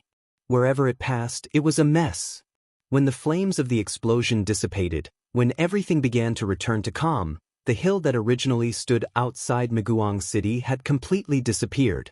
Instead, there was a circular deep pit with a diameter of several kilometers. Electromagnetic gun, one shot, soul. Like a natural disaster, the battlefield that was originally fighting suddenly quieted down. The entire battlefield seemed to have been paused suddenly, and everyone couldn't help but look in the same direction. Is this really something that a human can do? Regarding the fact that Rog is an Earthling, it has been spread to Asgard and Warner Protoss as early as a few months ago. A guy who is active on the battlefield like he is on steroids and has super combat power, no matter where he is, he will be the focus of investigation. But after seeing the scene in front of them, they found that they still underestimated Rog. After the battlefield was strangely silent for more than 10 seconds, there was a burst of excited shouts. Those who shouted excitedly were all Asgard soldiers. As for the Warner Protoss soldiers on the defending side, their faces were as ugly as they could be at this time. The existence of high-end combat power can not only improve the combat power of the entire army, but also greatly improve the morale of the army. The terrifying power of the electromagnetic gun raised the morale of Asgard to the peak in an instant. The siege of Miguang City also began once again amidst the howls of the Asgard soldiers. Unlike the excited Asgard warriors, Rog wasn't happy at all. The power displayed by the spiral electromagnetic cannon did not disappoint him. In fact, it had far exceeded his expectations. However, The aftereffects of the spiral electromagnetic gun were far beyond his expectations. Other than the numbness in his right arm, he couldn't feel anything. He couldn't even clench his fist. Not only that, the flow of chakra in his right arm was also severely obstructed. It felt like the F1 track had turned into a sidewalk. Don't be fooled by the fact that he was standing motionless like a peerless expert. In reality, his battle prowess had been severely reduced by several times. Fortunately, there was no one who would attack him now. Victigny and Weigelf, who were most likely to attack him, were now lying weakly in the ruins of the house, gasping for air. Especially Victigny, she was vomiting blood from time to time. Although the spiral electromagnetic gun didn't directly penetrate their bodies, even if they were just grazed by it, the powerful power of the spiral electromagnetic gun still brought unimaginable damage to them. If they hadn't awakened the power of thunder, their bodies would have been completely destroyed by the violent energy of the electromagnetic gun at the moment they were grazed by the spiral electromagnetic gun, and then instantly scorched and dissipated. The only fortunate thing was that Rog had not conducted any actual combat tests on the spiral electromagnetic gun ninjutsu before. So when he first used this ninjutsu, there was a small deviation in his accuracy. This was also one of the important reasons why Victigny could survive. At the moment when Rog had just fired the spiral electromagnetic gun, Weigelf received a death reminder from her intuition. But this reminder was meaningless. At the moment of firing, the spiral electromagnetic gun had already reached its maximum speed, and she had no time to dodge. So she could only watch helplessly as the spiral electromagnetic gun came in front of her, and then, Rog's current state wasn't very good, but Victigny's state was worse than his. After confirming with Chakra's perception, he began to walk towards Victigny. The enemy hero's health was low, and this was the best opportunity to take the last hit. After continuously using the body flicker technique, Rog came in front of Victigny and looked down at them lying on the ground. Now, they were no longer as majestic as before. If they weren't wearing armor, they would look like refugees who had been stranded in a foreign land because of the war. There was still a little difference. They were refugees with good figures and outstanding looks. Pulling out the Kusanagi sword from his waist with his left hand, Rog calmly said to the two of them, "In your next life, be an ordinary woman and don't come to the battlefield again." After saying that, Rog raised the Kusanagi sword in his hand and stabbed forward. Just as he stabbed with the Kusanagi sword, a lightning bolt as thick as an arm fell from the sky and directly struck the Kusanagi sword in his hand. Boom! This sudden lightning bolt didn't hit the Kusanagi sword, but fell to the ground. You can't kill them, their mother is Gerwig. Killing them will provoke an all-out war between Asari and Warner Protoss. The one who summoned the lightning to attack Rog was none other than Thor.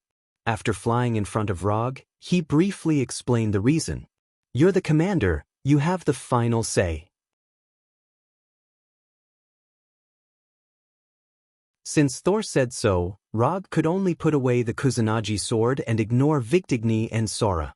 Although Victigny and Sora avoided death, they also became Thor's prisoners of war. Maguang City eventually fell into the hands of Thor. After capturing Victigny and Sora, it was only a matter of time before Maguang City fell. Except for some stubborn generals who led the troops to break out, most of the garrison chose to surrender. Asgard successfully took down Maguang City, a city with great strategic value.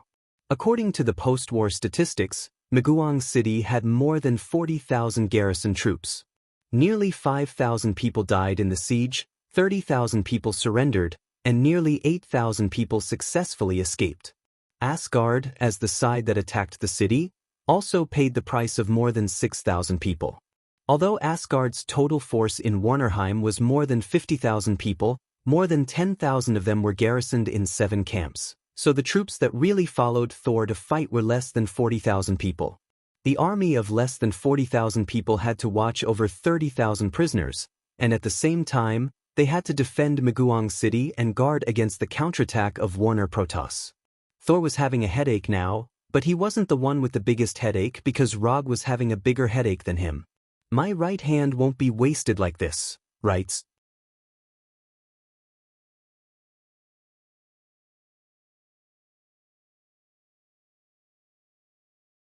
Chapter 112. It's been 5 days since the original battle, but Rog's right hand still hasn't recovered to the state before he used the electromagnetic gun. The physical damage was completely healed in less than 2 days thanks to the immortal body's powerful recovery ability. However, the chakra meridian system in his right arm is still in a serious state of blockage. For this reason, he specifically consulted the military doctor of Asgard and got a useless answer. Pay attention to rest, and you'll be fine after a few days of rest. If it weren't for the medical doctor's rich medical experience and good reputation in Asgard, Rog would definitely regard him as an ignorant and incompetent charlatan. If only there was a medical ninja here. It's best if it's a female medical ninja with a golden ponytail and a proud figure. Putting those unrealistic fantasies behind him, Rog opened the exchange page of the system and looked at the medical ninja page. To exchange or not to exchange, that's the problem. After thinking about it for a few minutes, he finally dispelled the idea. He's good at killing people, but saving people is out of the question. It's impossible to have a medical ninja, not in this life. Although the chakra meridian system in his right arm is still in a serious state of blockage, compared to the time when he used the electromagnetic gun, it's already improved a lot. It's probably equivalent to upgrading from a sidewalk to a bicycle path. So even if he doesn't do anything, the Sage mode will repair the damaged meridian system. The only problem is that he doesn't know how long it will take to completely restore it to its original state. For a right-handed ninja, it's a very serious problem that he can't use chakra with his right hand. This will not only affect the ninja's strength, but also affect the ninja's self-confidence. So he intends to solve this problem in his own way as soon as possible. If he guessed correctly, the blockage of the meridian system in his right arm should be related to his imitation of the Thunder God's power. The electromagnetic gun is a brand new ninjutsu that he created based on the Rasengan and added the Thunder God's power to chakra, and then borrowed the railgun, by Jidama, Thunder God, and other things. Most of them were reliable. The only thing that wasn't reliable was the divine power of thunder that he had imitated. Of course, it is also possible that the side effects of ninjutsu are too great, beyond the tolerance of the meridian system, so this situation occurred.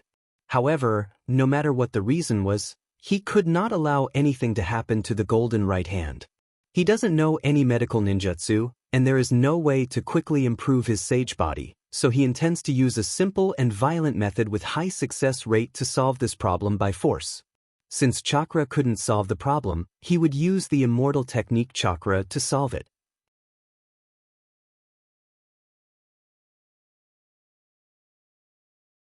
If he remembered correctly, the sage mode of the Shikatsu forest had the ability to borrow natural energy to greatly increase the vitality of the body. Not only could it increase one's speed and defense, but it could also increase one's attack range and power through natural energy. As for the Senjutsu chakra, it can increase the power of his ninjutsu, taijutsu, and genjutsu by leaps and bounds. This is not something he needs to pay too much attention to at the moment. It is said that when the sage body of Hashirama meets the sage mode of the Shikatsu forest, there will be some wonderful changes. As for whether this information is reliable or not, Rog can't be sure. Unspent ninja coins, 395. The sage mode of the Shikatsu forest required 400 ninja coins. As long as he completes one more commission, he will have enough ninja coins. Thor, he can directly exclude him. He shouldn't have any commissions in the near future. The 3 warriors of Sengoku, their URU medal quota for the next few hundred years has already been used up. As poor people, they won't have any commissions for the time being. Sif, although she has enough URU medal quota, she doesn't particularly approve of Rog's commission. It can even be said that she is very against it, so she can also be excluded. As for the rest of the officers and generals who have URU medal quota, forget it, I won't consider them. After thinking about it seriously, Rog found that there are only a few potential clients in Asgard. How about expanding the scope of business, or adding Warner Protoss to the client whitelist? Although he has killed a lot of Warner Protoss people in recent months, strictly speaking, he is just a hired thug by Asari. But this can only be thought in his mind. Compared with the commission, Warner Protoss may want to know how to kill him. Using that kind of inhumane, bloody, and painful way to kill him. After sighing helplessly, Rog left his room and walked to the other side of the city. After 5 days of reorganization, Asgard has completely controlled this extraordinary city. Although there are still some stubborn people who launched some meaningless attacks from time to time, it didn't affect Asgard's control of Miguang City. After passing through a few streets, Rog came to a manor that was strictly guarded by Asgard's soldiers and didn't hesitate to consume energy. Lord Rog. When he came to the gate, the Asgard soldier in charge of guarding the gate immediately saluted Rog. "I'll go in and take a look, you can continue with your mission." After saying that, he passed through the specially set up spirit formation gate and entered the magnificently decorated manor. Although the area of this manor is not very large, the decoration is extremely exquisite. Even Rog, an earthling, had to sigh at this ingenious alien architectural style. When he came to the hall of the manor, he saw 2 familiar faces. After seeing Rog's arrival, the hot-tempered Victigny immediately stood up and rushed towards him. At this time, Victigny completely lost her previous valiant posture. Even the fist she waved was as weak as an ordinary person. At this time, "Do you still hate me so much?" Rog easily avoided Victigny's fist, pressed his left hand on her shoulder, and then pushed her back with a little force.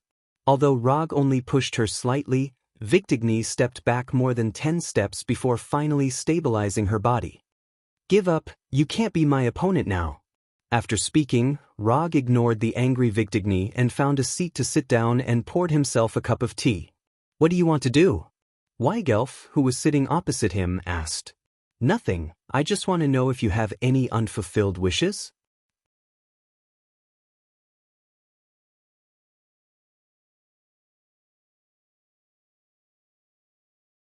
Chapter 113. After hearing Rog's words, Weigelf, who was sitting opposite him, rolled her eyes at him and then slowly said, "If you have something to say, just say it. You don't have the intention to kill me and my sister, otherwise you wouldn't have locked us up here." Weigelf is not only calmer than Victigny, but she is also more thoughtful than Victigny when considering things. So she won't be distracted by Rog's words. "I was going to make a little joke with you. In that case, I will say it clearly. Do you have any commission that you want to complete now? If there is, I can help you complete it. Of course, letting you go or killing Thor and so on are not in the scope of this." Rog said straightforwardly, completely ignoring the fact that he was the one who had captured Victigny and her companion. "What is the price?" Weigelf asked calmly. "This depends on the specific content of your commission. As long as the reward is not excessive, I can accept it." Considering the current situation of Victigny, Rog didn't specifically specify the reward. What he wants now is just ninja coins. As for the reward, it's just icing on the cake. Weigelf looked at Rog seriously, and then continued to say in a calm tone, "No. You can leave now." "Really? That's really a pity." After getting a clear reply from Weigelf, Rog stood up directly and walked straight towards the door. He originally planned to come over and try his luck. If there is a commission, of course, everyone will be happy. If there is no commission, he won't care too much. Just as Rog was about to leave the hall, Victigny suddenly said, "Wait, I have a commission." Rog stopped and turned to look at Victigny. "I want to fight with you. If you win, the wrath of the hurricane is yours." After that, Victigny pointed to the 2-handed greatsword placed in the corner of the hall. "It's not that I look down on you, but in your current state, you can't be my opponent. Even if I stand still and let you use 1 hand and 2 feet, you can't beat me." Although Thor didn't put Victigny and Victigny in a real prisoner camp, in order to avoid some unpleasant things, he still made some restrictions on them. For example, adding a seal on them. Because of the existence of the seal, Victigny and Victigny not only lost control of their thunder power, but even their physical fitness was suppressed by the seal to the level of ordinary Warner Protoss soldiers. It was also because of this that Saul was at ease to lock them up in this manner instead of the underground prison that was strictly guarded. Although I don't understand your power attribute, I'm very sure that you must have a way to suppress your own level to the same level as me. Under the same conditions, one-on-one. Whoever loses will hand over their weapon to the winner. Victigny said as she walked towards Rog. When she finished, she was less than a meter in front of Rog. Being too competitive isn't a good thing, but since you insist, I don't mind fulfilling your little wish. As soon as his voice fell, a commission scroll appeared in Rog's hand. The commission is for me to fight with you once, and the reward is for your Wrath of the Hurricane. You think you can win? I've never lost in front of a woman. Although she was not very happy with Rog's current tone and attitude, Victigny still took the commission scroll and wrote the content. When Victigny finished writing the commission, the system also gave the result of the judgment, and a new commission task appeared in the commission page. Commission content: fight with Victigny once. Commission status: incomplete. Commission reward: 5 ninja coins. 5 ninja coins commission reward. Just as Rog had expected, the system had given him the lowest reward. When do you want to start? As soon as Rog finished speaking, Victigny's fist came in front of him, showing his answer with practical action. Although Victigny's attack was very sudden, it was limited by her current sealed body. Her punch was not only weak but also not fast. With this speed, Rog could avoid it with his eyes closed.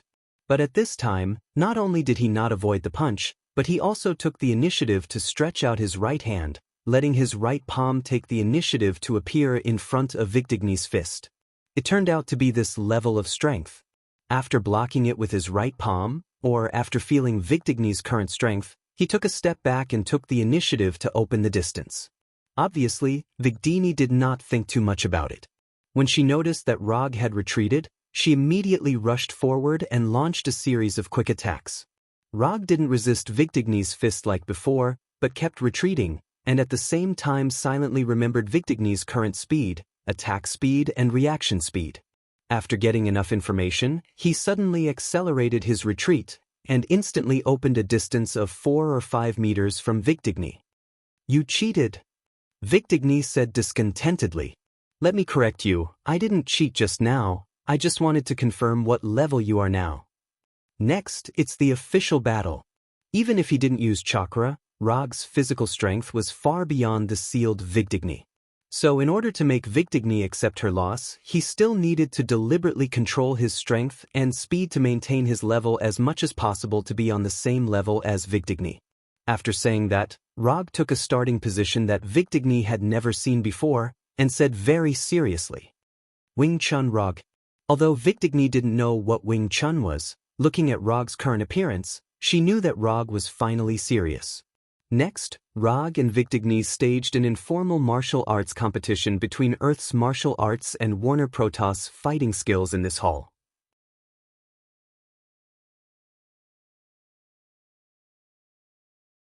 Spread, arms, prone, small thoughts, bridge seeking, index, wooden dummy technique. Although Rog hadn't officially learned Wing Chun before, after gaining the Sharingan, he silently copied this famous fist technique.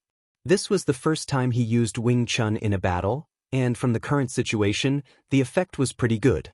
Although Rog didn't use strength and speed that exceeded Victigny's, he still easily gained the upper hand. Victigny's fighting skills weren't weak, and she was experienced enough, but unfortunately, she met Rog who had better skills and more experience.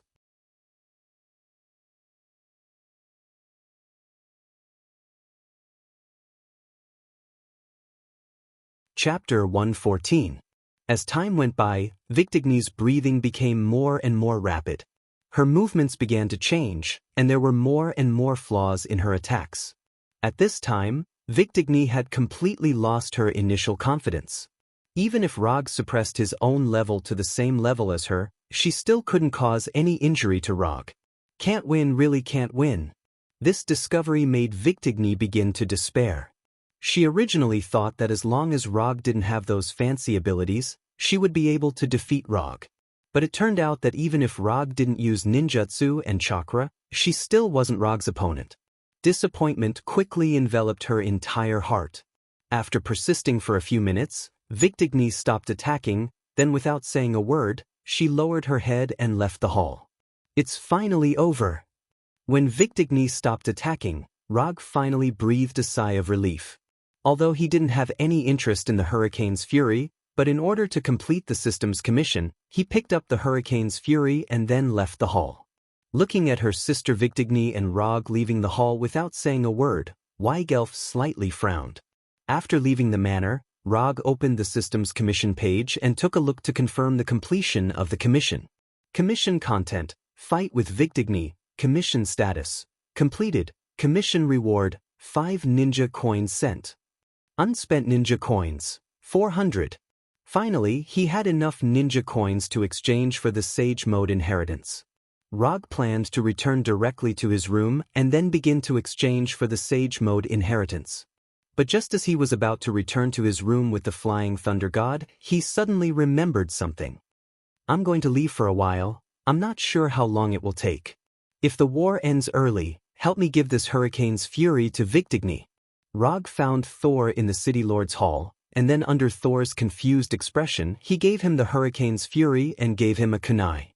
Before Thor could ask, he returned to his room with the Flying Thunder God, and then threw all the Kusanagi sword, round fan, armor, and other things back into the summon scroll.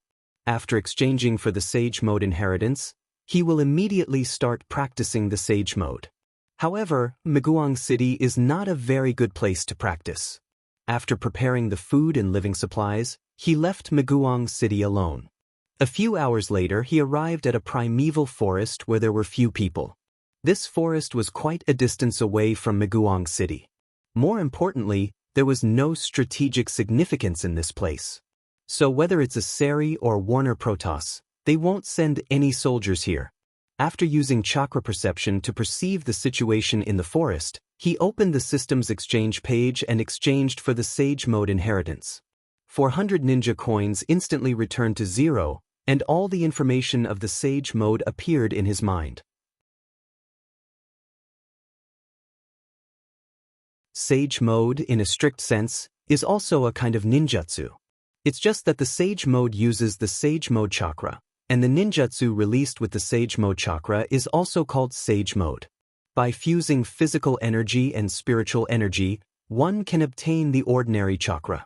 On the basis of physical energy and spiritual energy, plus natural energy, one can form the Sage Mode chakra. The principle is very simple, but the difficult part is that the 3 types of energy must maintain an absolute balance, that is, according to a strict 1/3 ratio, to obtain the Sage Mode chakra. If the natural energy is more than 1/3, it will be swallowed by the natural energy and turned into stone. If it's less than 1/3, it can't fuse chakra, and naturally can't enter the Sage Mode. Rog has known the principle of chakra for a long time. But the key is that he doesn't know how to absorb the natural energy, and he doesn't know how to use it. In the Sage Mode information of the Shikatsu Forest, there is all the information he needs, including a set of training materials and notes. As for which senior these notes are from, there is no note in the information. Under normal circumstances, the Sage Mode can only be practiced in the 3 inheritance grounds, namely Shikatsu Forest, Mount Miyaboku, and Ryuchi Cave. The system considerately considered this problem, so it gave him a new ability. Inherent Barrier, Shikatsu Forest. Once activated, it can create the real Shikatsu Forest and replace the surrounding space with the real Shikatsu Forest. Simply put, the real Shikatsu Forest will replace the real world, but only for the duration of the Inherent Barrier. But compared to the real Shikatsu Forest, this Shikatsu Forest is very different. In the real Shikatsu Forest, there is a living slug that has lived for a long time, and its size is unknown. But in the real Shikatsu Forest, there is no living slug. If he wants to have a living slug in the real Shikatsu Forest, he can exchange it from the system. But the exchange price is a bit expensive. It's just a little cheaper than a tailed beast. After going through the information about Sage Mode in his mind a few times, Rog finally focused on the new ability, Inherent Barrier, Wetbone Forest. He now has sufficient evidence to prove that the reason why the Sage Mode can be sold for 400 ninja coins is because of the Inherent Barrier.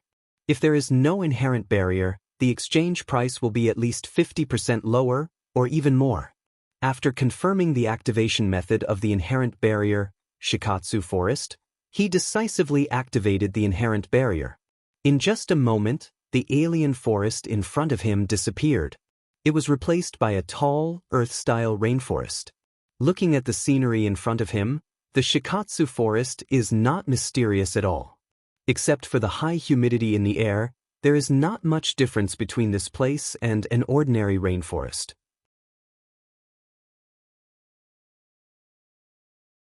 Of course, this may also be because he is too weak right now, so he can't discover the mystery of the Shikatsu forest.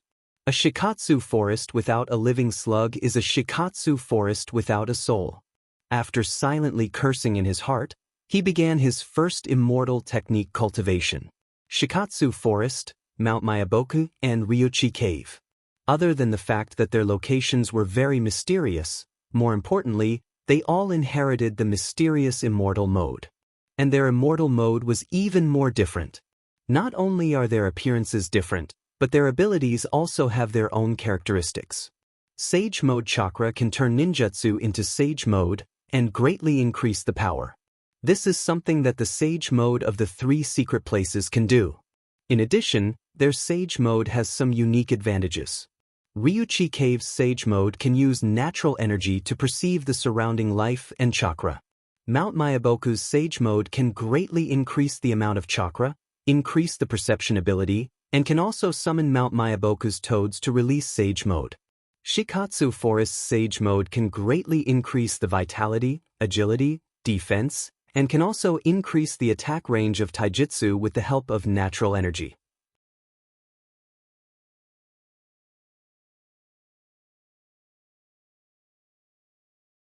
Chapter 115.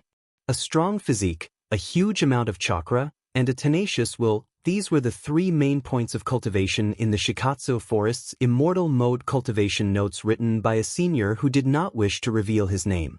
For an ordinary ninja, these 3 prerequisites may be a bit difficult to achieve. But for Rog, these 3 prerequisites are basically non-existent. Hashirama's Sage Mode, Ichibi's chakra, and his tenacious will, Shikatsu Forest Sage Mode seems to be tailor-made for him. Of course, this is just a fantasy in his mind. After adjusting himself to his best condition, he sat cross-legged on the ground according to the requirements of cultivation. Then he began to empty his mind.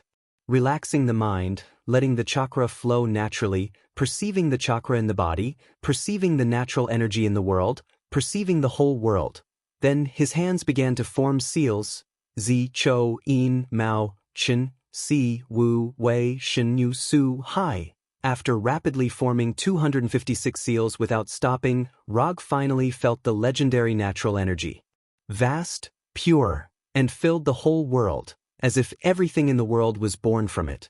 He didn't have time to sigh, this energy forced into his body. Swelling, tearing, swallowing, decomposing, all kinds of heart-wrenching pain instantly enveloped his whole body. At this moment, he finally understood why the notes specifically said that the practitioner needs a tenacious will. Although he tried his best to keep himself awake, the pain acting on his body and mind at the same time was like the power of heaven and earth. He couldn't resist. 1 second, 2 seconds, 3 seconds. Just when he thought that his spirit was about to collapse, his consciousness suddenly entered a world that was only white. There was no color, no substance, and no energy. Rog was like a leaf that fell into a river, floating aimlessly in this world. After floating aimlessly for a long time, a green planet completely made of trees appeared in front of him. When he saw this green planet, he suddenly remembered something. Isn't this the planet he saw when he transplanted the Sage Mode? When this memory appeared in his mind, the pure white world suddenly disappeared. Instead, it was replaced by a vast starry sky. Rog didn't have time to think about it. His whole body rushed to the green planet like a meteor. Just when he was about to hit the green planet in an incomparably tragic way, all the scenes in front of him disappeared, and his consciousness instantly returned to his body. With the return of his consciousness, the first thing he felt was an uncontrollable strong hunger. Under the stimulation of hunger, his body's senses began to quickly return. Vision, touch, smell, hearing, and other senses were instantly restored. Until now, he had time to look at his current situation. His body, his limbs, and his IQ is still online. Except for the low amount of chakra, everything is fine. After repeatedly confirming his body condition, he took the summon, took it, of the food, of him. After eating and drinking his fill, he casually laid on the ground and began to recall the inexplicable scene from before. According to the records, when every cultivator perceives natural energy for the first time, they will have an inexplicable experience. The duration of this experience also varies from person to person. Some people can return to normal in a few minutes, some can return to normal in a few hours, and some can never return to normal. As for what the length of time means, there is no accurate answer at present. After all, the number of samples is not enough, and it is difficult to draw any effective conclusions. However, as long as one can feel this wonderful experience, it means that the cultivator has completed the first stage of the sage mode, the cultivation of sensing natural energy. Sensing natural energy, refining the immortal technique chakra, and entering the sage mode. This is the three-step cultivation of the sage mode. It looks very simple, but in fact, the first stage of sensing natural energy can already eliminate more than 90% of the cultivators. The second stage of refining the immortal technique chakra is much more difficult and dangerous than the first stage. If you can't sense natural energy, you can't cultivate the sage mode. But if there is an accident in the process of refining the immortal technique chakra, then the stone puppets will be waving at you. Time flies. It has been half a year since Rog left Muguang City. In this half a year, he has put almost all of his energy into cultivating the sage mode. For this reason, he deliberately referred to Prince Ming's accelerated cultivation buff. He has to say that the shadow clone jutsu is a very useful ninjutsu. In particular, the experience and memories would return to the original body after the seal was lifted. It was as if it was tailor-made for cultivation cheating. Due to the selfless dedication of these shadow clones, his immortal mode cultivation progressed at an unimaginable speed. With a clap of his hands, the eyeshadow appeared. After spending half a year, he finally mastered this rapid makeup technique and inherited the sage mode from the Shikatsu forest.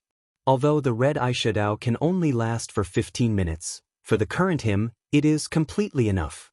And as he guessed, the sage mode of the Shikatsu forest, the sage body, and the wood release have some unknown mysterious connection. After mastering the sage mode of the Shikatsu forest, he can clearly feel the changes in his physique, physical strength, and recovery ability have been improved qualitatively. The most intuitive feeling is that even if he releases the electromagnetic gun 3 times in a row, his right arm will not have any problem. The further improvement of the sage body also led to a further increase in his chakra capacity. The era of the Ichibi is over, and now it is the era of the Nibi. Compared with the increase of chakra, the changes of the wood release are much more ordinary. It is nothing more than the wood dragon and the wood golem becoming bigger and stronger, and adding a few more wood release ninjutsu. It's time to go back. After removing the inherent enchantment, Shikatsu forest, Rog began to perceive the Flying Thor Kunai's Flying Thor technique. Before leaving Muguang City, he deliberately left a Flying Thor Kunai for Thor, just for this moment. Found you! After perceiving the Flying Thor technique, his figure instantly disappeared from the forest. When his figure reappeared, the first thing he saw was Saul, whose clothes were in a mess and who was gasping for breath. Did I come back at the wrong time? You're tuning in to the Han Lee's Immortal Journey YouTube channel. Don't forget to subscribe and join us on this journey to catch the most captivating stories.